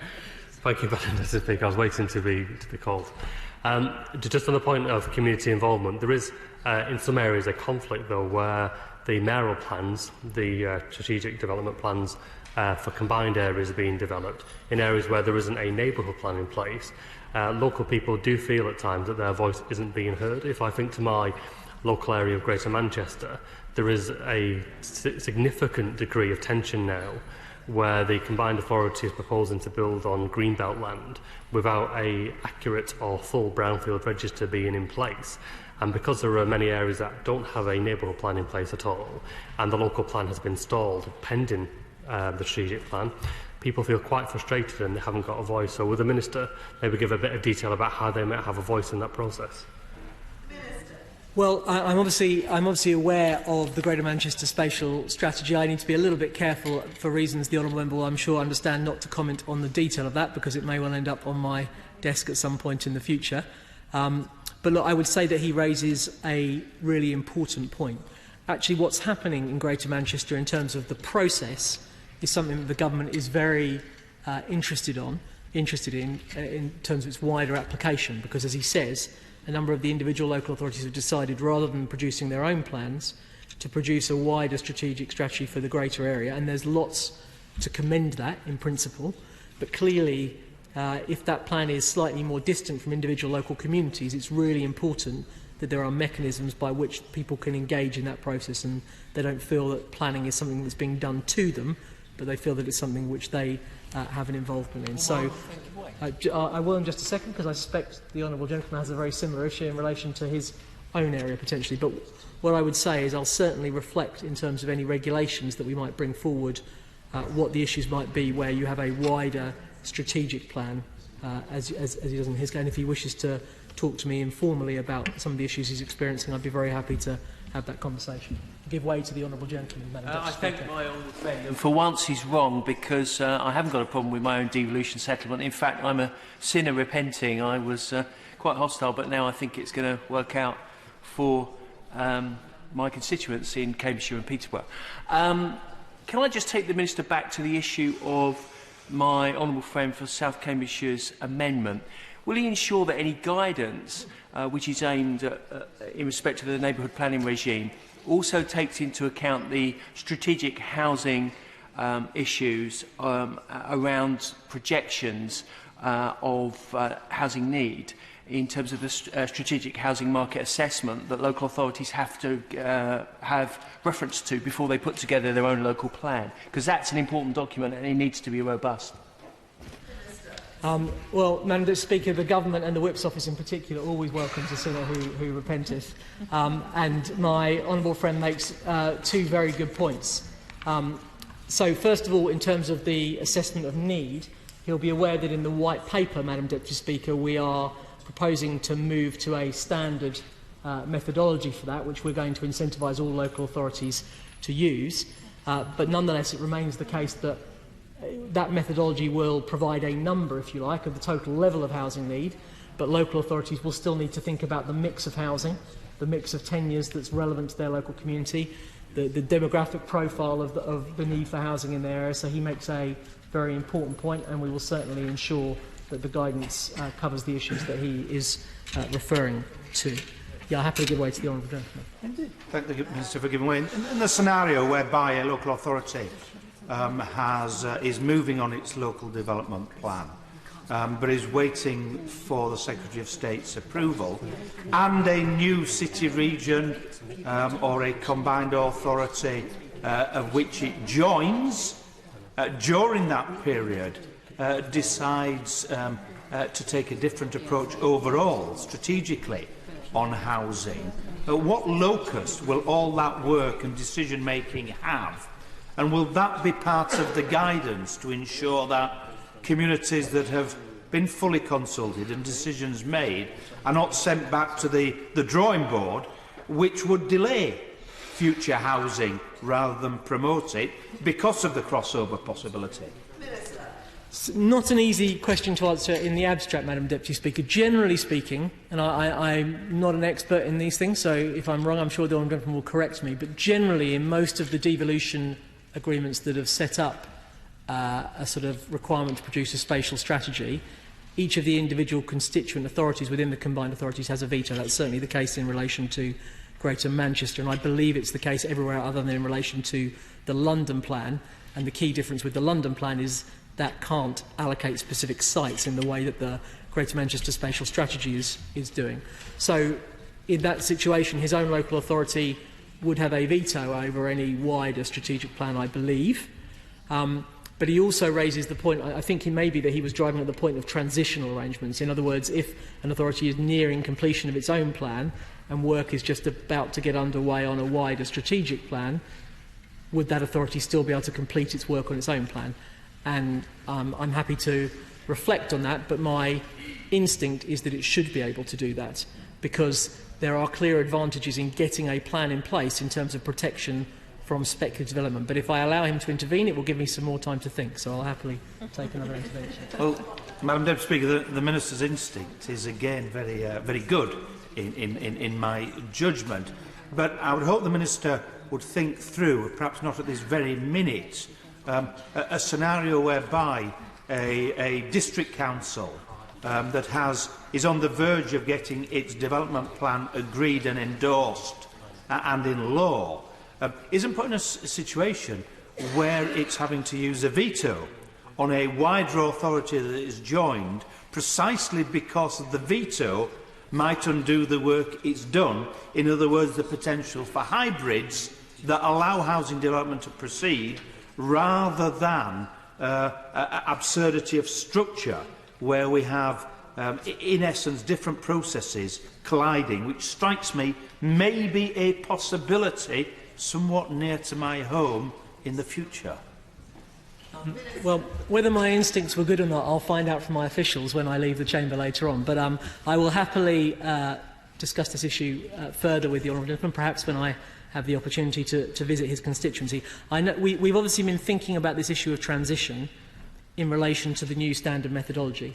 So we'll be consulting on that very shortly, and when that comes into place, there will no doubt be a number of authorities that are at various stages of their plan making who will ask the government, is the government suggesting that we now stop and start again using the new methodology, or should we complete the plan that we're nearly finished and then do a fairly quick review? And so we've clearly been given thought to that question. His question, I think, is a related one of the where you've got a sort of strategic plan in early stages of preparation and a local plan that's nearly complete. And I will reflect on that, and perhaps we can have a discussion outside the chamber about the question he's asked when I've had a chance to talk to my officials. But I've given him a steer on my instincts. So we've digressed a little bit, Madam Deputy Speaker, with your forbearance, but we were discussing Lord's Amendments 7, 8 and 9, which, as I said, were about giving the Secretary of State power to produce regulations in relation to the matters that local authorities should cover in their statements of community involvement. And honourable members will recall that my right honourable friend, the member Sutton Caulfield, who I don't believe is in his place today, highlighted this matter at Commons report stage, and I'm pleased that, as I promised, we've been able to come forward with an amendment that reflects the intent of the amendments he proposed at that time. Madam Deputy Speaker, turning now to Lord's Amendment 23. The White Paper highlighted the Government's commitment to legislate to enable the creation of locally accountable new town development corporations. So we obviously have existing institutions, but at the moment they report to the Secretary of State, and there is a very strong desire to see institutions which are locally accountable. So Lord's Amendment 23, that was tabled by Lord Taylor of Gosmore and Lord Best, was entirely consistent both with the White Paper and with the aims of this bill to further empower local areas, and I'm pleased that the Government was able to accept it. We've had a number of years now where we've had planning legislation, and clearly there was the possibility with the White Paper of further legislation to follow, so it's good that actually one of the measures that we set out in the White Paper, we've actually been able to use this bill by accepting Lord Taylor's amendment to get the relevant statute in place. So in summary, the amendment would support the creation of locally led garden towns and villages by enabling the responsibility for any development corporation created under the New Towns Act 1981 to be transferred to a local authority or authorities covering all or part of the area designated for the new town. Now again, my right honourable friend has amendments on this issue, and I think it might be better, Madam Deputy Speaker, if I allow him to speak to his amendments before I tell him how the Government intends to respond to them, in order to give him the opportunity to persuade me of his case. So I will turn now to compulsory purchase, where in the other place the Government brought forward a number of primarily technical amendments based on further engagement with expert practitioners to ensure that the compulsory purchase provisions make the process clearer, faster and fairer. So Lord's Amendments 24 to 62, together with Amendments 76 and 78, deal with temporary possession to refine this new system so that it will work as intended. And I was just looking round to see if my near neighbour and honourable friend was there, and he is, so I'll happily give way to him. Can I simply say on behalf of those who have engaged with the Minister on this how much we appreciate his time and his courtesy. The expert practitioners in the sector who he and I have talked to do regard these as very valuable amendments. They are not necessarily the sexist amendments we will ever see, but they do clarify a number of important pieces of procedure. And I hope that in that spirit we'll be able to perhaps come back to the Minister in due course, those of us who've taken interest in these matters, with some further refinements that may not require primary legislation as we go along. But I'm grateful to him for the way in which he's approached this aspect of the... Well, I'm very grateful to my honourable friend for his kind words. That is the spirit in which I've tried to approach the entire bill. I think it would be fair to say that the Housing and Planning Act proved a rather had a rather difficult passage through Parliament, and one of the things that we wanted to do with this bill is to build the broadest possible coalition behind the changes that the government is making to try and drive up the amount of housing that we build in this country. And it's been pleasing both in the other place and here today to see the fairly widespread support for the way in which the government is trying to take forward this agenda. Just briefly to describe for those who don't have the expertise that my honourable friend has in these matters, Lord's Amendments 63 to 68 deal with the no scheme principle, which is essentially the key principle that defines the world in which compensation is assessed when compulsory purchase powers are used. These amendments also basically refine the provisions in order that they work as intended. Lord's Amendments 69 to 73 extend the ability of the Greater London Authority and Transport for London to make a joint compulsory purchase order for a combined housing or regeneration and transport project. So I think I'm right in saying that at the moment both the GLA and TfL have these powers, but they're not allowed to use them together on a combined project, and that's what we're seeking to do in this legislation. In particular, Lord's Amendment 72 would allow Transport for London to work with a mayoral development corporation as an alternative to the actual Greater London Authority itself. I'd like to thank the experts at the Compulsory Purchase Association and Transport for London for their advice, and to those members of this House and the other place for their constructive contributions to the debate on a very technical area of the law. And as I said at the outset on the first group of amendments, Madam Deputy Speaker, when there were not so many people in the House, I'd like to thank one of my most distinguished predecessors as Housing Minister, Lord Young of Cookham, who ably steered these provisions through the other place. Finally, Madam Deputy Speaker, responding to concerns raised in the other place, the Government tabled amendments 74, 75, 77, 79, 80 and 83, which replaced the power within the consequential clause of the bill, so that the Secretary of State's powers to make consequential changes, in essence this is where something is spotted after the legislation has gone through that has a knock-on effect on other pieces of legislation, is limited to Part 2 of the bill only, i.e. only to the compulsory purchase provisions. We've made those changes because in the other place there is a concern about the broad scope of consequential provisions, and it is really in relation to the CPO clauses of this bill where the possibility of things being spotted at a later date arises, and that's why we've limited those provisions to Part 2. And Lord's Amendment 81 commences the regulation making power in Amendment 4, Amendment 82 commences the regulation power in Amendment 9, and Amendment 84 would apply the same changes proposed by Lord's Amendment 5 to examinations that take place under the new streamlined procedure to modify a neighbourhood plan that is in force as introduced by Clause 3 in Schedule 1 of the bill. So I beg to move Amendments 1, 2, 3, 4, 5 to 9, 23 and 24 to 84, and I will come back at a later stage in the debate when I've had a chance to listen to the arguments of my right honourable and very good friend for Arrington South Downs. The question is that this House agrees with the Lords in their Amendment 1. Mr Mann.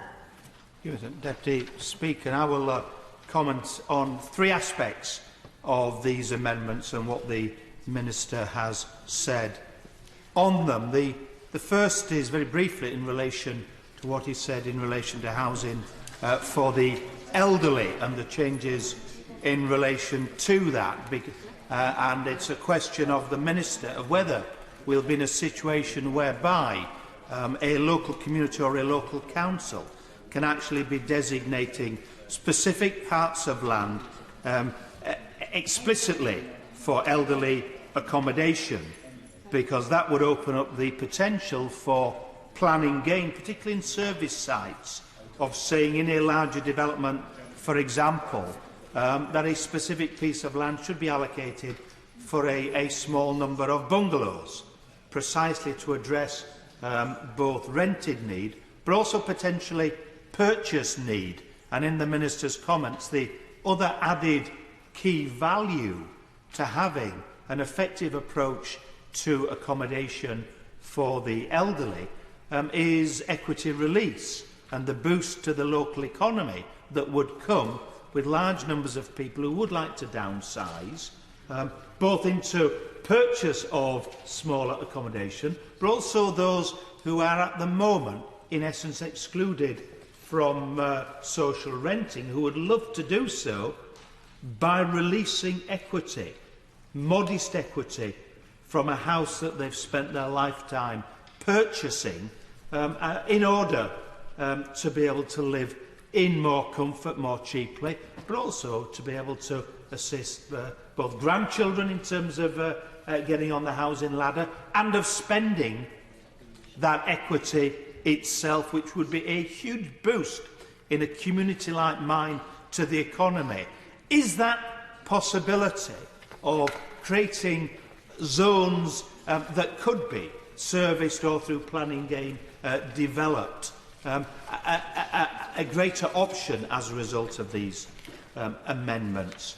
Secondly, in relation to neighbourhood planning and the proposed amendment, but also the rightful approach that the Minister's taken in listening to considerations, it is worth again highlighting that there's often a myth out there that neighbourhood plans are designed purely in leafy, well-to-do areas and that they're a way of stopping housing, whereas in the authority that has the highest proportion of its population having agreed neighbourhood plans or in the process of agreeing them, in fact the reality is exactly the opposite. The first and the quickest to do so have been communities in Elksley and in Howlett and Boycotts, which are both primarily former mining communities, and every single proposal for a neighbourhood plan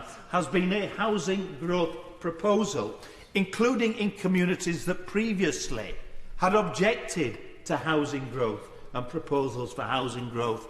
In other words, that supremacy of power to the very local level is bringing forward significant amounts of extra housing as opposed to restricting housing.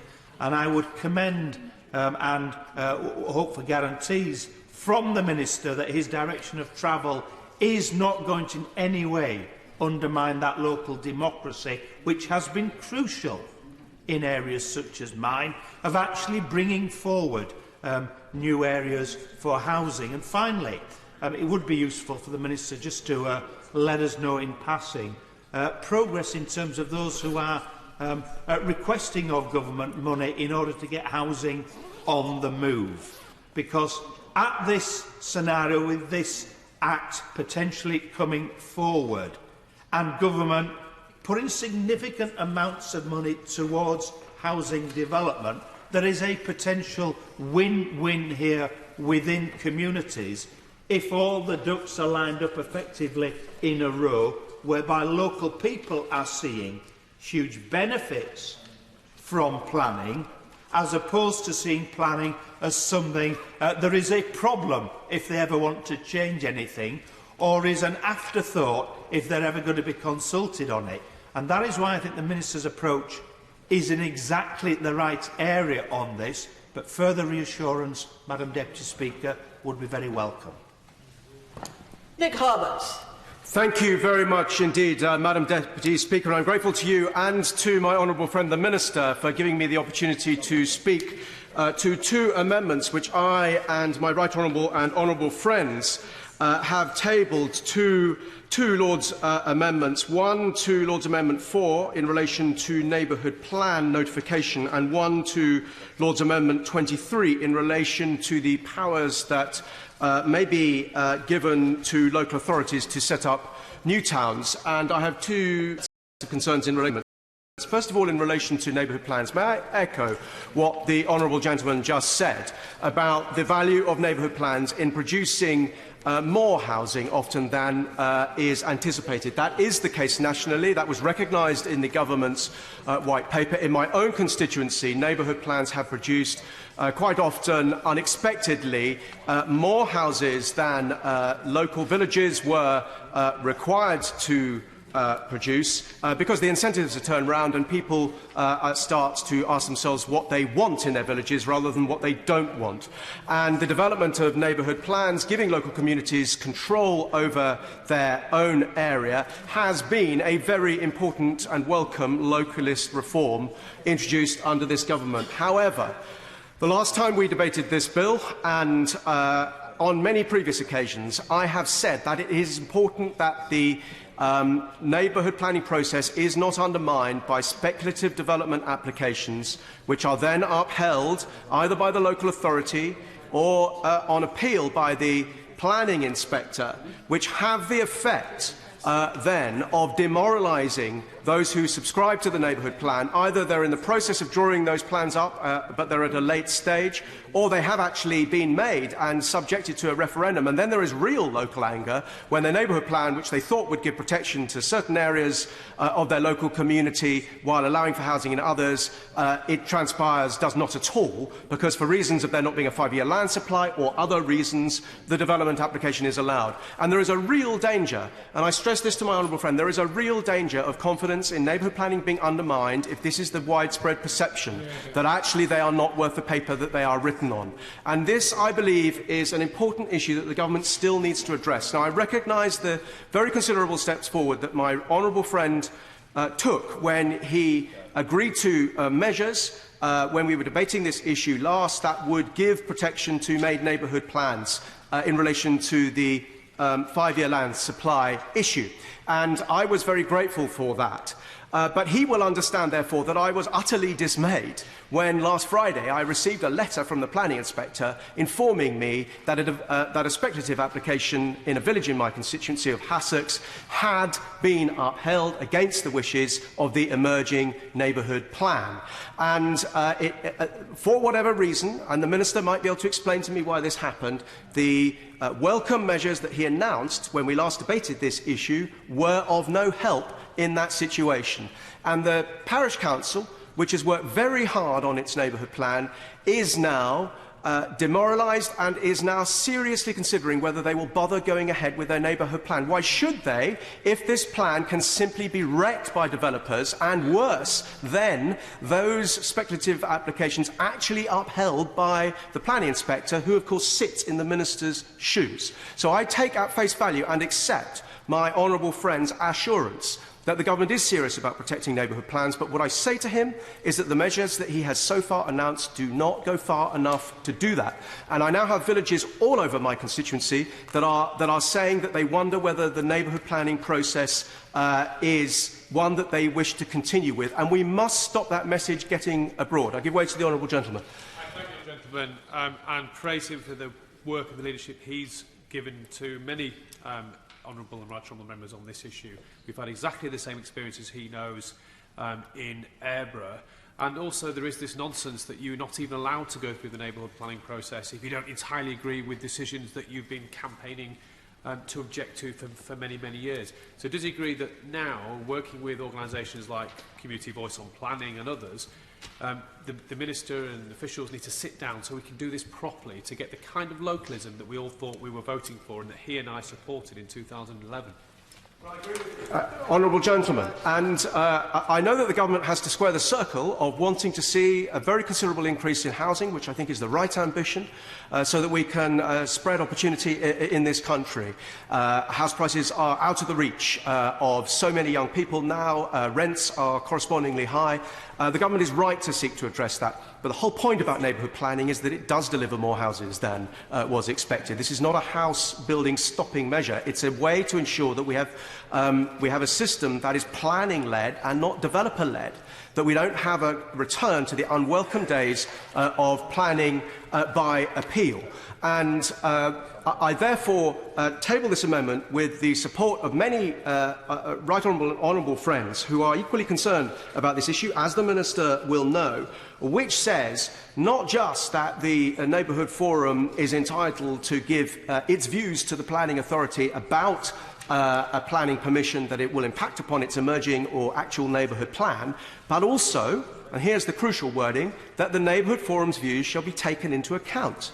And it is very important that that happens. Now, I, frankly, personally, would rather go much further. It wasn't within the scope of this amendment or the bill to be able to do so at this point. I would give much more weight to emerging neighbourhood plans. I would make it very hard for neighbourhood plans to be overturned. And the Minister will find that unless he does that in the future, the neighbourhood planning policy will start to be eroded. Nevertheless, I hope that the Minister will go as far as he can at this point to give the reassurance that he needs to local communities that it is worth pursuing the neighbourhood planning process, that neighbourhood plans will be respected, that speculative developments will not normally be allowed, and in particular I would be very grateful to understand what it is that I should say to the people of Hassocks about the decision that he made, which has so dismayed them. I come secondly to the issue of the proposed delegation of powers to new towns, to local authorities to create new towns. And I have no objection in principle, as somebody who has always advocated localism, to the delegation of these powers. But I want to talk about one possible practical effect of this that I think this House should consider when it comes to the future making of the regulations that would allow this to happen. At the moment, the powers of compulsory purchase, which are needed in order to create new towns under the New Towns Act, rest with the Minister. And I think that it's right that they do so, because to purchase land compulsorily is a very serious step, where the state essentially is confiscating land from private ownership. And I think that that is something that should be authorised by ministers after very careful consideration.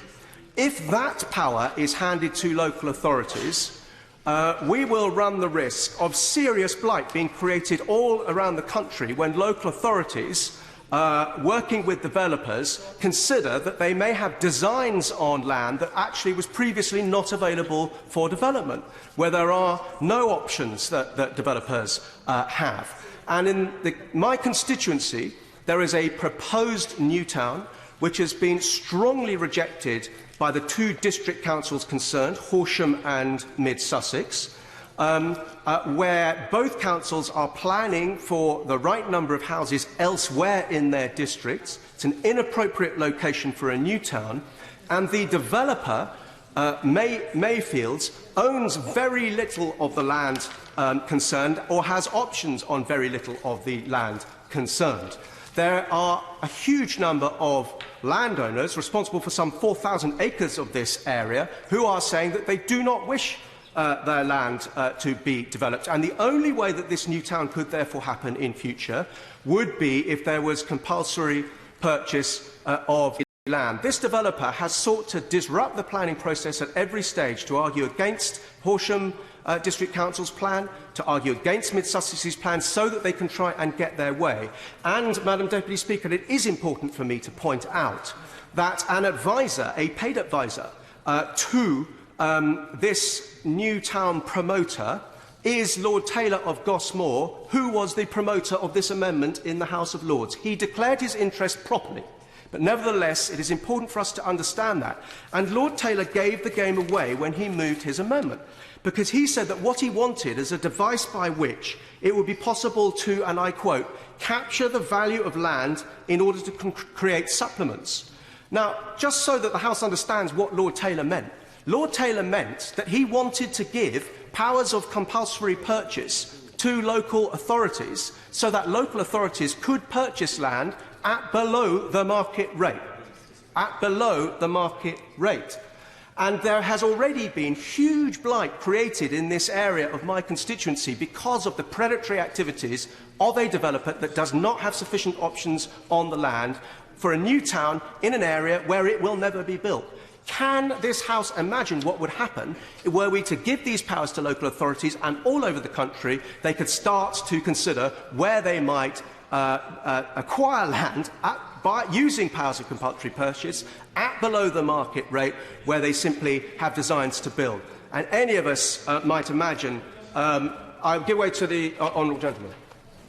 Just reflect on what the honourable gentleman said. Under the Code of Conduct on Standards in Public Life, if someone has declared an interest, certainly in this House, one is prohibited from moving an amendment where one has some kind of pecuniary interest in relation to any organisation from that amendment. And that has been the case ever since the Nolan Committee in 1996 when it reported.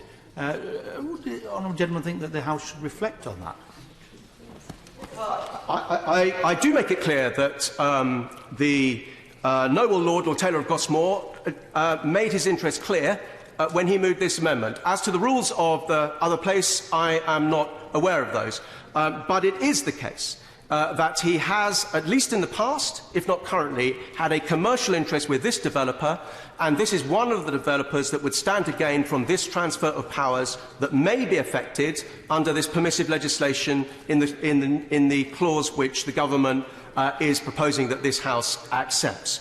Now, I believe this raises an issue of principle, which is whether or not the powers specifically of compulsory purchase should ever be delegated to local authorities. And I would suggest to honourable members on all sides of the House that we should not allow that.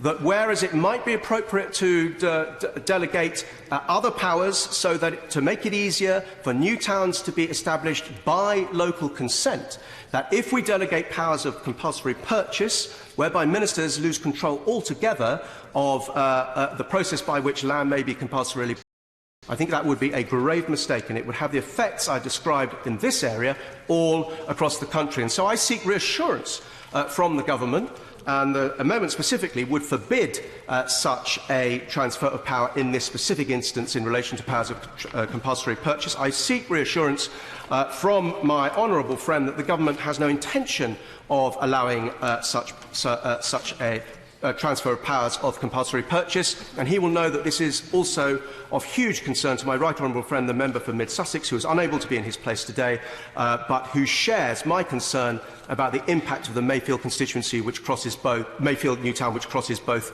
of our constituencies. My honourable friend is an excellent, conscientious and assiduous minister who is always willing to listen to the concerns of honourable members on both sides of the House. And I know that from personal experience in the way that he has responded to me before. Nevertheless, I am concerned about the decision that he took on Friday, and I'm concerned about this proposed transfer of powers, and I would be very grateful if he would reassure me on both counts. Minister. Thank you very much, Madam Deputy Speaker. So let me just respond briefly to the points that the two honourable members have made. First of all, in relation to the honourable member for Bassett Law, can a council designate particular sites for housing for the elderly? Simple answer to that one is yes, they can. The plans to do that already, and clearly one of the things that we might want to look at in the guidance that we issue is the extent to which we allow that to be a matter for local decision making, or whether it's something that we wish to promote. He made two absolutely vital points in relation to neighbourhood planning, one of which my right honourable friend has picked up on, but I just want to reiterate from this dispatch box. The first is neighbourhood planning is not just for affluent rural communities. This is an opportunity for communities right across the country to have more of a say about how their communities develop in the future, and how we make these tough and difficult choices that we have to make about how we provide the housing that we so desperately need and the land we need for employment uses and for other community uses. And the government is very much committed to ensuring that this is not just something for wealthy, affluent communities, that it's something that we see adopted right across the country. I've said before, Madam Deputy Speaker, I'm very grateful to the honourable gentleman for the role he's personally played as an advocate of this policy, but he'll know that we make additional financial support available to groups in deprived areas, recognising that support is needed in terms of capacity there to produce these plans, and we recently confirmed that that support will be going forward over the next few years. So, crucial point that he made there. The second point he made, and it's one that my right honourable friend picked up on, but it's worth just reiterating again, is that although at the moment the sample size is relatively small, there is clear evidence that those neighbourhood plans that allocate sites for housing have actually provided for more housing than their relevant local authority was going to do. And I don't wish to make a party political point here because I'm trying to encourage consensus, but to someone who believes in passing power down to people, I think it's a very powerful argument that when you trust people to take decisions about their area, they responded exactly the way that you would want. And well, so both sides of the House can it's a good localist principle, and I think the evidence is clear there, and that's why the government is very keen to see neighbourhood planning turbocharged around the country. And I'll come on to say a bit more about that in a second, but I first want to respond to the points that my right honourable friend made, because really the overall argument is relevant to both. Perhaps I could deal with his two amendments first and then come on to the particular planning application that he refers to.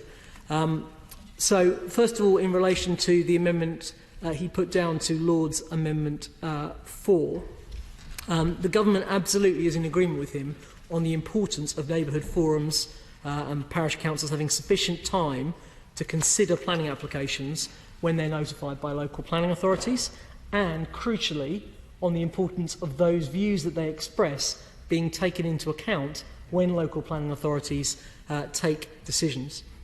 So I can assure both him and the House as a whole that we intend to update the secondary legislation to provide requirements for where forums and parish councils are automatically notified of planning applications under the new provisions. And these provisions will be consistent with the existing provisions in the Development Management Procedure Order relating to consultation on planning applications. So that will include providing that a local planning authority must not determine any planning application where a parish council or a designated neighbourhood forum has been notified and wishes to make representations before a minimum of 21 days have elapsed.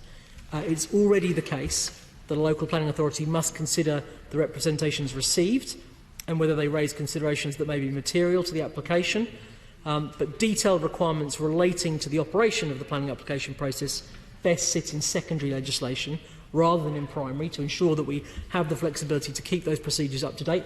It wouldn't surprise me if my right honourable friend wanted to come back at some point in the future and make further suggestions, and it's much easier to make those if they're in secondary legislation. So I would provide him, I think, with all the assurances he wanted, but respectfully request that he withdraws that amendment.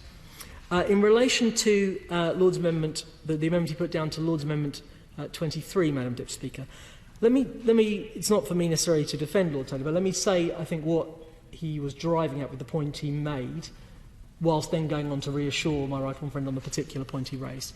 There is an issue, I think, at the moment that where somebody owns a piece of land, Madam Deputy Speaker, that is not designated as suitable for housing or any other use, and then through a local plan process, the council changes that designation, there is a very, very significant uplift in value that that landowner receives from that decision the government's made. And if we then have a situation where a company acquires rights over that land and secures planning permission, there is a further uplift, and that planning permission may be traded several times on. And at the end of that process, a number of organisations have made a great deal of money, or individuals have made a great deal of money, and there isn't then a great deal of value in the land for providing the vital infrastructure that all of our constituents tell us is vital to go along with housing. So what Lord Taylor is looking at, I think, is the extent to which we can, as a public sector, try, when we are changing the designation of land, to secure that land early in the process so you don't have this long chain, and therefore there is more value available to provide the infrastructure required. Now, having said all of that, I think it is very important to provide clarification to my right honourable friend about the regulations that will be made in relation to this clause. And can I just provide the clarification, then I'll happily give way. I can reassure him that the functions that could be transferred would not include functions that are the prerogative of the Secretary of State. So under the New Towns Act, any compulsory purchase order sought by a New Town Development Corporation must be submitted to and confirmed by the Secretary of State. That's the case for compulsory purchase orders sought by all bodies, and there will be no change to that position.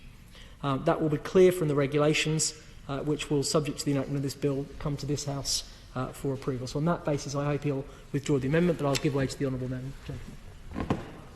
Thank you for the Minister for giving way. A very important point was raised that I think hasn't quite been addressed, and I think does need to be addressed, about the conflict of interest of the member in the other place. And perhaps not for now, if the Minister hasn't got the information, but certainly a commitment that that will be looked into seriously. Well, it's not an easy question for me to answer because I'm not aware of the nature of Lord Taylor's interest in this matter, so it's not really something that I can respond to at this dispatch box, but I'm sure his attention will be drawn to the concerns that have been raised on the floor of the House, and I'm sure that he will make the record clear in that regard. Can I just then come back? I just wanted to say a few words, Madam Deputy Speaker, about neighbourhood planning in general, and also to address the specific point in relation to the application. Now, I think my right honourable friend understands, I have to be careful about not saying too much about particular applications even after a decision has been made, because the decision letter is the record of the decision.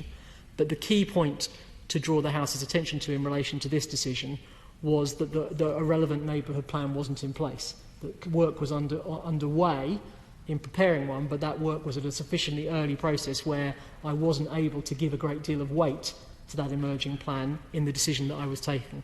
So to me, one of the clear lessons in when we have those kinds of decisions, if I can spread it out to the generality if that's possible, is the importance of two things. One, of the relevant local council above having a 5-year land supply in place in order that the presumption doesn't apply, and secondly, of making sure that the processes we have to produce neighbourhood plans are as streamlined as possible, in order that from the point at which people start work on a plan to getting the plan post-examination, and it's worth putting on record again that this bill will give plans weight at an earlier stage in the process, as soon as they've gone through examination, but we want to make that process as quick as possible so that we don't have situations where during the plan preparation, planning decisions are being made that undermine what the community is trying to achieve through their plan. If I could make a couple other general observations, Madam Deputy Speaker, which I think will then allow me to say something clear, which will really give the right honourable gentleman the assurance that he wants. I am a real advocate of neighbourhood planning. I believe in it very strongly.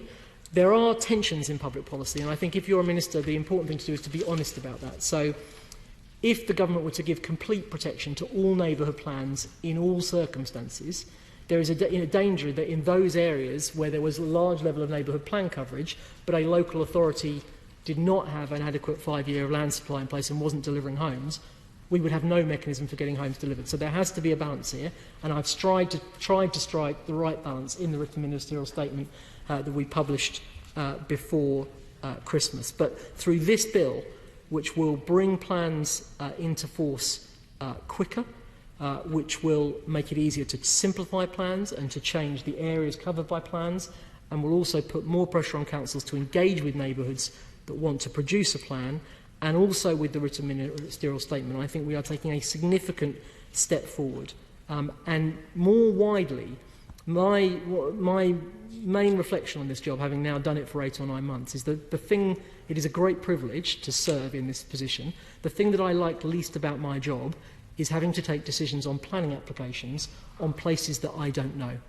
And therefore, one of my main objectives is to try to ensure that right across this country, we get local plans in place that are up to date, that have a 5-year land supply, and where the authorities are delivering those plans. And I can say clearly and categorically at the dispatch box to my right honourable friend that if there is a council, I'm just trying to give the assurance to my honourable friends, that then I'll come very happily to the honourable gentleman. If there are councils that have an up-to-date plan in place, that have a 5-year land supply, and that are delivering the required number of homes each year, I do not expect my inspectors to be overturning decisions that local communities are taking on planning in anything other than the most exceptional circumstances. I have to add that last caveat, because all members will know that actually sometimes councils themselves take decisions on individual applications that are contrary to their plan, because in that particular case there are pressing reasons why that's the right thing to do. But in the generality, if councils are doing the right things, then the government should leave those decisions to local authorities, and that's where I'm trying to get housing and planning policy to. And I know the Secretary of State shares that view. I'm very grateful to the Minister for giving way, and I do share the view that he has, that decisions should be taken locally. Perhaps you could explain then why, and it's costing Lancashire Constabulary an absolute fortune to police the fracking protest in Lancashire, that decision was taken by Lancashire County Council, but then it was overturned by the Secretary of State who's given that planning application, and it's now costing £14,000 a day to police it. If local people know best, why wasn't it the case then? So there are exceptions to every rule, and whilst I can't get drawn into discussing that case, perhaps I could give some hypothetical examples to the honourable member. There are both certain types of application that raise issues of key pieces of national infrastructure that have a relevance beyond an individual local community. And there are also cases, I'd invite honourable members to think if a neighbouring local authority to theirs was considering an application for a large out-of-town retail centre. And clearly that centre would have implications for local high streets, not just in that authority's area, but in neighbouring authorities as well. And therefore there might be an interest there in order to ensure that all of those wider communities have a say for that decision not to be taken by a specific local authority. But I'll happily talk to the honourable member outside the chamber, but there is a difficulty. I'm in a position where I can't discuss individual applications, so I won't take a further intervention on that point, but I am happy to have a discussion with him separately. If I can just end, Madam Deputy Speaker, by saying I hope that in today's debate there have been no votes on the two areas where we are disagreeing with the Lord's amendments. I hope that sends a very clear message to the other place about the unanimity in this House on the two issues, on pubs and on planning conditions that we have discussed. So I hope that this will be the last occasion on which I am speaking on the matter of this bill. So I will just end my contribution by saying that this bill on its own is not the answer to the housing problems that we face in this country, but it is an important contribution by supporting neighbourhood planning, which is delivering more housing in those communities that adopt it, by speeding up our system through reform of planning conditions and compulsory purchase, and by vitally ensuring that we do a better job of getting planning policies in place right across this country that are up to date. And so finally, Madam Deputy Speaker, on behalf both of myself and of the Secretary of State, I would like to thank the outstanding officials in our department for their work on this legislation, and I'd also like to thank my honourable friend, the member for Thurrock, who is one of the stars of the Government Whip's office, and given my background that is a very high compliment, and also my honourable friend for Taunton for her support during these proceedings. Thank you very much. The question is that this House agrees with the Lords in their Amendment 1. As many as that opinion say aye. As many as that opinion say aye. Aye. Of the contrary, no. The ayes have it. The ayes have it. With the leave of the House, we will take the motions to agree with the remaining Lords' amendments together. The question is that this House agrees with the Lords in their amendments 2 to 9 and 23 to 84. As many as that opinion say aye. Aye. Of the contrary, no. The ayes have it. The ayes have it. Minister to move that a committee be appointed to draw up reasons. I beg to move that a committee be appointed to draw up reasons to be assigned to the Lords for disagreeing to their amendments. That Gavin Barwell, Jackie Doyle-Price, Vicky Foxcroft, Chris Green, Jim McMahon, Rebecca Powell be members of the committee. That Gavin Barwell be the chair of the committee. That 3 be the quorum of the committee. That the committee do withdraw immediately. The question is that a committee be appointed to draw up reasons to be assigned to the Lords for disagreeing to their amendments. That Gavin Barwell, Jackie Doyle-Price, Vicky Foxcroft, Chris Green, Jim McMahon and Rebecca Powell be members of the committee. That Gavin Barwell be the chair of the committee. That 3 be the quorum of the committee, and that the committee do withdraw immediately. As many as that opinion say aye. Aye. On the contrary, no. The ayes have it. The ayes have it.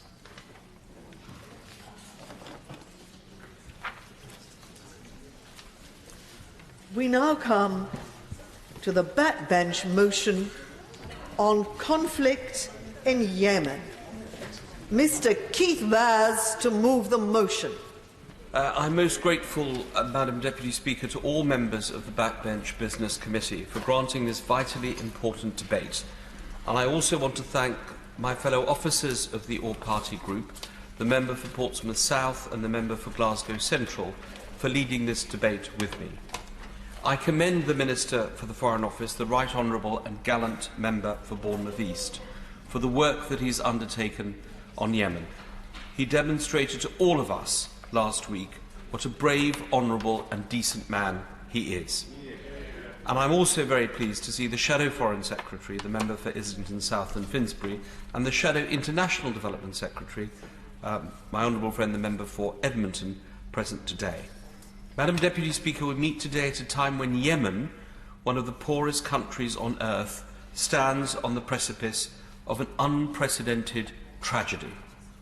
2 years ago this week, a Saudi-led coalition launched an intervention after the legitimately elected government of President of Yemen, Mansour Hadi, had been ousted in a coup by Houthi rebels. We welcomed the action of the coalition, which was mandated by the Security Council Resolution 2216. Indeed, earlier today, in another part of this House, thanks to the chairing of the Honourable Member for Bristol North West, we heard from Major General Assini, the spokesman for the Saudi coalition, on the coalition action so far and their aspirations for the future. The meeting was extremely useful. This afternoon we stand in a very different world to the world of 2 years ago. The latest figures of the humanitarian crisis in Yemen are unbelievable. 10,000 people have died, over 1,500 of the dead were children. 47,000 people have been injured, many crippled for life. 7 million are at immediate risk of starvation, including 2 million children. The United Nations has just announced that Yemen is only one step away from outright famine. In total, 21.2 million people require urgent humanitarian assistance, 80% of the population of that country. We have become frighteningly numb to these figures. It should shock us to our very core. 21 million people, Madam Deputy Speaker, is greater than double the entire population of Scotland, Northern Ireland and Wales. I give way.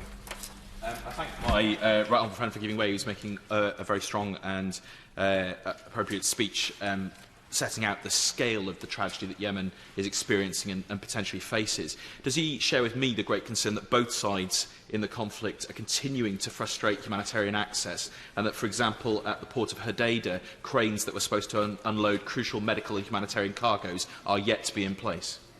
My honourable friend is absolutely right. We are very concerned at the blockades by both sides and the inability to get humanitarian aid into that country, and I'm sure I know that but I know other honourable members and right honourable members will want to draw attention to this access problem. According to a recent YouGov poll, less than half of the UK's population even know that there is a war in Yemen, a former British colony. It is the forgotten war. That is why the motion today that is before us has only one objective: to secure an all-important, long-lasting ceasefire.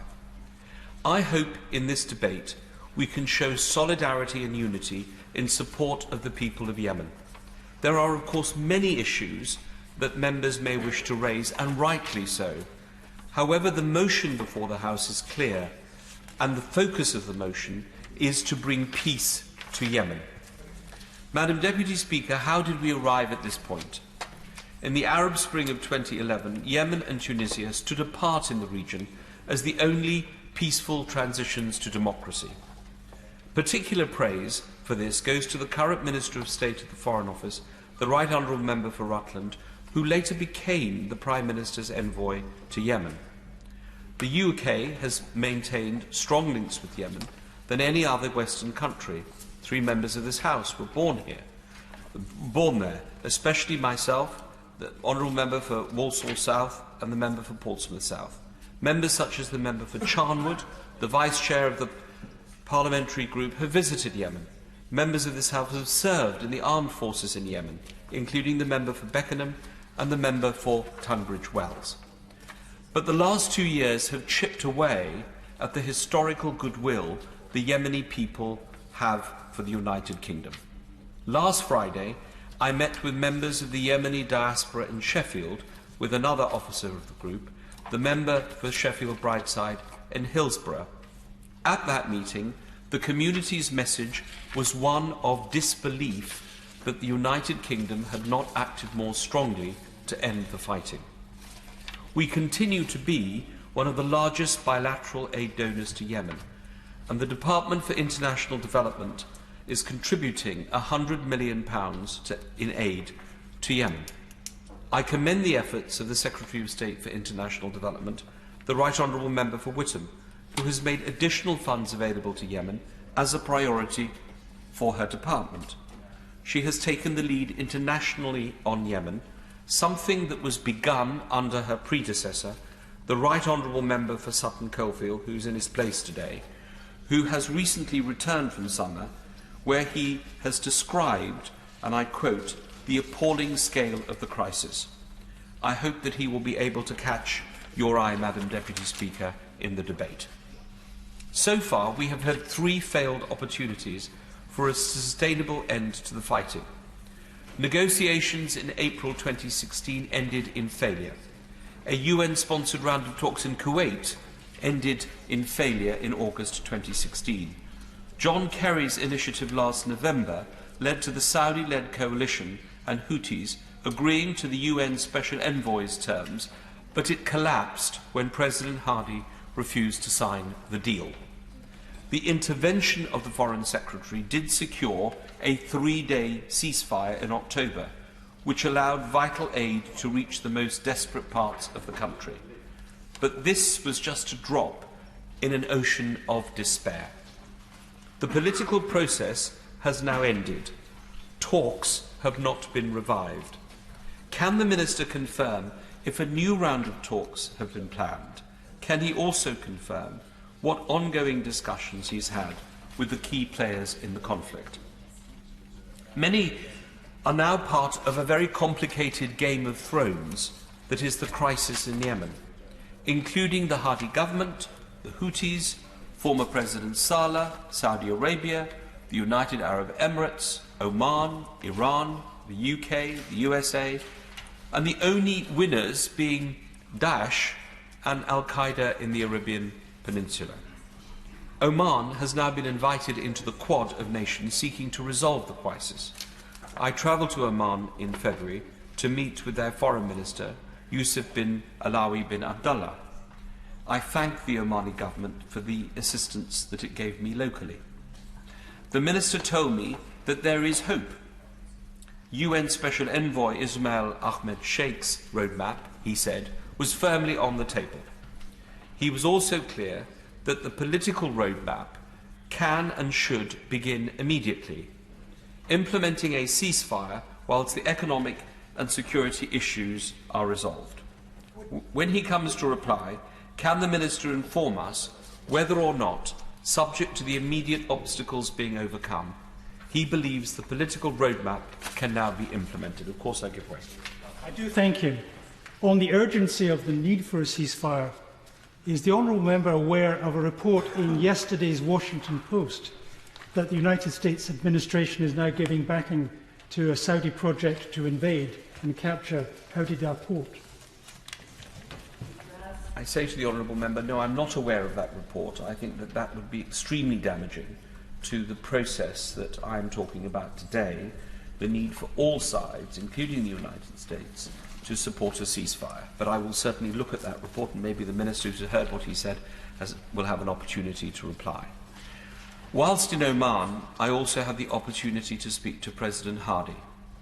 The President speaking to me from Aden was focused on addressing the humanitarian crisis. However, he was no closer towards agreeing to the UN Special Envoy's proposal.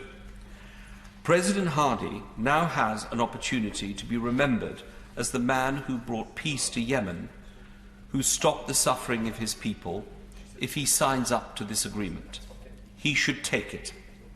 I'm grateful to him for accepting my invitation and that of the other officers of the group to address the group in June.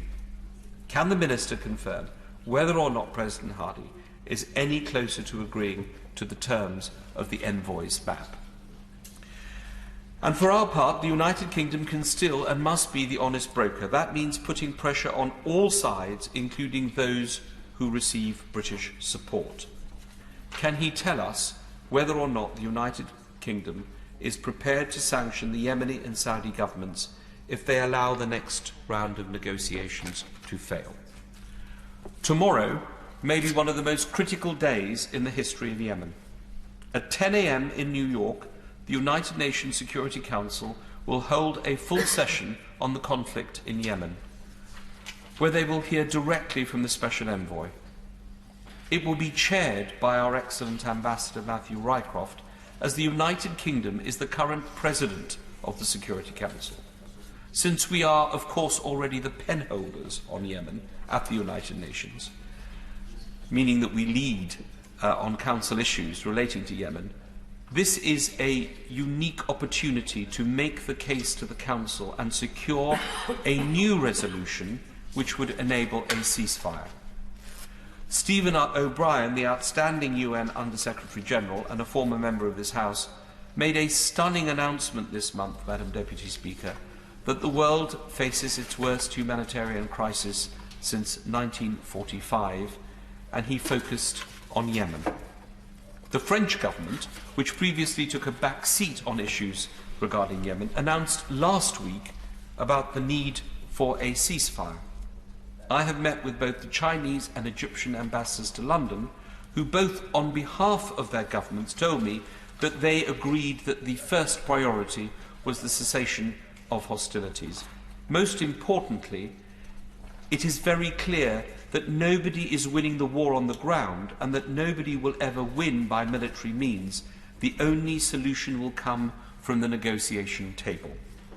That was the point forcefully made by the UN panel of experts. I spoke with Matthew Rycroft yesterday, and he explained that the political process needs to begin moving in the right direction. It is clear to me, and I hope it will be clear to the House, that a resolution adopted tomorrow would commit all sides to guarantee the ceasefire. Will the Minister ensure that the United Kingdom proposes such a resolution at tomorrow's session? Because that will really help the peace process. If it is not to be tabled tomorrow, what is the timetable for putting forward that motion? Quite simply, these efforts cannot wait. While we push for peace, Yemen continues to face a myriad of challenges. Organisations like Save the Children, Islamic Relief, Oxfam, Médecins Sans Frontières, UNICEF, CARE, Christian Aid and the Red Cross are performing wonders on the ground, but there are still chronic humanitarian access issues.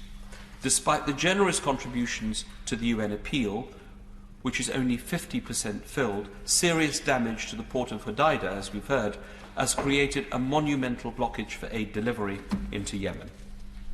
If Hodeida cannot function, we cannot stop famine in Yemen. Has the Minister considered proposals by the Yemen Safe Passage Group, led by a former British ambassador to Yemen, that the UN take over the running of the port to allow aid to flow into this country? I am sure that other officers of the group will speak further on the humanitarian crisis. I take this as my last intervention. For giving way, and I apologise for not being here for his opening remarks, but I did hear him say he had a meeting with General Assiri this morning, as I did as well. And the point that he made to me was that the Saudis have the capacity to block the port. They are not doing so. And that the port is, in fact, in the hands of the militia, who are imposing, they're taking their tithe on all the goods coming in. In fact, it is the Houthi militia who are standing between the aid and the people who need it. A meeting, the Honourable Gentleman, the Right Honourable Gentleman is absolutely right. That is why we need a ceasefire, and that is why we need the UN going in there in order to monitor the delivery of aid, because, as we heard, the aid was being hijacked and being used for other purposes. And that is why the ceasefire is so important. I will conclude, Madam Deputy Speaker, on this. What we do know, and what is beyond all doubt, is that Al-Qaeda in the Arabian Peninsula and Daesh have exploited the crisis that has grown in Yemen as a result of this conflict, and they now de facto control swathes of territory. Madam Deputy Speaker, my interest in Yemen is not political, it is deeply personal. Aden, the city of my birth, was once the jewel of the Arabian Sea. It was once a centre of British influence and of global trade as ships passed through the Suez Canal.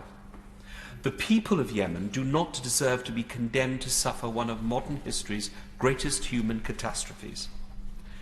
I see a crisis which is not intractable. I see that there is a path to peace.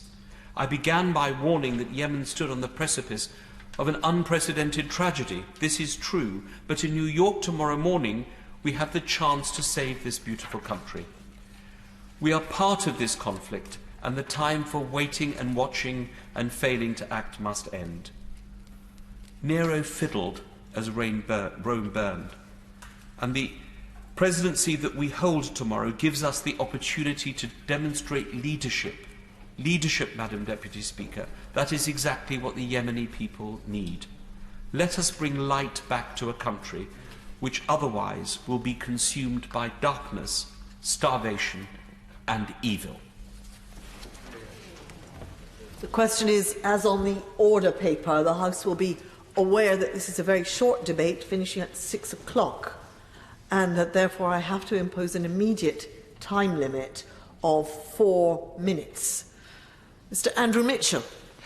Madam Deputy Speaker, the Right Honourable Gentleman, with his customary eloquence, has put the case extremely well. During the last time this House debated Yemen, I was actually in the Yemen, visiting Sana'a and Sada. So I have an opportunity really to update the House on some of what is happening there. I'd like to pay tribute to the extraordinary work the United Nations is doing in the Yemen, and in particular to its leader, Jamie McGoldrick, and also to Oxfam, which, in the highest traditions of British INGOs, is performing extraordinarily well and magnificent work. Madam Deputy Speaker, in my submission to the Minister, it's very good to see him in his place today, the government's policy needs tweaking. We are supporting a coalition which is not going to succeed, and I have 3 points I wish to make. The first is that we need to move towards neutrality. We need to try and engineer a ceasefire. Certainly, I think we need to update United Nations Resolution 2216.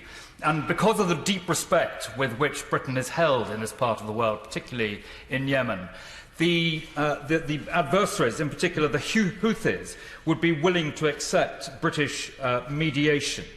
It is, in my view, absolutely essential that we engage with all parties inside the structure of the United Nations to secure the ceasefire and Yemeni Saudi Arabian talks. Secondly, the British government's policy needs tweaking because it is internally inconsistent at the moment. One part of the British government is seeking to get aid and development and vital supplies in through the port of Hodeida, while another part of the British government is supporting a coalition which has been bombing Hodeida and has put the cranes, which are vital for unloading the ships that one part of the British government is trying to get in, put them out of action. Secondly, Britain is seeking to help demining ordnance. There's a British, up in Sada, which has been very heavily bombed. The demining group is led by a former British Army officer.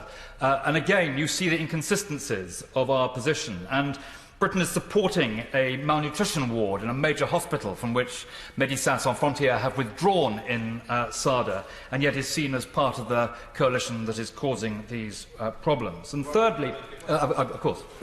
I thank the Right Honourable Gentleman for giving way, and as ever he is speaking with great eloquence and informed on these matters. Does he agree with me that in that inconsistency there is a particular issue around the continued use of cluster munitions by the coalition? Human Rights Watch report of an incident just this month, and what he said about landmines. You know, these are instruments of war that predominantly kill civilians and leave problems for many, many months and years after conflicts have even completed. Well, my understanding, and the Minister will perhaps make this clear, is that the Saudis have agreed not to use any of the cluster munitions that were sold by Britain to Saudi Arabia in 1986. But the third inconsistency I just want to illustrate is that recently we have heard that the Americans have launched an attack, a bombing attack on Al-Qaeda in the Yemen. Al-Qaeda is fighting on the same side as us against the Houthis. So the internal inconsistencies in this policy, in my view, very much need to be addressed. And thirdly and finally, Madam Deputy Speaker, we know that today the world faces 4 famines. Many of us believe that in the year 2017 it was inconceivable that this awful biblical experience could be revisited on people, but yet there are 4 famines pending today in northern Nigeria, in Somalia, in southern Sudan, and also in the Yemen. But in the case of the Yemen, Madam Deputy Speaker, the Yemenis are not starving. They are being starved by a blockade in which we are also complicit.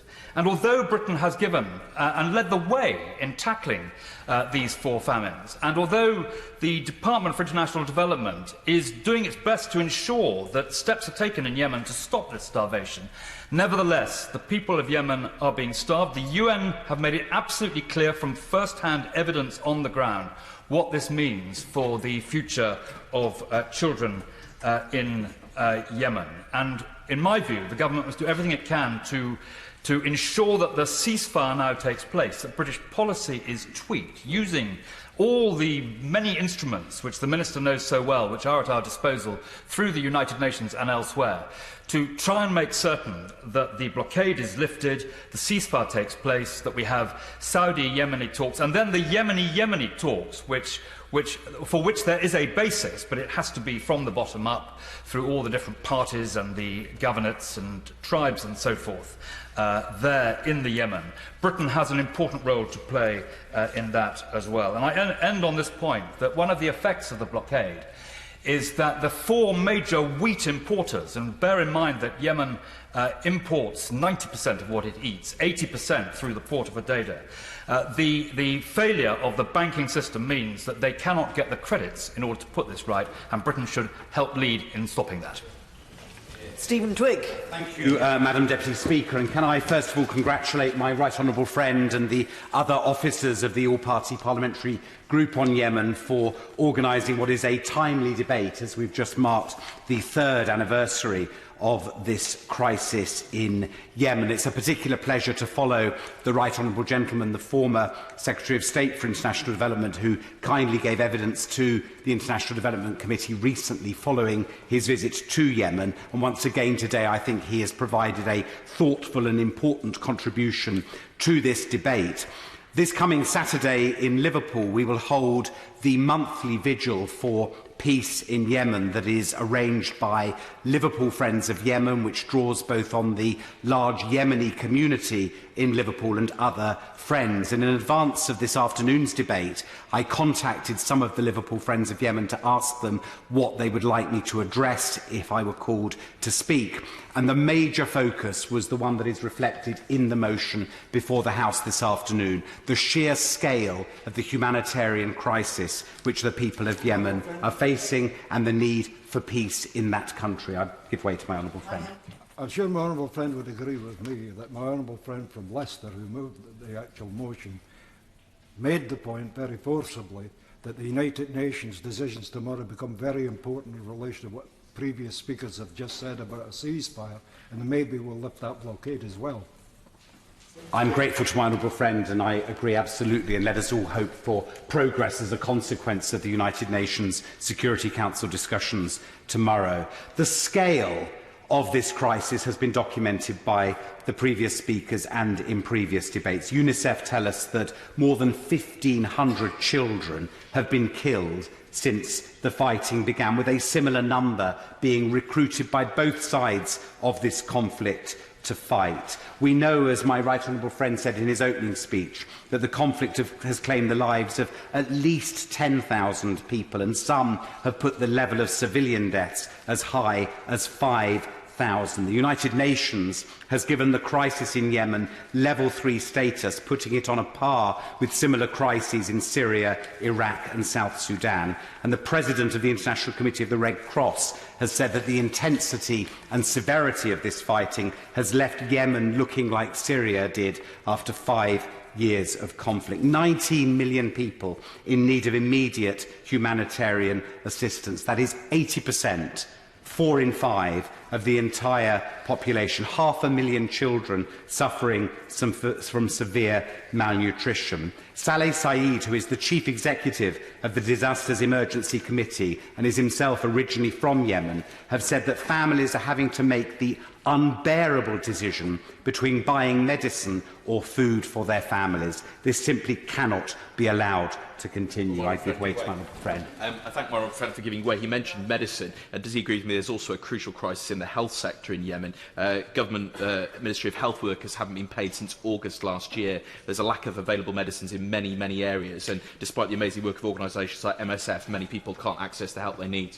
I thank my honourable friend. He anticipates the next paragraph of my speech, where I point out that there are 15 million people in Yemen with no access to health care, and of course 70 health centres have been destroyed as part of the conflict. The International Development Committee publishes today our report on UK aid and the allocation of resources, and I think the work that DFID is doing in Yemen is a fine example of why the Prime Minister was right yesterday to say that UK aid is a badge of hope for our country.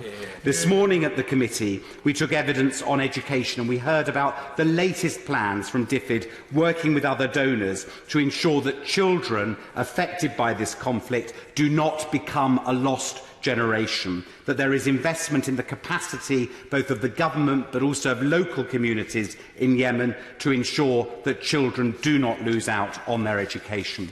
The Right Honourable Gentleman talked about what many have described as the paradox of aid, the positive record that we as a country have on aid, and yet our involvement being aligned to one side in the conflict. And I'm very keen to hear from the Minister what the government is doing to try to get the port at Hodeidah reopened. That issue has been raised by a number of colleagues during this debate. We have said consistently in the International Development Committee that there should be an independent UN-led inquiry into all alleged violations of international humanitarian law by both sides in this conflict. But let us unite behind the motion before us today. This is an important motion marking the 3rd anniversary, but also ahead of tomorrow, saying we want to see a ceasefire, we want to see peace, and we want to see justice, and we commit to rebuilding the country of Yemen once peace comes. Seema Kennedy. Thank you, Madam Deputy Speaker, and I want to begin by paying tribute to the Right Honourable Gentleman and my honourable friend, the member for Portsmouth South, for bringing the forgotten war back to the chamber again. And sadly, since the last time we all spoke on this, the humanitarian situation has become worse. I'm not going to reiterate the points about the port of Hodeidah, but I'm looking forward to my right honourable friend, the Minister's points on that and what he's doing with colleagues to ensure that it is open. The appeal for funds for $2 billion, sadly, although we're a third of the way through 2017, is only 6% of that money has been raised. And when one looks at the list, the UK is in a good position. We're third position, but many of our European partners haven't paid up yet. And I'd ask the Minister to speak to his colleague, the Right Honourable Gentleman for Rutland, to talk to European partners about how they can do their part as well. I want to unpick the second part of the motion, assuming that a UN Security Council resolution would give effect to an immediate ceasefire. Of course, that is what we all want. It's the best interests of the Yemeni people, who are now suffering more greatly through starvation, more poverty and drug addiction. But of course, it's in the British national interest. We cannot afford to have this, kindergarten, this sort of training ground for terrorists, which washes up on our shores. I do applaud the efforts which the government is making on the diplomatic front. We have been able to achieve that through our long-standing relationship with Saudi Arabia, through many of, I know, the Right Honourable Gentleman, my constituents who've lived there for many years, parliamentary visits. This sort of long-standing relationship is very important, through meetings of the Quad with the US, Saudi Arabia, the UAE. Now, I know that the Minister had a very good working relationship with Secretary Kerry, and I'd be interested to hear what conversations he's had with Secretary Tillerson, particularly since the raid on Al-Qail. But I think we need to think more broadly about the UN and about its role in peacekeeping in the 21st century, because we have a war here with non-state actors, and we didn't have that as much in the 1940s and 50s. Here we have the Yemeni government of Hadi, backed by the Saudi-led coalition, with nations who are members of the UN. On the other side, we have the Houthis. People say it's the Iran-backed government.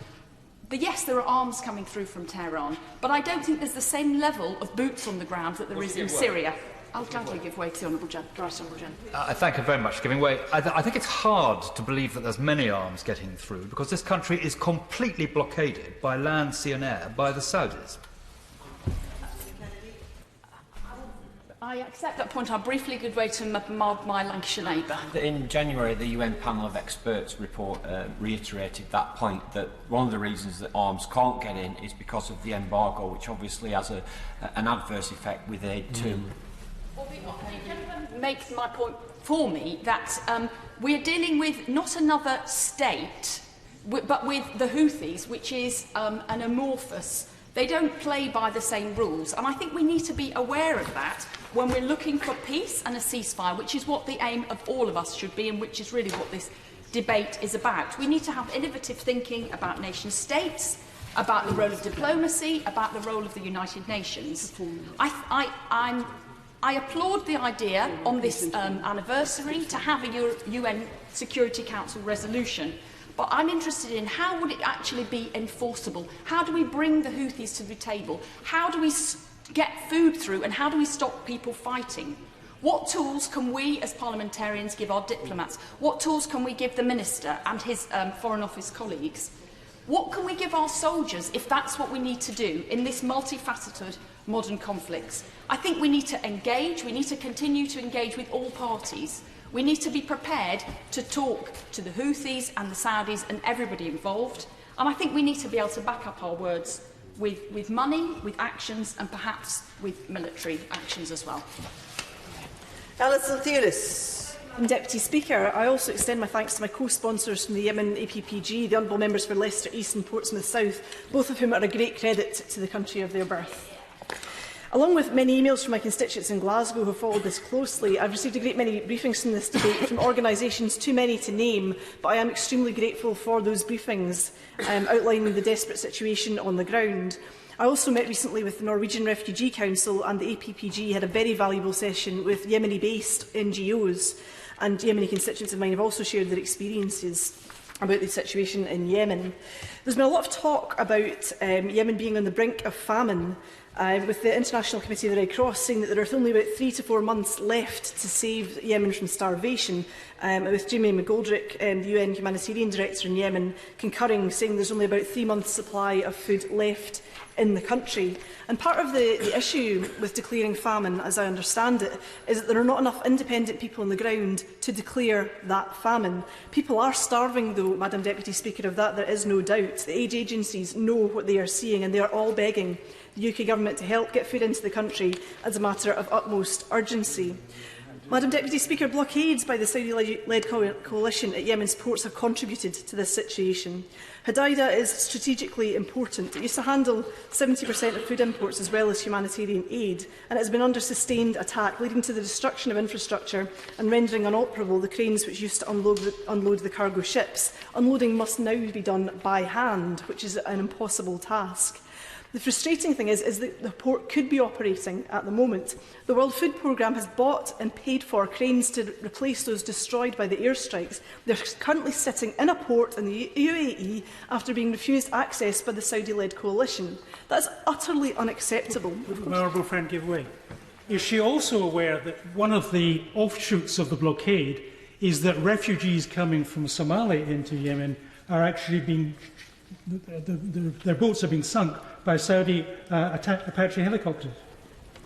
Yes, and the incident he refers to is absolutely appalling and absolutely shocking. Nobody can fail to be upset by the pictures of those Somali people who have suffered enough without having been bombed as a result as well. The ministers must make sure that these cranes that have been bought and paid for are installed in Hodeidah. This would turn on the taps, this would get aid and commercial operations flowing again and get things moving. Hodeidah's strategic importance, as I said, is recognised by both the Houthis and the Saudis, and aid agencies, including the UN, are fearing that the conflict in and around Hodeidah is ramping up, which must be prevented at all costs. 500,000 people would be displaced and it would make aid efforts all but impossible. Yemen's primary port cannot be a front line in this conflict, and I seek the assurance of ministers that they will pursue this matter. She's making a very powerful speech, and we've already heard in this debate of the ridiculous situation of the UK government giving aid with one hand while arming the protagonists with the other. And does she agree with me that, that the relief of this famine and a ceasefire can only come about with the immediate suspension of this government's selling of arms to the Saudi regime, who are already being found to be guilty of international breaches of international humanitarian law? Absolutely. The amount of money from the licences of arms trade, as I mentioned at questions earlier, is worth £3.3 billion over the past 2 years, which dwarfs really the aid efforts of £85 million, welcome as that is from the government. It must be that arms sales stop now. We cannot get the peace happening if there are still bombs raining down on the heads of the people in Yemen. The UK Government's role in establishing the UN verification and inspection mechanism around the port of Hodeidah, inspecting the goods entering Yemen's ports while still at sea, is welcome. But Save the Children told me yesterday that this has not prevented the Saudi-led coalition carrying out their own inspections, thereby delaying vital aid shipments. This can mean a delay of aid and medical supplies of up to 3 months, leaving aid workers making life and death decisions on the ground on who they can help with dwindling resources. Some shipments have been diverted away from Hodeidah, round the coast to the smaller port of Aden, meaning that convoys have then instead to complete this dangerous journey overland, via checkpoints and across the front line, adding another 3 weeks at least to that aid reaching the people that it needs to reach, and risking the lives of everybody on that convoy. Moving goods and people across the country, Madam Deputy Speaker, also requires confirmation of deconfliction from the authorities in Yemen, without which the convoy will become a target in the war, which nobody wants to happen. Others in this debate will no doubt outline the grave mistakes and errors in airstrikes that have happened, which NGOs based in the country tell me that they are fearful for their lives of their workers at every single checkpoint that they get stopped at. They become targets regardless of what the governing parties have said and assured them in their warm words. All of the organisations I have met have stressed the difficulties in moving around Yemen, the complications of visas, the delays caused by petty bureaucracy. Some agencies have not been able to make field visits to support their operations on the ground and to bring evidence back for the funders so that we can encourage more people to donate to the campaigns. They are not being well enough supported by government agencies who should be facilitating this, and there are increasing problems in getting to Yemen itself, with limitations of travel by land and sea, and with the airport at Sana'a also closed. People can't leave, including those seeking urgent medical assistance. I would ask the government to speak to the Saudis and remove that blockage so that people can get in by air and get out by air, so that these people can be treated when they need to be. All of these delays are costing lives. They are leaving the people with long-term health problems as a result of severe malnutrition. For want of clean water and diet, people are less able to fight off disease, and their immune system is susceptible to cholera. There have been a suspected 22,000 cholera cases in 15 governorates in the past 6 months alone, with 100 people at least dying as a result. Tragically, UNICEF estimate that 63,000 children died in 2016 from preventable diseases linked to malnutrition. That's 8,500 more children than were born in the whole of Scotland last year. That's a generation, Madam Deputy Speaker. The future of Yemen hangs in the balance. The government must do more. Deputy Speaker, and can I thank also the Backbench Committee for allowing us to hold this incredibly important debate, and my right honourable friend for Leicester East for organising it. It really is a forgotten conflict, or perhaps an ignored conflict in the UK would be a better term. The humanitarian crisis in Yemen is on a knife edge.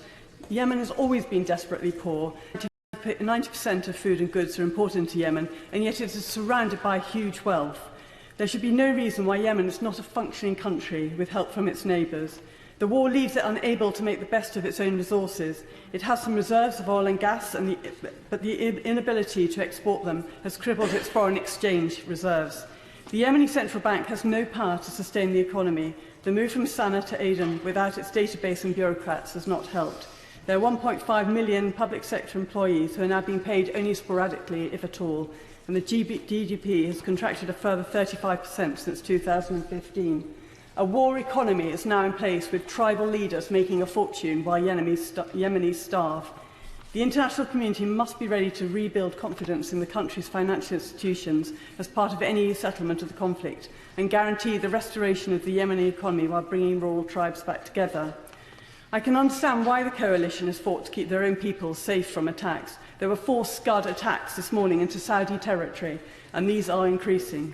But we have to come to the point where the continued fighting is storing up more problems for the future. There's no doubt in my mind that the country will continue to be used as a base by Al-Qaeda and Daesh in the Arabian Peninsula if the conflict is to continue. There are growing signs that the groups involved in Syria and Iraq see the Yemen as a long-term safe haven. Al-Qaeda has claimed 76 attacks this year in southern and eastern Yemen, killing 11 Yemeni security forces near Aden only yesterday. So I disagree that the Al-Qaeda are on our side, as my right honourable friend for Sutton Scotney said earlier. And there could be an immense threat to the stability of the region in the future. I will. The point I was making, thank you very much to my honourable friend for giving way, is that in attacking Al-Qaeda, they were attacking an element that was fighting the Houthis. So they are attacking an element that, in that instance, was on our side of the conflict. In that case, but they are still attacking the Yemeni security forces, and they are a grave danger to the rest of the region if they continue. We are already supplying aid, which is limiting the impact of the humanitarian crisis, but I want to ask the British Government to be an honest broker in ending the political crisis. My right honourable friend for Sutton Caulfield recently visited as a guest of the Houthis, and they told him they're happy to engage with the British Government to work on a peace process. So let's challenge them to see whether they really mean it, whether they really will understand that UN Security Council Resolution 2216, which asked them to lay down their arms and withdraw. We have much expertise in this area, both in peace negotiations and a long history of engaging with everyone in this area, from governments to tribal leadership.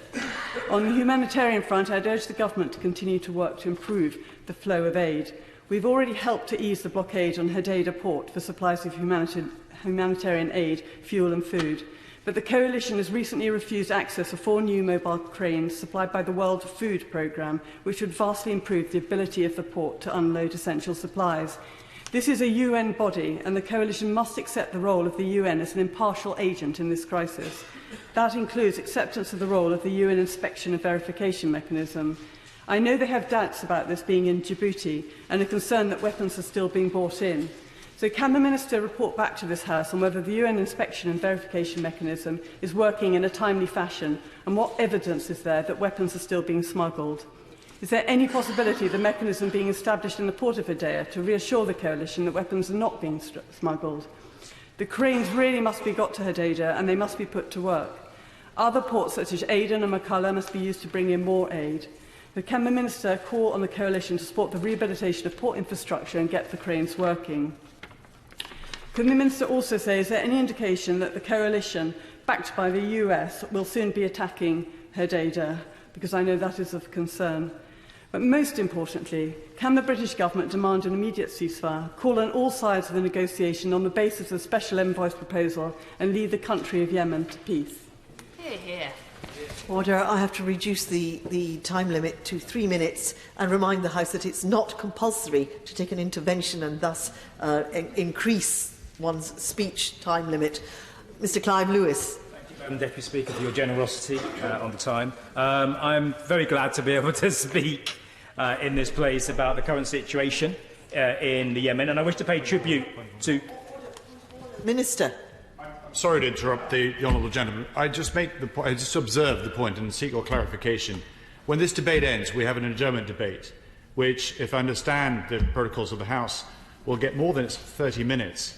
Is it not possible that we're allowed to use our full allocation, indeed up the time and the 30 minutes, before the House disperses today? I have every sympathy, heartfelt sympathy with what the Minister has said. This is a vitally important debate. I'm not going to take up time in fully answering the Minister's point of order, but the House had decided on the timetable. The Backbench Business Committee gave 90 minutes for this debate, and I am powerless to change that. But the Minister makes a very good point. Mr. Clive Lewis.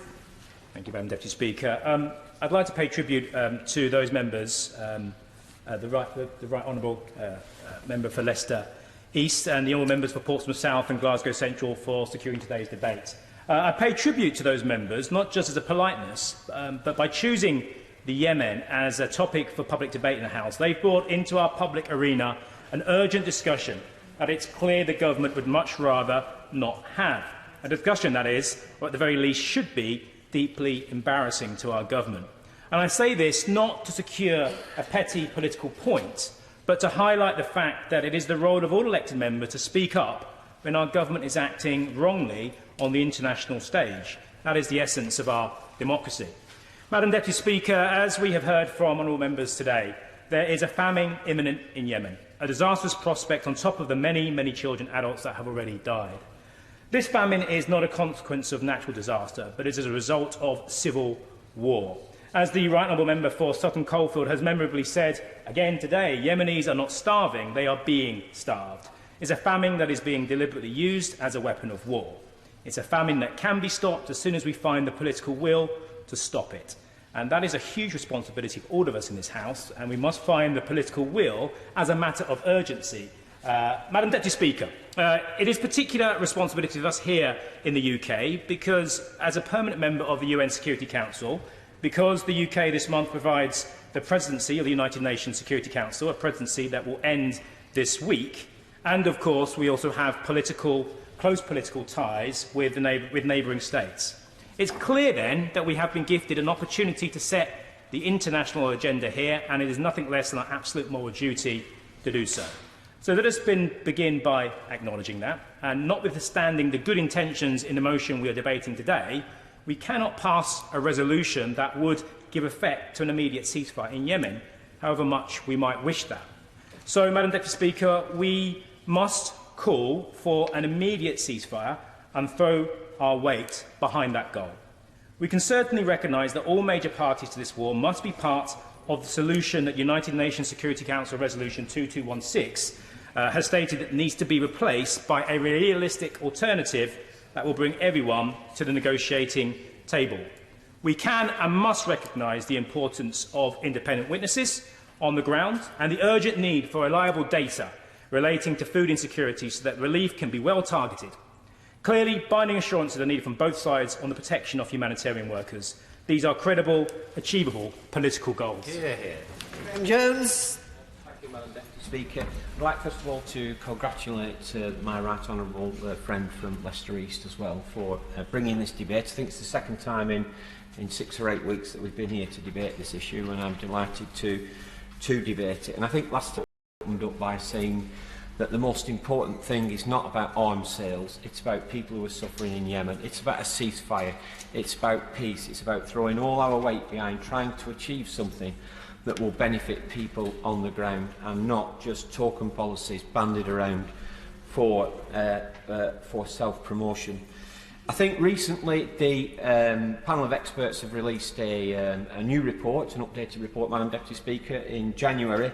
I'd just like to pick the bones out of that, and in the 3 minutes I've got, or 2 minutes, I won't get to say a great deal, but they've said that an outright military victory by any one side is no longer realistic or a possibility in the near term. We've got to recognise that there's 3 sides in this. So as long as this goes on, then Islamist terrorists are profiting from this conflict as well as the misery and suffering of people on the ground. I think it's important to remember, and the UN panel of experts continues to support democratically elected President Hadi and the coalition through the UN Resolution 2216, which condemns the Houthi Saleh coup and calls for meaningful peace talks.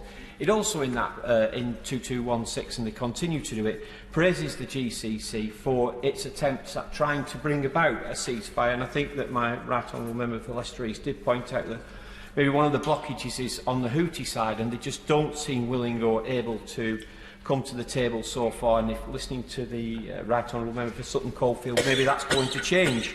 But let's hope that it does change, because it is important that they do come to the table, because that is the roadmap to peace. I think what was worried about the panel and the situation that we have on the ground is that they say that both sides have committed terrible atrocities, that some of the coalition attacks may amount to war crimes, although having spoke with some of the Saudis, and let's not forget they are involved in coalition operations in Iraq and Syria, They operate to NATO standards, and they openly admit that they've made mistakes.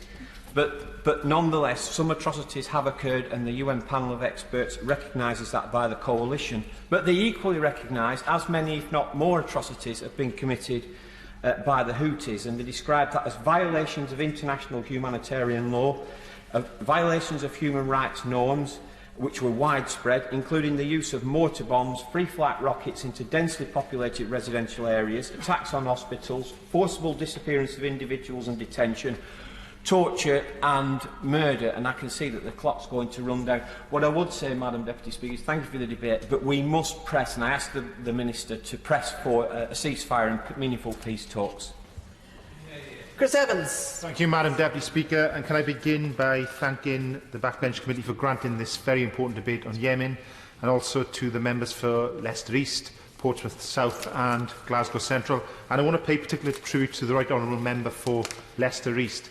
Yemen has been called the forgotten conflict, and the way he spoke passionately about his country of birth, that will never be the case in this House as long as he is sitting there.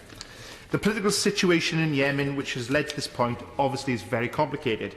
Clearly, once Houthis had captured parts of Yemen and essentially launched a coup d'etat against the new President, Hadi, it became evident that the country would descend into civil war.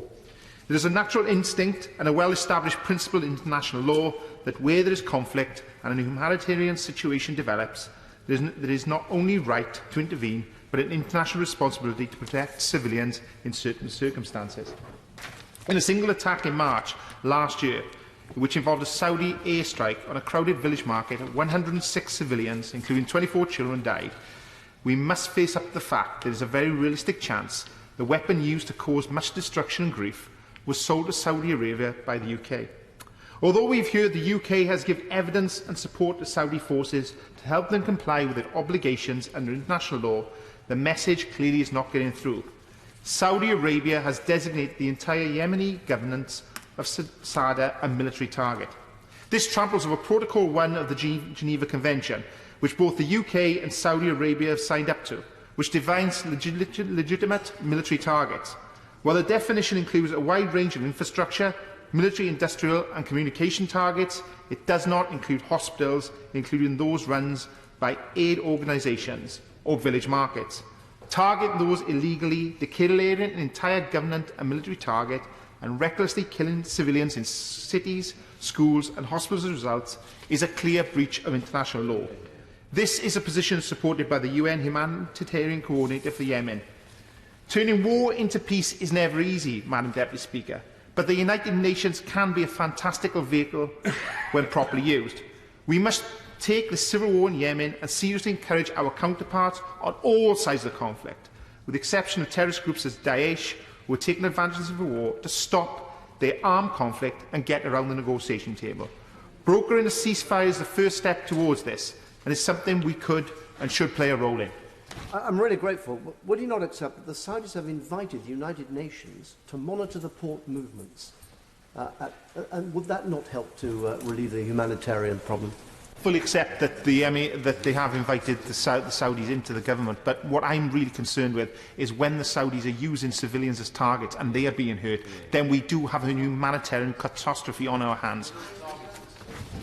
Can we just be absolutely clear about this point? The Saudis are preventing the replacement cranes from getting into Hodeidah, in spite of the fact that the Department for International Development urgently needs these cranes in order to unload vessels carrying aid and medicine and food. I accept that point from the Honourable Gentleman. Clearly, ceasefires are simply the beginning of a long peacemaking process. Any ceasefire needs to be enforced if it is to be successful. Without enforcement, ceasefires have a tendency to fall apart and become active armed conflicts very quickly. This can be seen in Syria and to some extent in the Ukraine. United Nations peacekeepers are specifically intended for this very purpose and could be deployed in the Yemen to enforce a ceasefire agreement. I can see, Madam Deputy Speaker, you're coming up your chair. I will end by saying this. Clearly, this would be difficult given the wider geopolitical forces involved and the necessity of agreement among the United Nations Security Council. But it's something we must strive towards and encourage and support. Too many people have died, Madam Deputy Speaker. We cannot oversee another famine like we are seeing in Yemen at the moment. Jill Furness. Thank you, Madam Deputy Speaker. I congratulate my right honourable friend from Leicester East for bringing this debate to the House today. What we are seeing in Yemen today is a humanitarian crisis being referred to as one of the worst the world has ever seen. Over the past 18 months, the war and destruction has killed over 10,000 people, with at least 1,200 of those being children. According to the Office of the High Commissioner for Human Rights, the majority of these deaths are from coalition airstrikes. 3 million people have severe malnutrition, with a further 21 million requiring urgent humanitarian assistance. This is one of the world's worst hunger crises. The Red Cross warned this month that there are only 3 or 4 months left to avoid famine. We are used to statistics and figures in this House, but I remind my honourable friends that each and every single one of these people is a mother or a father, a brother or sister, a husband or wife or a child. These are the innocent victims caught up in the forgotten war. This conflict is making this enormous catastrophe worse every day that it continues, and both sides are failing to facilitate the flow of vital humanitarian aid and failing to conduct any kind of credible investigation that meets international standards in Yemen. I have many Yemeni people in my constituency of Sheffield, Brightside and Hillsborough, many of whom have family in Yemen, who have been caught up in the destruction. They are absolutely terrified for their relatives. Last week, my right honourable friend, the MP for Leicester East, joined me at an event in Sheffield with the local Yemeni community. I commend his huge commitment to shedding light to the crisis and to his work on the issue. Madam Deputy Speaker, over the weekend we marked the 2-year anniversary of the beginning of the conflict in Yemen. But with enormous regret, I must say that if current political will remains as it is, this conflict will continue. We must take action now. There must be an immediate ceasefire and humanitarian aid must be adequately brought in and distributed. If the conditions for this are not met, huge numbers of Yemenis will continue to suffer and die. The coalition insists that they only target military targets, but I would suggest that the evidence on attacks by the Saudi-led coalition on civilians and the resulting civilian catastrophe that's ensured are either out of incompetence on the part of the Saudi coalition or, as been suggested by human rights organisations, or a blatant breach of international humanitarian laws. Madam Speaker, the UK's approach to the war in Yemen is a total contradiction, and I urge the Government to do all it can to adopt a new resolution on Yemen. We must see some progress towards an immediate ceasefire as soon as possible. Alongside that, humanitarian access must be prioritised and food supplies and aid routes must be established if we are to avoid an even greater catastrophe. Margaret Ferrier. Thank you, Madam Deputy Speaker. The humanitarian situation in Yemen is extremely serious and continues to spiral out of control. A report released by UNICEF yesterday makes harrowing reading, and I quote, "Malnourished children across Yemen are teetering between life and death. Cemeteries are filling up with small unmarked graves. The deaths of children unreported to authorities, their suffering invisible to the world." 9.6 million children, that's 80% of all children in the country, are in need of humanitarian assistance. That is a moral outrage, Madam Deputy Speaker. Quoting international development budgets in response to serious and repeated concerns over the UK's arms trade with Saudi Arabia is also an outrageous way for any supposedly responsible government to act. The Saudi-led coalition has destroyed much of the infrastructure in Yemen, as we've heard, especially on airstrikes in the port of Hodeida, leading to only one of the 6 loading cranes still remaining functional, which is seriously hampering efforts by DFID to get aid into the country. Good intentions count for absolutely nothing.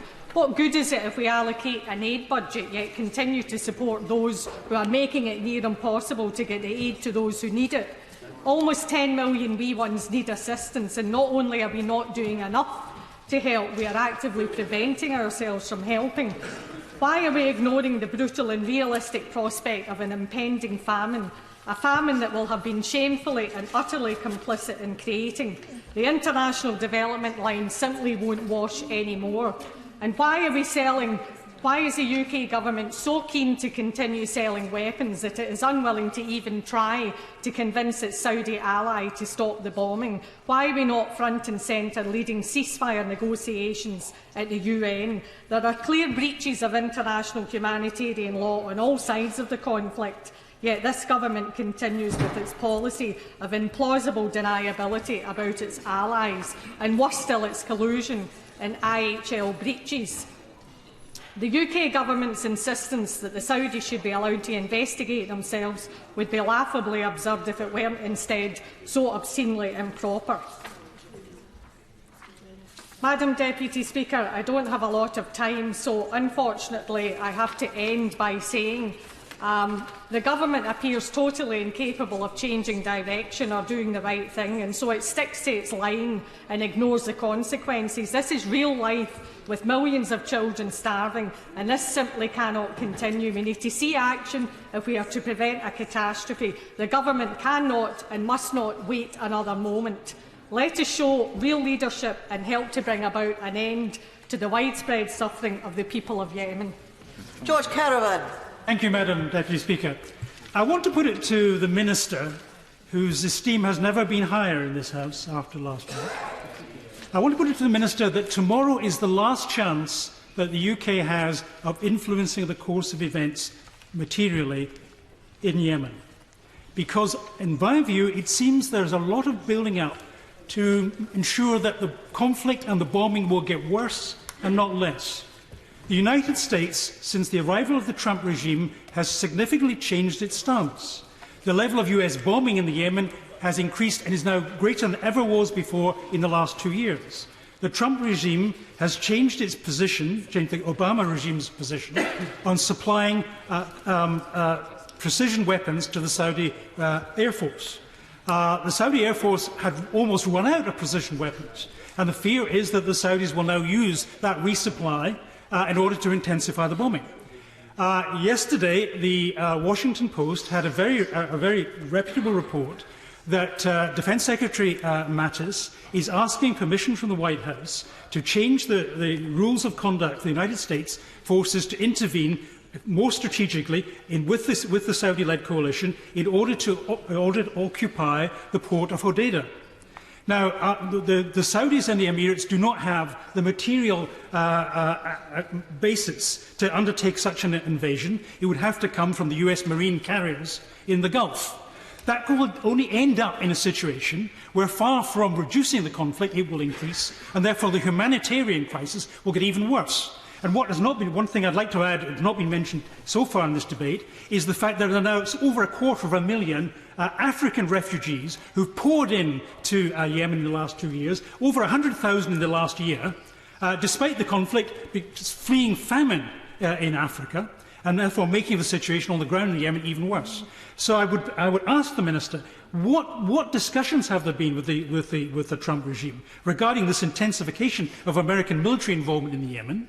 And what steps is the government going to take, this government, the UK government, going to take to intervene now, when it has the chance in the UN, to try and get a ceasefire before the conflict becomes even more bloody and the humanitarian crisis becomes even worse?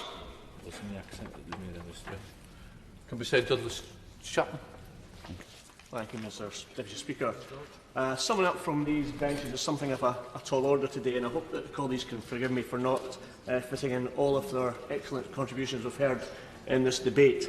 But looking back over my notes, I noticed that the 23rd of March marked a year to the day, almost to the day, since the Committee on Arms Export Control first met to discuss this very issue. And as a member of that committee, it's with some sadness that I speak more than a year on from that start to have achieved very little from our side, and while the humanitarian situation in Yemen grows increasingly worse. During that time, Mr Deputy Speaker, those on these benches have been consistent in our position that Her Majesty's Government must suspend all arms sales immediately to Saudi Arabia in full, until a full, independent and transparent inquiry and investigation into the breaches of international humanitarian law to these alleged activities has been put in place. I'd like to offer some time to my honourable member for Leicester East at the end, if that's possible. So we've had a very straightforward and honest and consistent position throughout this whole saga. Quite simply, it's an atrocious humanitarian situation that can't be allowed to get any worse by continued Saudi offensive. And if this government had any leverage at all, as they claim they do, with the regime in Riyadh, they must convince themselves to stop the bombing now and come to the table to bring peace to the people of Yemen. This should also be an opportunity for the London Government to reflect on how their decision to allow arms sales and the military and security assistance that they offer our Saudi allies has affected the humanitarian situation. I would also say that the damning indictment of the UK foreign policy is that we have become so reliant on this one bilateral relationship, not only in terms of the option that it gives the UK in the region, but in how it's important to maintain this current level of arms exports. The stories we've heard today of the humanitarian crisis in Yemen is extremely distressing, and on the ground there are increasingly distressed stories coming back from the NGOs who are there trying to help. And it's not just one or two, it's Save the Children, it's Oxfam, it's Amnesty International, it's the Red Cross, it's Médecins Sans Frontières. And they've come up with plans, and they have a very similar theme. They are looking, all these agencies are looking to permit rapid and unimpeded access to deliver humanitarian aid to the affected populations. They're asking to build on the current spending and funding commitments. I think one of our previous speakers talked about the 6 or 7% of funding that has already been given. They're asking for support of the Human Rights Council of September 2016 resolution to conduct an investigation and international independent inquiry. And they're urging all parties to stop the use of explosive weapons within the wide area effects that it has on populations, and intensify efforts to support the UN-led peace talks. And lastly, but most importantly, not to sell or transfer arms to any party involved in the Yemeni conflict. We're also at this stage and the point where we see increasingly desperate tactics employed by the Houthi rebels, including the use of unmanned craft to attack Saudi warships in the Red Sea, which is something of a modern warfare first. I have said the UK contribution in this is significant, not only in the sense we have allowed weapons to be exported, but to believe more significantly that a number of UK personnel who are advising the Saudi armed forces on a number of issues. And what they're doing there is a mystery, and it's unclear, as the MOD refuses to tell us. When I visited Saudi last year with the Defence Select Committee, it was clear that the British Embassy were keen to impress upon us that the UK personnel were looked upon as playing a vital part with their Saudi counterparts. And this must be something that gets to the real heart of the narrative used by the government. Because for my part, I'd really appreciate the answers to some more questions, namely that the war is being fought largely by mercenaries, and how can we be confident there is no current former UK citizen involved in the ways that would put their actions beyond the purview of the MOD, and why has the UK government stopped trying to buy back the existing stockpiles of cluster munitions the Saudi government undoubtedly has, as per their obligations under international law. The cluster munitions sold legally by the UK to Saudi in the 1980s brings to mind the length of this relationship, and I'd like to reflect on how we got where we are today. There is no doubt that the UK government has been involved with Saudi Arabia from the start. UK engineers have extracted oil, built the roads, the infrastructure in the kingdom. UK nurses have staffed the hospitals and teachers the schools. How is it, after all of this, the UK has so little leverage over that regime? Why must we also always hear about the carrot and not the stick? Mr. Speaker, Germany and the Netherlands have banned the sale of material to Saudi Arabia on IHL grounds. Indeed, it's the government's rejection of the Dutch-led UN motion on war crimes in favour of a Saudi one which first called this government's priorities into question. I can only hope that it's not the size of this commercial relationship that has skewed the priorities in Whitehall. I have no doubt that the defence sector is an important one for all our national economies, and certainly our local economy in Fife too.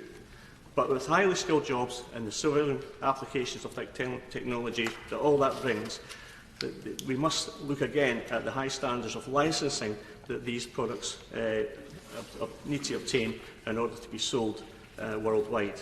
And I don't think anyone on those benches, those benches here, do not understand that complex situation. We are expected to believe that on one hand that the role of UK personnel play is significant to mean that the UK has substantial leverage over the Saudi regime, while on the other hand these personnel are not in the country on anything more than an advisory role. I really do hope the Minister will take the time to enlighten us today where these people stand. So, what is the role of Saudi? If it is a significant one, then we are tired of not being given the proper answers. And if it's not, please tell us, or stop telling us, we're able to affect matters within the Saudi Kingdom. There are other questions, of course, which my colleagues have brought up during the debate today. The member for Leicester East, doughty fighter on the issue of Yemen, and the member for Liverpool Derby talked about the 5,000 people who have lost their lives, 1,500 of them children. The member for South Ribble who asked about how are other nations not paying their way. And again, with your influence, Minister, I'm sure you can bring more pressure to bear on nations that are not putting money into the pot to help Yemen. Glasgow Central member, not enough independent people to declare that the famine exists, and £3.3 billion worth of arms sales, which dwarfs the figure that we offer in international aid. The honourable member for Portsmouth South, again,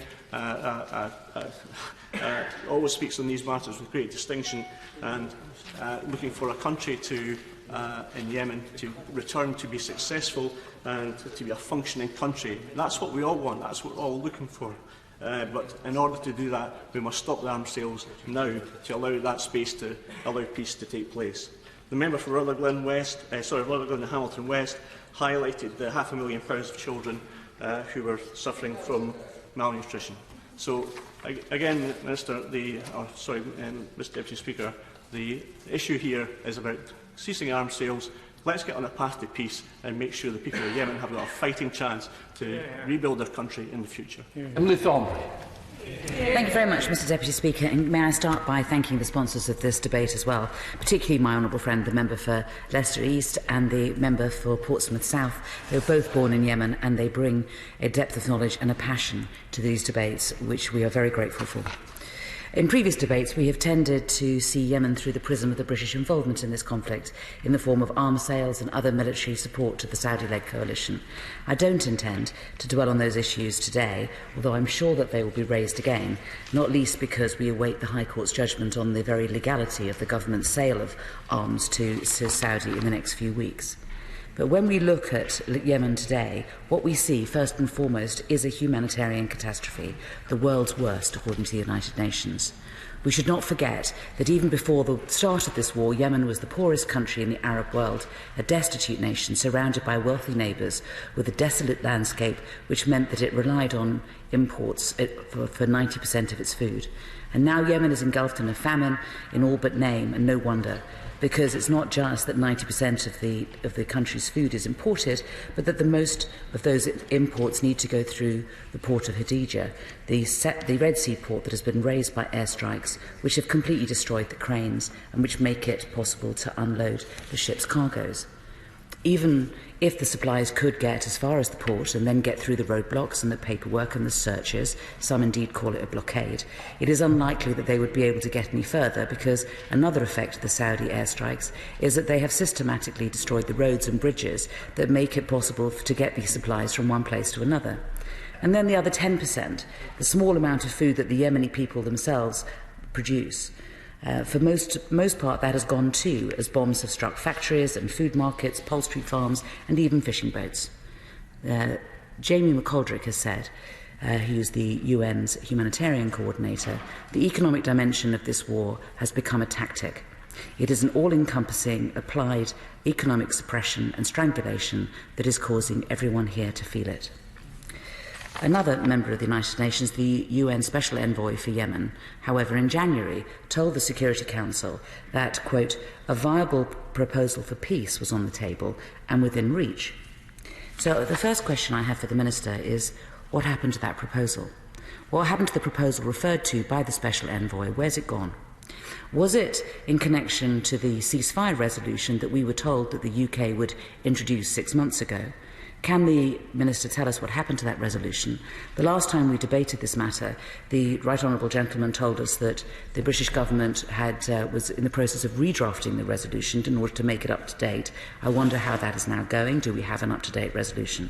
Because when the Security Council meets tomorrow under the British chairmanship to discuss the humanitarian crisis in Yemen, which I understand was pressed for by the Russians, we will be the penholder, we will be chairing the meeting, and we should be putting forward a peace resolution. Are we going to?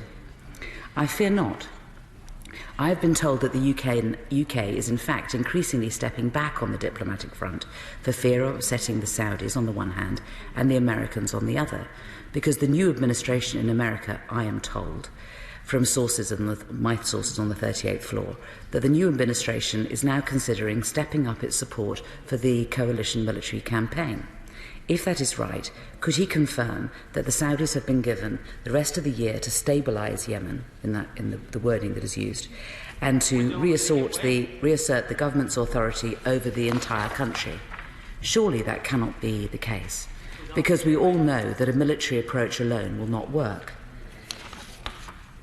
May I also ask about the role of Stephen O'Brien, a member of this House, and indeed many members here know him. He's now the United Nations Under-Secretary-General for Humanitarian Affairs, and is important, obviously, in this regard. Now, he has said that we are facing the worst humanitarian crisis since 1945, and that crisis is the crisis in Yemen. Can he confirm that Mr O'Brien is not leaving his post, and that rumours that he is leaving his post not out of choice but because of Saudi objections are wrong? And if he could confirm that as being the case, I'd appreciate it. Is this forgotten war becoming the new Syria? Is it a multi-layered civil war being fought by major powerful nations, either directly or through proxies, where the victims are civilians who suffer unbearable and insufferable torment, and they're also being starved? I urge the Minister to ensure that Britain once again takes up a proactive role in relation to Yemen, because it is a permanent member of the Security Council, because it is currently the President, because it is the penholder, because it has a close relationship with Saudi Arabia, one of the major parties in this. And what people of Yemen need more than anything else at the moment is peace, and we have some power in this conflict, and we can do something about it tomorrow.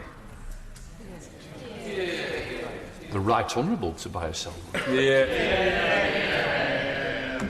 Thank you very much, Mr Deputy Speaker. And I briefly make the point that I just wish there was more time to respond to what I think has been a very, very good debate. I have 8 minutes in which to do my best to give justice to what I thought has been an excellent debate, a reminder that the House actually does take these matters very, very seriously. And I join others in paying tribute to the Right Honourable Member for Leicester East and others who have put forward this moment. I will do my best, Mr Deputy Speaker, to rattle through these points, and as usual I will write to Right Honourable Members with more details. I do make the point, as I did before, I find it bizarre that we're pausing for then an hour and a half adjournment debate, which normally only lasts 30 minutes. But the Right Honourable Member, I'll focus on his points, I thought made a very comprehensive speech in summarising the challenges that the country actually faces. It is the scale of the tragedy is well known to us all. 70% of the population are now needing humanitarian assistance. And in answer to the Right Honourable Lady, Britain continues to play a leading role, unswathed by the prejudice or interest of any other countries whatsoever. We are, as she says, the penholder, and we're determined to do that job without prejudice or without influence from other nations of what we see is best. We show leadership at the United Nations, as well as the new Quint, which is the number of nations around the Middle East that are looking towards this, and met recently in February, along with UN envoy Ismail Ahmed. I met him 2 weeks ago, and we did discuss what are the parameters that we need to get in place in order for a ceasefire to actually work, and then a UN Security Council to their resolution to be supported. Now, many honourable members have mentioned the importance of the port of Hodeidah, and this cannot be underestimated. Looking at the country, there are 2 critical access points. One is in the south, in the port of Aden, and the other is halfway up the Red Sea, the port of Hodeidah itself. Population there is 3 million people. If the war, the civil war that is going on there, moves into that area, it will devastate that city, displacing probably about half the people that live there, about 1.5 million people, causing absolute mayhem, furthering the prospect of famine, and indeed actually leading to a refugee crisis as well. Not only that, but it will flatten the port itself. And if we are frustrated with the amount of aid that is getting through the port at the moment, it will be even worse if the battle were to commence in that urban populated area. So we do call upon the coalition and the Houthis to recognise that the world is watching, and they do need to come back to the table. This will not be sorted by a military solution, it will be sorted by a political one, and it is very important that that is recognised. A lot has been said about these cranes. Can I just make it clear that these cranes were moved? Firstly, the old cranes were bombed a number of years ago, and the new cranes, yes, they were going to go. They're now sitting in Dubai. And the reason why they've been moved to Dubai is to keep them out of harm's way, because nobody knows exactly what's going to happen to the port of Hodeida, because it's unclear where the battle is actually going. So I just reiterate the point, how unhelpful and how wrong it will be not to work towards a peaceful solution. The Honourable Member, I think, was quite right to say this is not intractable. There is a path to peace. There are an awful lot of plates spinning in the Middle East, no doubt about it. But Yemen, I genuinely believe, is one that can be solved, but we do need the will of the Yemeni people as well. Now, my right honourable friend for Sutherland Caulfield, who I have a huge amount of respect for, and he made a helpful visit, I think, to, although not endorsed, I said, from the travel, to go there, but in his own way, he went there and he shared his findings.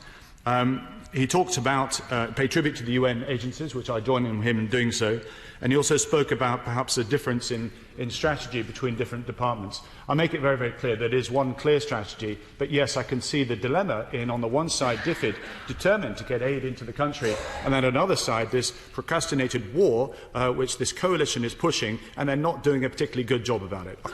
About their actions before. It's been they're not used to sustained warfare, and they've made mistakes, and we've debated that at end here. We made it very, very clear to them that is not, as I just said before, the way this war is actually going to end.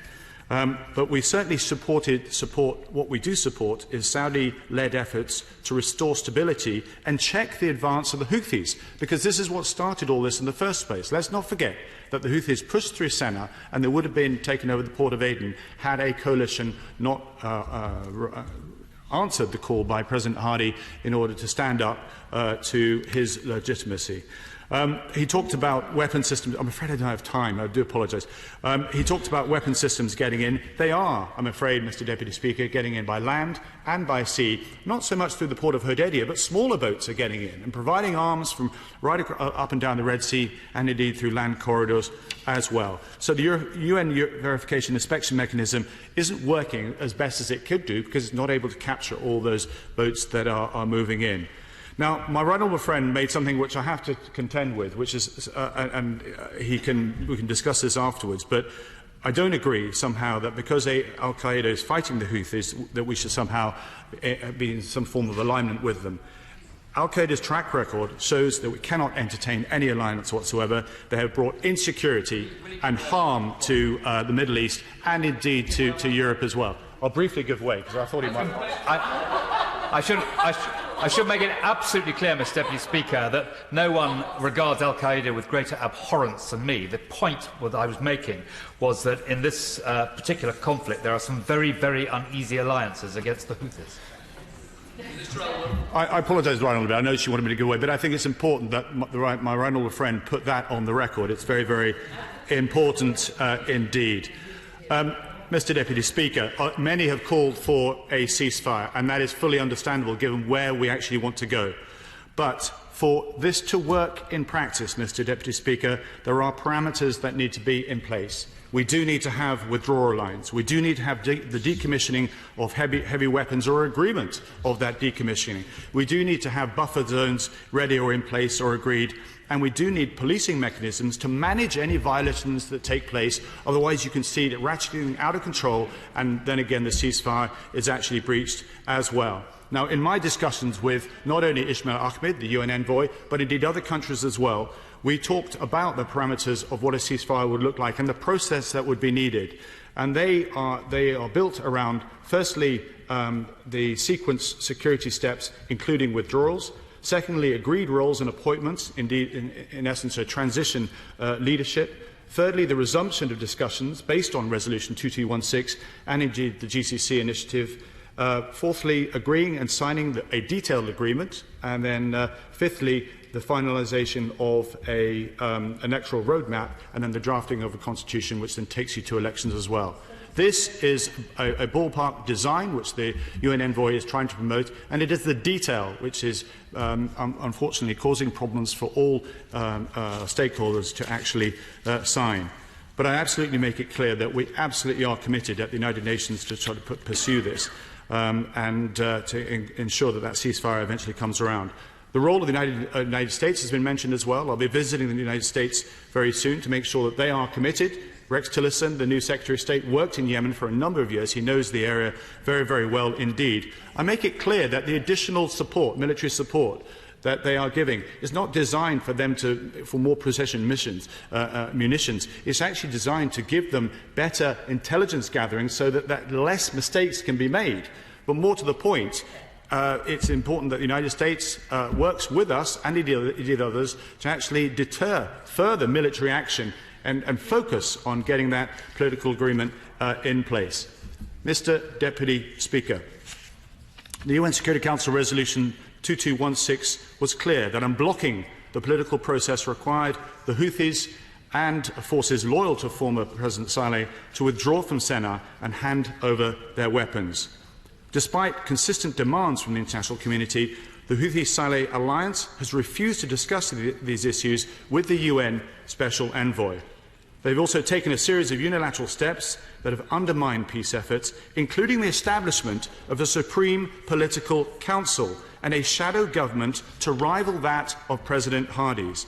This, Mr. Deputy Speaker, is unacceptable. We do not recognise the rival government, and the Yemeni parties must engage with the peace process in good faith and meet the obligations as set out in the UN proposals.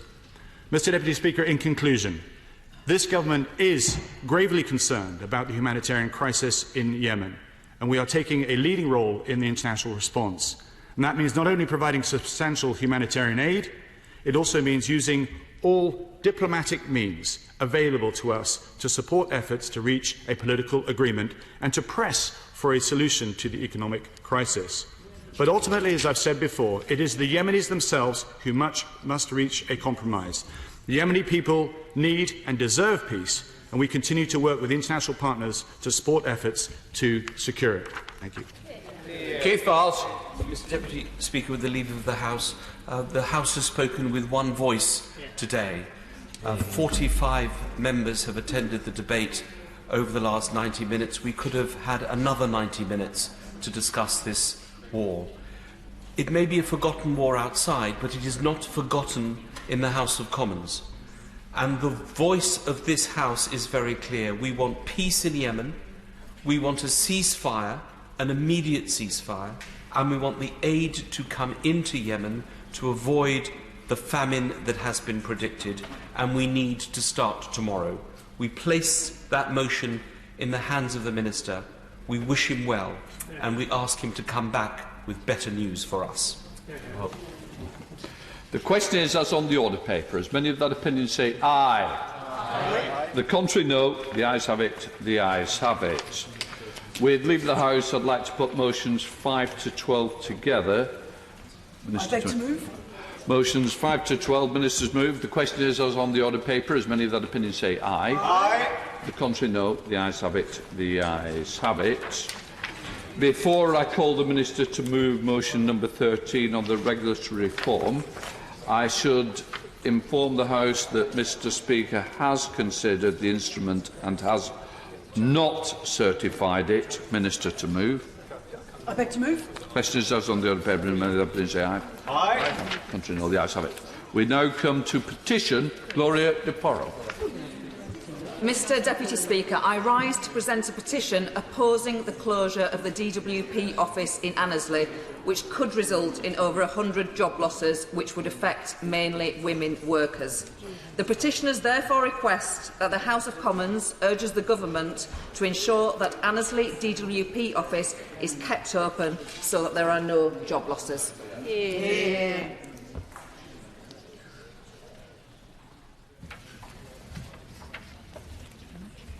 Petition. Proposed closure of Annesley DWP office.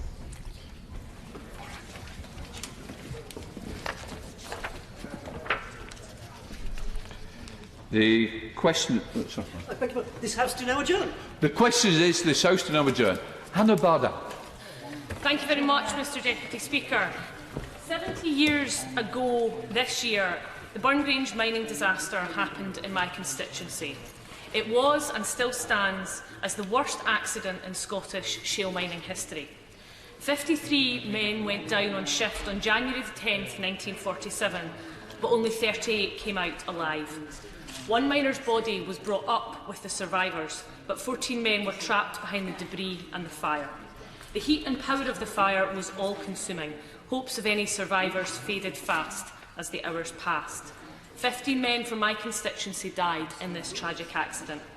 Mr Deputy Speaker, earlier this year, the towns of West Calder and Seafield paid homage to their lost miners in moving tributes. Their names were read aloud and stories told of the events by local school children who had spent time in class learning about what those men and their families had endured. Standing in West Calder Square on that chilly January day earlier in the year when tributes were paid, hearing the children of Parkhead Primary recounting the stories of the men of Burngrange was such a powerful and beautiful tribute.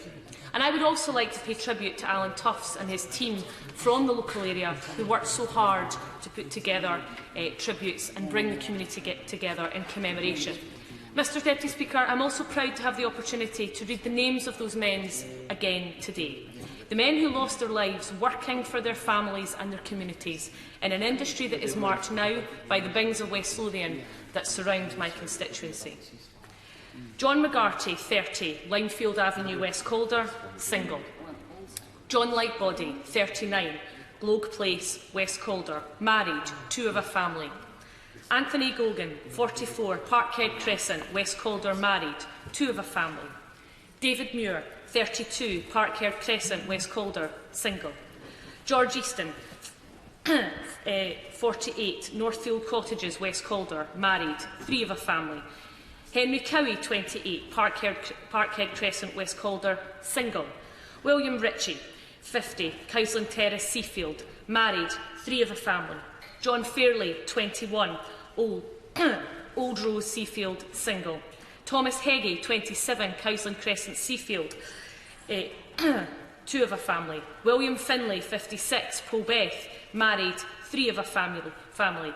Samuel Pake, 24, Newbreach, married, 1 of a family. William Carroll, 31, Seafield, married, 2 of a family.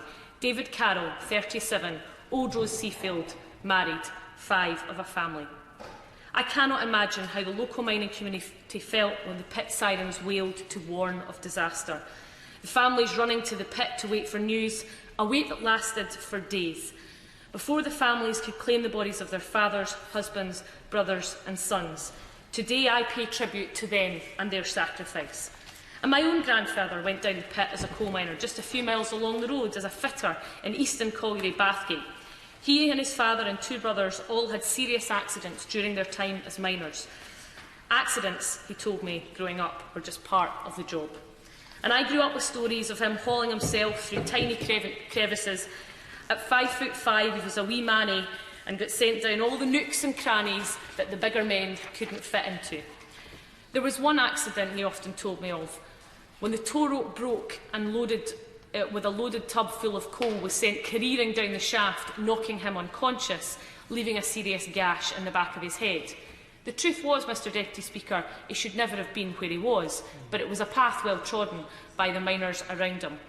He survived fine, but he never went that same route again. The scar on his head was an indelible mark, shown many times to me as a child, and was a reminder to him, he said, that he was one of the lucky ones. Would the Honourable Lady give way? I'd be delighted to give way. Deputy Speaker, first of all, congratulate the Honourable Lady on bringing this forward as well. It's a need for the safety.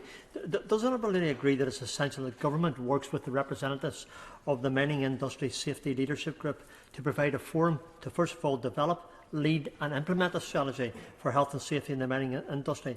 That working with these groups is the best way to promote health and safety in mines throughout the whole of the United Kingdom of Great Britain and Northern Ireland. I completely agree with the Honourable Gentleman, and that work with members who work in that community is so vital. And West Lothian Council's local history library has collected information about the disaster, which became part of a community exhibition developed in conjunction with the Calder History Group and Amond Valley Heritage Trust. Many communities across the UK do work like this, and it is so vitally important that the young people and communities around us remember their industrial heritage. I'll be delighted. Thank my honourable friend for giving way, and I'd like to congratulate my honourable friend for securing this adjournment debate. May I just take this opportunity to remember the 207 people who lost their lives at the High Blantyre colliery in what is now my constituency on the 22nd of October 1877. Many local women were suddenly widowed and children left without a father in what was the worst mining disaster in the history of Scotland. Would my honourable friend agree with me that, though historic, this tragedy provides a lesson from the past and why health and safety of those working in mines should be paramount? I thank my honourable friend for that intervention and join her in paying tributes. She is a doughty champion for her constituents and share in all that she says. I'd be delighted to give way. Thank my friend for giving way, and of course I congratulate her on bringing this debate forward. I think you had a keynote in that we must never forget sacrifices that people made. It's very important that children and people living within the communities in these later years understand what happened before them. In my constituency, we're coming up, this year is the 60th anniversary of the Cames colliery disaster, where 17 men lost their lives in an underground explosion. So I just want to pay tribute to these guys and their families, and as I say, it's very important communities never forget. I thank my honourable friend for that intervention and join him in paying tribute to those lost in his constituency, because I welcome such fitting tributes to men and their families left behind. And it will remain a sober reminder to all of us for generations to come of the sacrifices those men made on that day in January 70 years ago. The 5 shale bings, or the 5 sisters as they're famously known locally in my constituency, and the bings of Broxburn were recently serialised by BBC Scotland are the indelible marks on the West Lothian landscape that remind us of our industrial past. Constituencies across the UK, there are reminders in museums and galleries like Mill Farm in my West Lothian constituency and the Lady Victoria Colliery in Newton Grange, which I remember visiting as a youngster when my grandfather was terminally ill with a tumour. I remember going home to ask my mum whether she thought he would be well enough to visit. He wasn't, but the stories that I brought home meant such a great deal to him. Mr Deputy Speaker, there have been thousands of deaths in mines over the centuries, but fortunately safety has improved, and it's been 50 years since the last mining accident in the UK happened at the Cambrian Colliery in South Wales on May 17, 1965, where 31 tragically lost their lives. But as recently as May 2014, the worst mining accident in the 21st century killed 301 people in Soma, Turkey. 4 years before, I'm sure many of us remember the 29 men who were killed underground at the Pike River mine disaster in New Zealand. And in November 2010, just 7 months before, 29 out of 31 miners on site at the Upper Big Branch mine in West Virginia, USA, were killed in an explosion. And on January 30, 2000, the Bea Mare cyanide spill took place in Romania. 100,000 tonnes of cyanide contaminated water broke into the River Somme, Tisa and Danube. Although no human fatalities were reported, the leak killed up to 80% of aquatic life and of some of the affected rivers, which saw the accident hailed as the worst environmental disaster in Europe since Chernobyl. In our UK mining industry, although it has been tainted by issues across the country with health and safety, we have learned a huge amount from accidents such as the one in Burngrange in my constituency, to the pit closures and attacks on trade unions in the Thatcher era and the year-long miners' strike. It was strikes in Lanarkshire that eventually drove my grandmother's family to Glasgow so her parents could seek other work. We remember them today and always. And as a direct result of that strike, mining is no longer as much part of the industrial landscape. But health and safety is crucial for those left working in the industry, wherever they are in the world. And I do believe that we have come a long way in health and safety improvements, but much more still needs to be done, not just in mining, but across other dangerous industries, such as the oil and gas industry. Because, Mr Deputy Speaker, many went from our pits into other industrial work, like oil and gas. And it's so important to remember that men and women in these industries have, and still do, work in some of the most challenging environments in the world. Health and safety is paramount. In fact, one such worker who followed that path was Mike McTighe, the father of my office manager, Stephanie.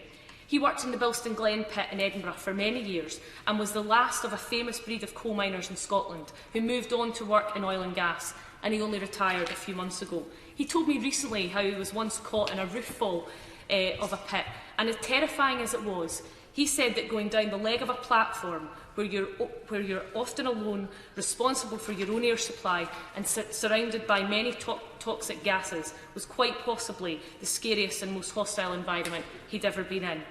I had my own experience of the importance of health and safety when I became involved in the emergency response of a helicopter going down off the coast of Shetland in 2013. The company I worked for in the oil and gas industry lost a colleague, and I spent a lot of time with his family and working with many in other companies to review health and safety practices and emergency response and do our best to ensure an accident like this could never happen again. The work and the continued improvement of our health and safety executive is so vital. Piper Alpha still stands as the worst accident in the North Sea and in the oil and gas industry, and so many lessons were learned, including by the health and safety executive, who have continued to work since then. We all owe a huge debt of gratitude to the men, women and indeed children who worked in the pits in some of the most challenging environments on earth. Their work and legacy leaves a mark on our landscape, in our lives and in our history. We must remember them. So, Mr Deputy Speaker, I want to ask the Minister what she will do and what her government will do to ensure communities across the UK blighted by the loss of these industries will get greater investment and support to embrace an environmentally friendly and low-carbon future. And it's a fact that despite goals to become a low-carbon economy, our dependence on imported fuels is now at a level not seen since the 1970s. The UK is the only one of Europe's 5 biggest energy users to be increasing its reliance on imported energy. Britain now imports 4 times as much coal as it produces. Coal and other solid fuels make up 10% of the UK's energy imports in 2015 from countries like Colombia, Australia and the USA, with Russia being the biggest import partner. And I have to say, we have to look at some of the health and safety practices in those countries and raise concerns. Because some of these are subject to international sanctions over Ukraine, for example, which is providing close to half of the coal that we bring in, and Colombia, which has an ugly track record on human rights. The company responsible for the bulk of the Russian import coal is Siberian Coal Energy Company, which exports 31 million tonnes of coal a year, according to its website, and nearly a quarter of that comes to the UK, its biggest single market, well ahead of China. Russia's safety record is not without blemish, and several major mining accidents have happened in Russia, notably the Ulyanovskaya, and excuse my pronunciation, the Ulyanovskaya mine disaster of 2007, which killed at least 106 miners, and just last year a methane leak triggered 2 explosions in a mine near Vorkuta, where ultimately 26 people lost their lives. Over 60% of Russian coal is extracted in the Kuzbaz region of Siberia, and the human rights of mine workers and villages are being violated daily, according to reports. In Colombia, the health and safety track record is really appalling. An explosion at La Preciosa mine in Sardinata in January 2011 killed 21 people. Another explosion at the same mine in February 2007 killed more than 30 workers. During the decades-long civil war there, the Colombian coal industry has grown to where it now ranks as the 4th largest exporter of power station coal in the world, behind Indonesia, Australia and Russia. According to the London Mining Network, the growth of the Colombian coal industry has come at a terrible cost, including the dispossession of communities, widespread human rights abuses against members of the mining workforce and residents. Coal not only polluted the air and water, but the country's politics as well, with credible reports of at least one coal company providing support for militias involved in human rights abuses. We should not be condoning the dereliction of duty towards these human rights of workers and families living in mining communities, but while we do still import coal, we should do it from responsible sources. And I'd like to ask the Minister if she'll review our coal imports and the human rights and health and safety records from the countries which they come from. In addition, we should be doing much more to develop and support our renewable sectors to meet our own power needs. In my constituency, the Banks Group is a surface mining, renewable energy and property firm who are truly diverse with a clear vision on the future of renewables. It does pioneering work on reclaiming and redeveloping land that's been used for mining, and they are responsible for the Northumberlandia restoration, which is also known as the Lady of the North. And in partnership with North Lanarkshire Council, the innovative Connect to Renewables initiative project will ensure a minimum of £69 million of local economic benefit for the area, while a £1.74 million of jobs and training fund will support 400 to 450 local unemployed people into work, further education or workplace training. It's this sort of ambitious, forward-thinking, environmentally friendly initiative that is essential as we work towards our low-carbon goals. My final request, Mr Speaker, of the Minister, and I know I'm asking a lot of her, is to ask that she sets up specific funds for the communities of former coal and shale mining areas to help them adapt and provide for the future. A specific fund could help with the kind of work that's been done in my constituency, engaging with local schools, but economically it could and should support the areas that have never recovered from their heavy industries being taken away and damaged so irreparably. And at the time got little or no support from the then Conservative government. They have sacrificed more than they should and indeed provided for the whole country. We owe them our gratitude and support, and I call on this government to do all that it can to make sure those former mining communities thrive and develop new industry where the old ones once stood so valiantly. Minister. Thank you very much, Mr Deputy Speaker, and I want to start by thanking the honourable member for securing this debate and her passionate speech on an issue which is important to her and her constituents and to this government and this House. It gives us the opportunity today to recognise the bravery of those workers at Burngrange Mine, who, in providing for their families and securing resources for our country, paid the ultimate sacrifice. The honourable member and her constituents have rightly marked the 70th anniversary of that appalling disaster with honour and dignity for the men who did not come home to their families on the 10th of January 1947. And I think, if I may, one of the most moving parts of the tribute she paid was reading out the names, but also the ages of those impacted by this. And I think we get the impression from that that this is really how this does affect a whole community. It is often a job that people will be in for life, and the ages ranging from 24 to 50, I think, just give a sense of that, and I thought that was a very moving part of her speech. I think she has done a tremendous job in paying tribute to all those that were killed and all those affected by that disaster, but all those who also work and have worked in that profession and the communities that support them. It is a rare occasion when we read out the names of people killed in such tragedies in this place, but I think that it is very fitting that she has done that. And I also understand from the clerks that she tabled this debate to try and get it to fall as close as she could to the anniversary, and things never work out perfectly, but I think that her constituents and many others will appreciate that. And it's important that we do that, and we have done that today. Before I go on to talk about some of the UK safety record and the other issues the Honourable Lady raises, I would like to just touch on some of the international tragedies that have also occurred. She mentioned some. There are sadly many others. 1995, 104 miners died falling down a mine shaft in South Africa. 2006, 65 coal miners killed in a gas explosion in northern Mexico. 2007, at least 90 killed in Ukraine's worst mining disaster.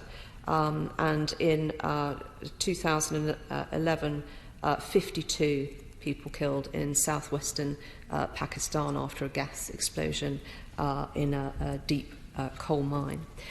The reason why I think it is important that we remember that this is an international issue is that the Health and Safety Executive and the considerable expertise it has, 50% of the inspectorate that looks after this issue, as well as others, are from the mining industry and have worked in the mining industry for much of their career.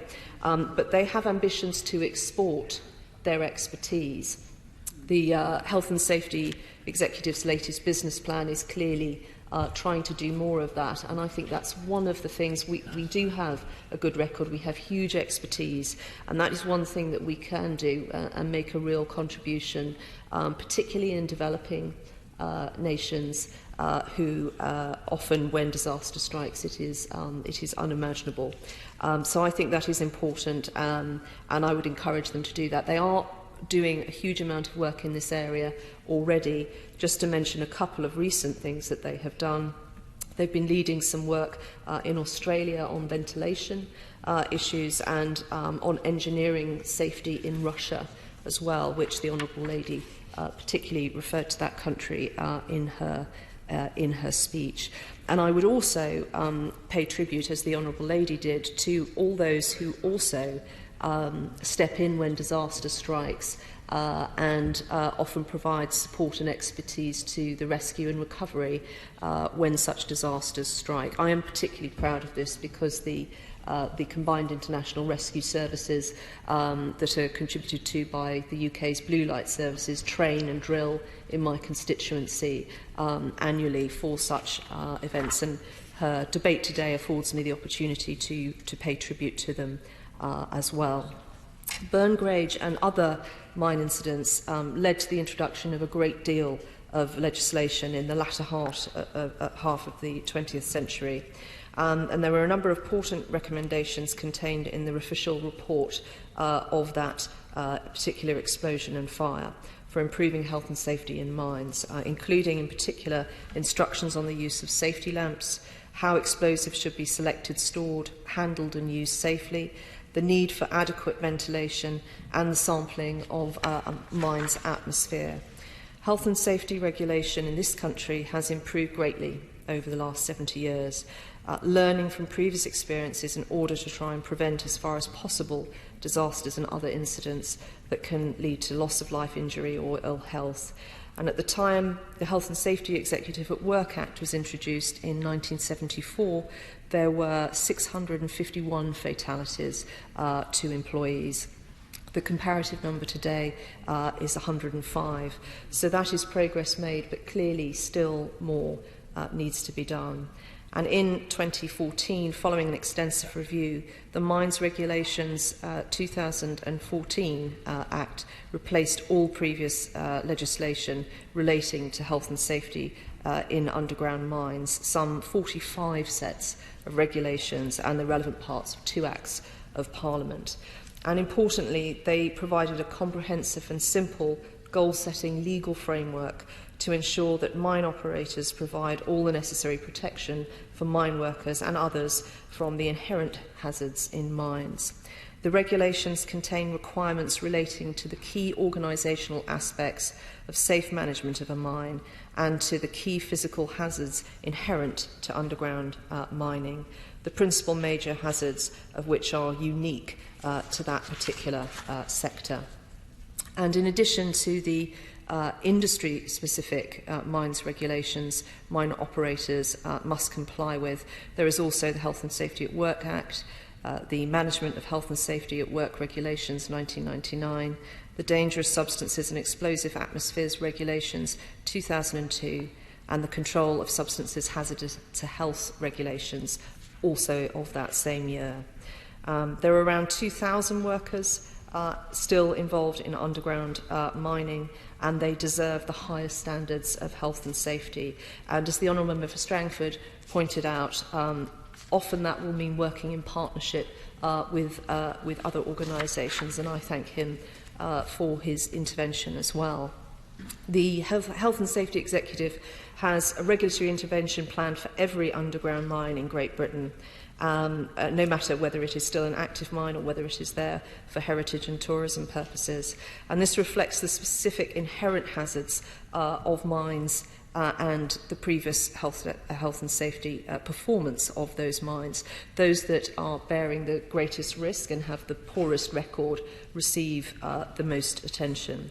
And inspectors are basing their regulatory interventions on these plans, and they are proactive plans. I understand that the Scottish Parliament has tabled a motion to particularly mark Workers' Memorial Day, and I don't know whether the Honourable Lady might be tabling a similar motion in this Parliament. But that is on Friday, the 28th of April, and it does afford us another opportunity to remember all of those who work in these important but dangerous industries, and for us to remember and pay tribute to what they do and those that have lost lives. I wonder whether at this point the government representative that's speaking on behalf of this motion would just try and recall that these same miners that we're talking about, many of them, the sons of the miners that went down the pit, were the very people that the previous Tory Prime Minister, Mrs Thatcher, called the enemy within. Does the Honourable Lady believe that this is an opportune time when we're talking about all those people that lost their lives, including those 81 in my constituency at Cresswell, where they were consumed by flames and they had to be locked in, they couldn't get them out?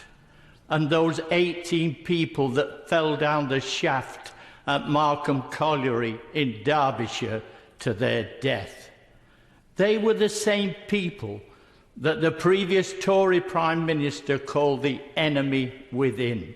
And I think at this moment it would be right and proper for this government to say that that wasn't the reality about these people that went down the pit day after day. Surely this is the time to say it. Well, I hope that in what I have said today and what I will go on to say, that I have paid tribute to those people. My maternal grandfather was a miner. I have spoken about the hazards that people face in those professions and other professions, without whose service the country could not continue its industrial projects. We owe them a great deal. I would say to the honourable gentleman that on the politics of these matters, we would probably disagree, but I think it is the purpose of the debate that the Honourable Lady has tabled today, that we pay tribute to those that work in these professions, and we remember in particular those who lost their lives, particularly at Burngrange, but at other disasters around the world. I'm sure that won't have satisfied the honourable gentleman, but I will move on. I will move on to the other points that the Honourable Lady has raised.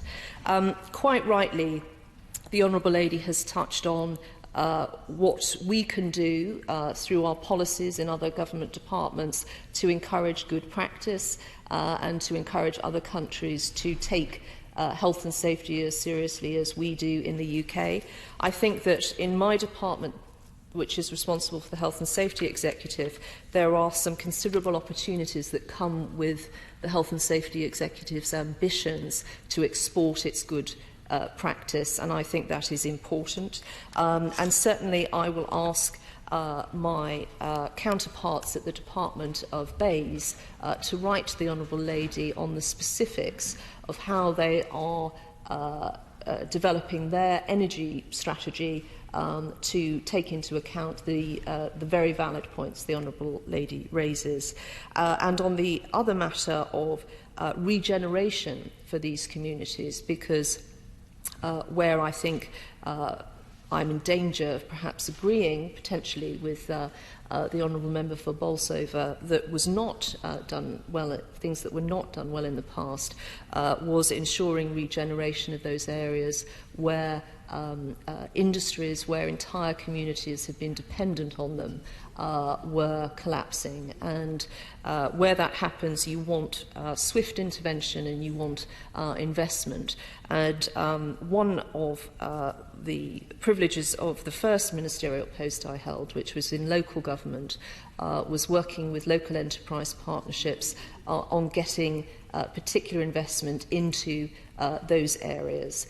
And part of the recipe of success in rebuilding those particular areas was the mining heritage.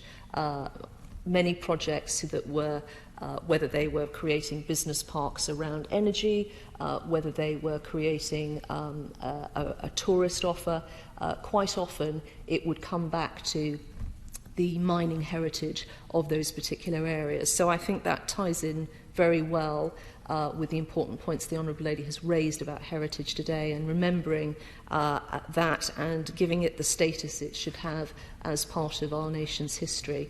So I will also ask the Department of Local Government to write to the Honourable Lady to update her on the specifics of growth funding that has gone into those former coal mining areas.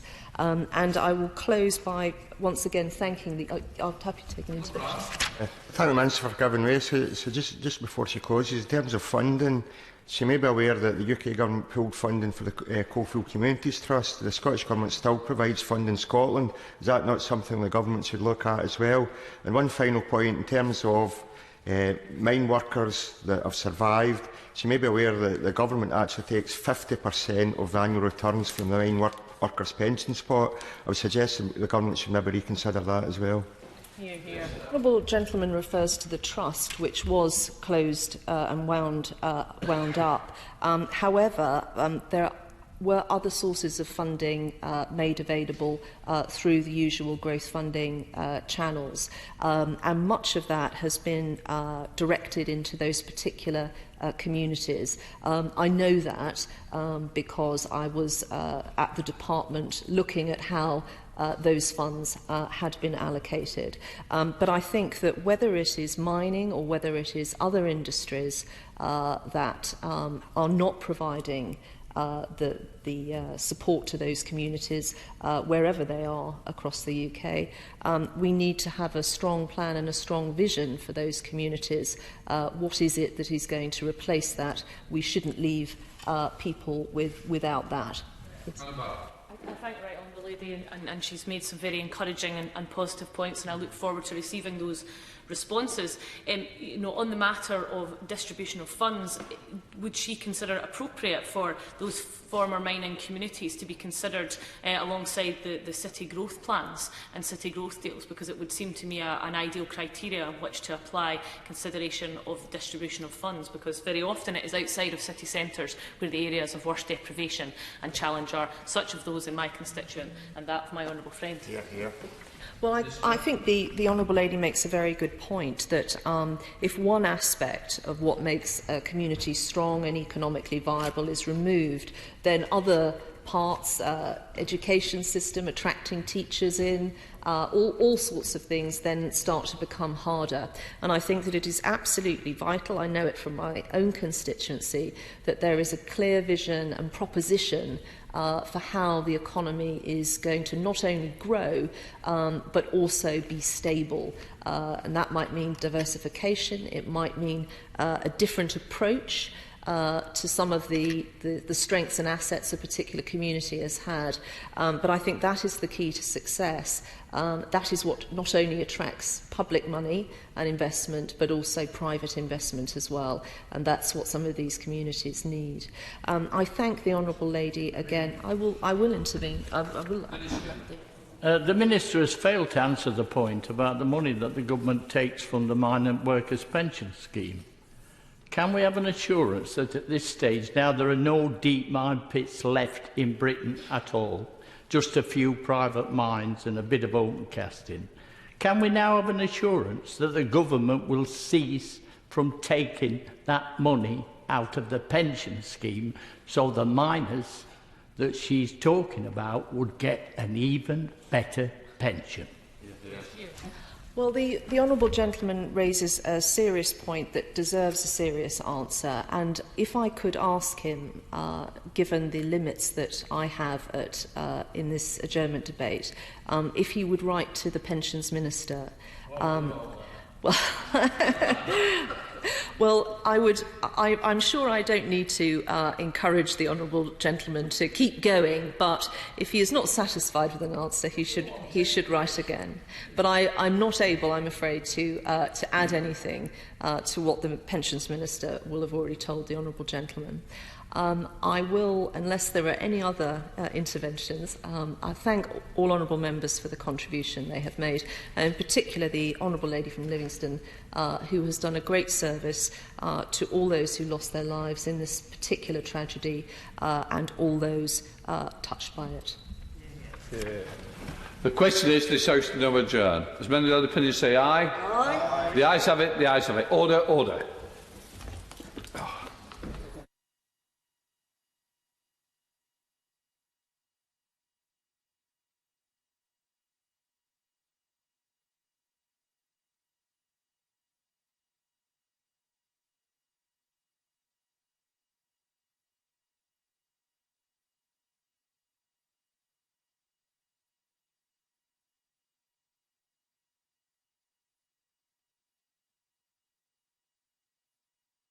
Proceeding has ended.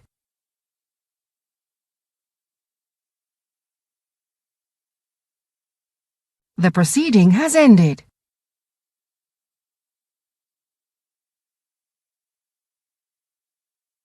The proceeding has ended.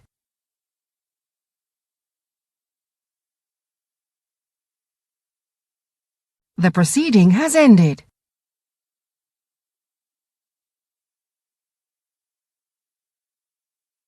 The proceeding has ended.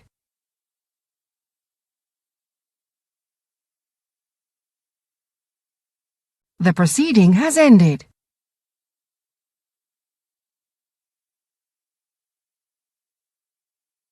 The proceeding has ended.